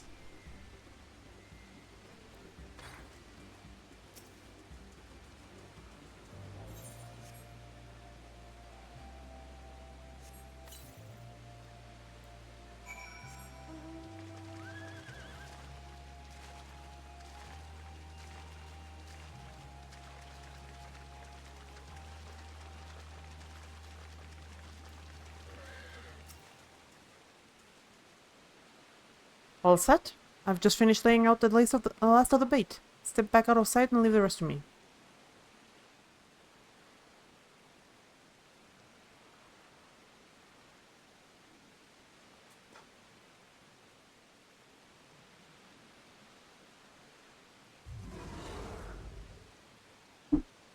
Here she is. Shh. Nothing to be afraid of. We just need your help one last time. You're hungry, I wager. Come on. Come with me.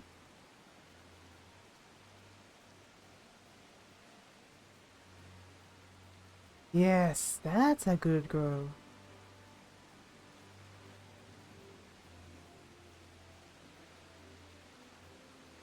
We'll be fine here, I think. I'll give her a few more treats and lead her over to the boat.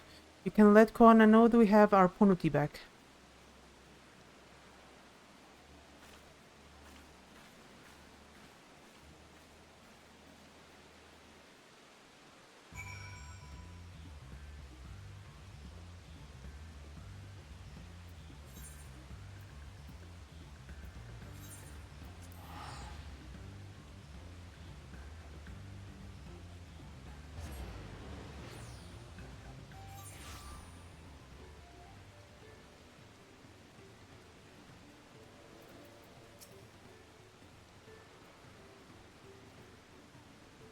Edenville has a Ponuti in hand, then? Good. I expected nothing less from a certified cleaner. For the harness, we were able to purchase all the parts we needed. The leveler trains are over at Edenshire right now, having the Potstrom make the repairs. I'm told it shouldn't take long. We'll be ready to embark on a rescue mission as soon as we hear from Tancred. Tancred must know something by now.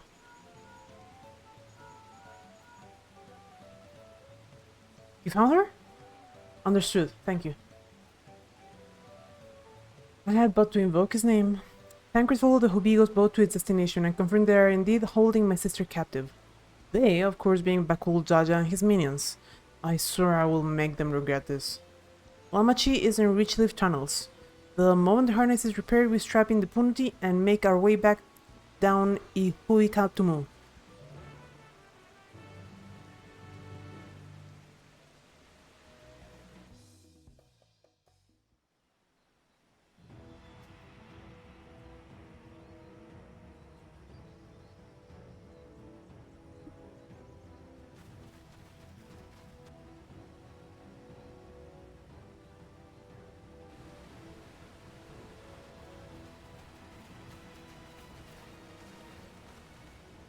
Tancred. The third promise is up ahead. She's unharmed, but we best not dally.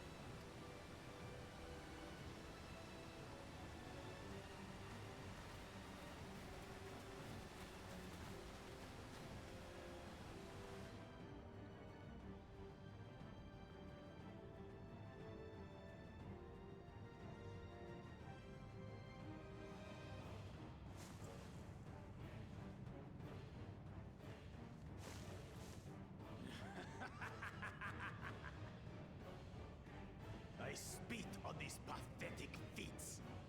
Far more satisfying to claim their baubles by force. Give it back! Fosunten poured his everything into that stone. You've no right to touch it.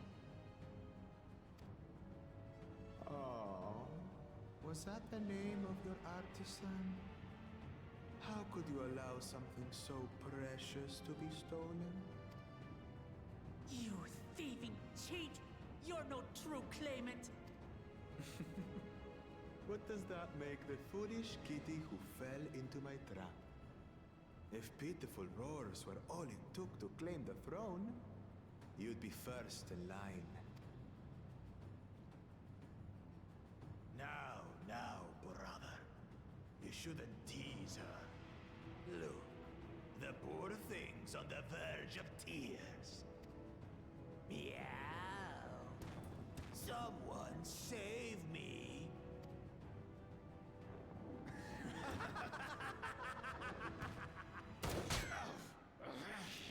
Who did that? His scales claws are as thick as his skulls. Coward! You dare ambush me?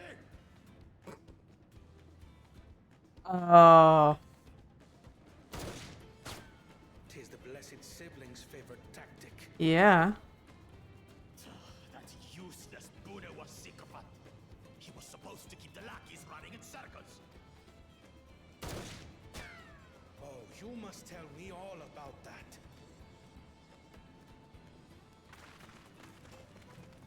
Can I please kick his ass now? You wouldn't want to hit her hostage.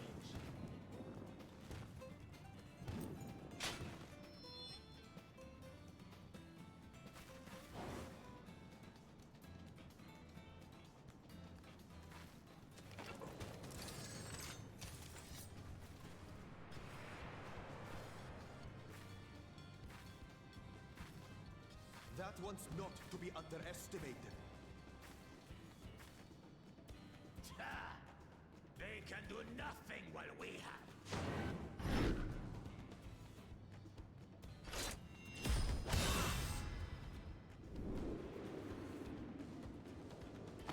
Get tracked.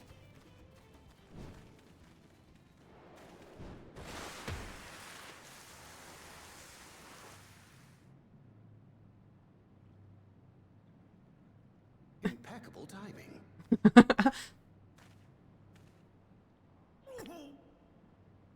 Amachi, are you alright? Considering he's that much bigger than he is, my respect for him just went like up thousandfold.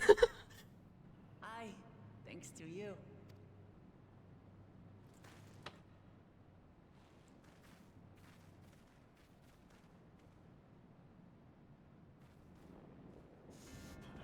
These weaklings think they can defy us.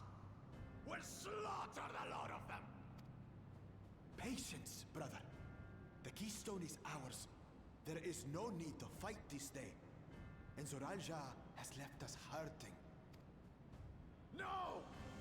I won't stop until I gut these maggots and feed them their entrails. If we fall here, we fail our siblings for nothing. Is that what you want? Oh, please let me kick his ass. No, brother. Break off! We retreat! Wait! Damn you, Bakul Jaja!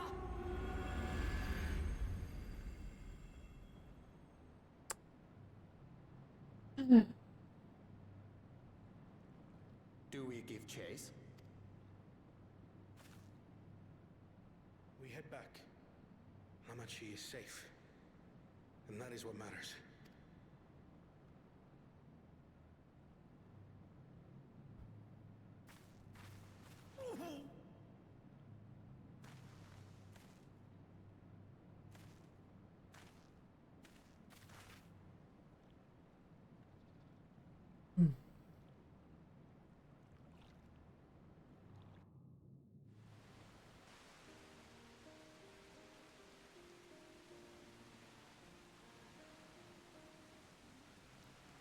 I'm glad to see you unharmed, Lamachi.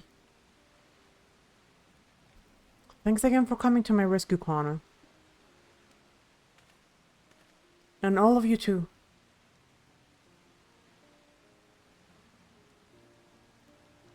Bakul Jaja must be desperate indeed to resort to such aggressive tactics. I shouldn't have been so careless. I underestimated him and it cost me a keystone. When Jean-Tem appended his life so I could accomplish the Mobbing's fate, he believed in me and believed in my cause, and I let him down.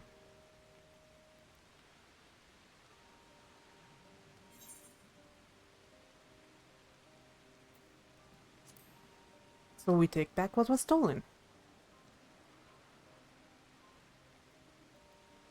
Yes, we'll do exactly that. Next time I meet that brute, I'll knock him straight into his skelly behind and take back my keystone.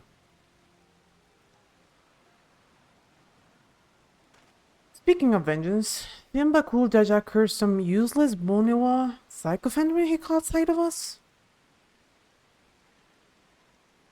A reference to Sarilja, I assume. He is devoted to our brother and is the only Bonewa I know participating in the rites of succession. If Soralja was somehow involved in this, I will never forgive him for putting our sister in danger. He will have forfeited his right to be called brother.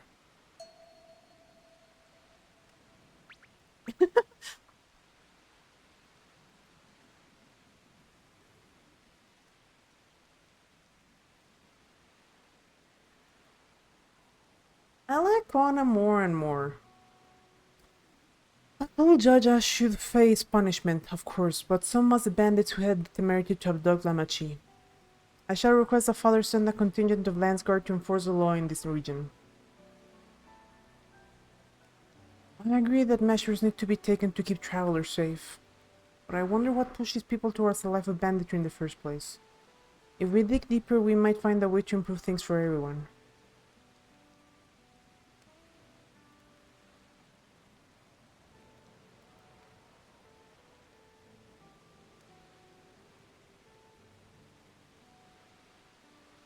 It is something to think about. For now, however, the ride continues.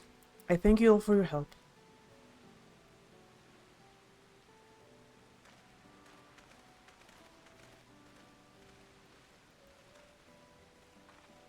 We should be moving on as well. Are you feeling fit to travel, Wuklamat? You bet I am. Soralja has gained a good head start, and it's time we clawed back some lost ground.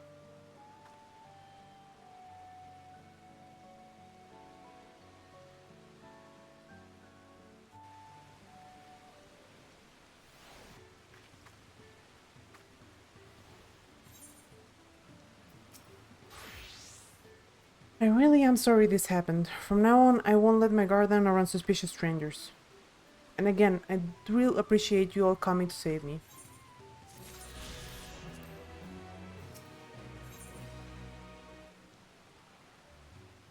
Uklamat has her sights set on the Yukhoi village. The road beckons, friends. Let's be on our way to the Yukhoi. Then it's back to where the path through the mountains begins. Remember, the spot where you were tricked into walking off with Walkesa? Do you really need to remind her? I wonder if he's raising my hackles on purpose, though. You know, trying to keep my anger directed at him instead of myself. Either way, we can't be standing around here all day. We have a lot of lost time to make up for.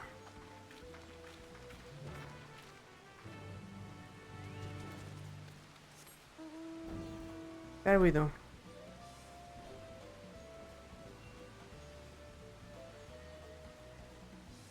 Probably just faster to kill.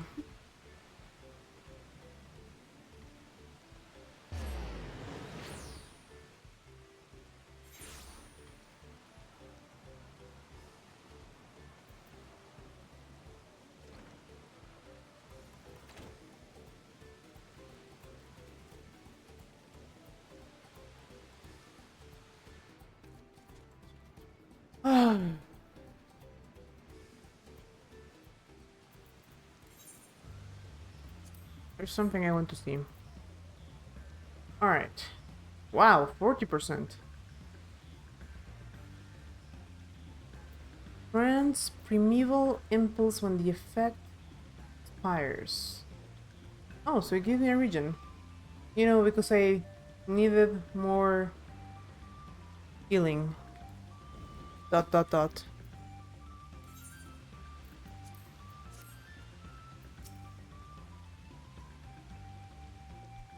can't leave without letting Ready Rock know what had happened, so I stopped by Erdenshire to say a few words before moving on.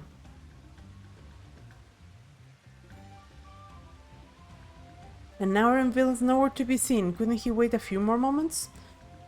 So much for giving him the benefit of the doubt. Come on, let's catch up. I want to give that smart gleaner a piece of my mind.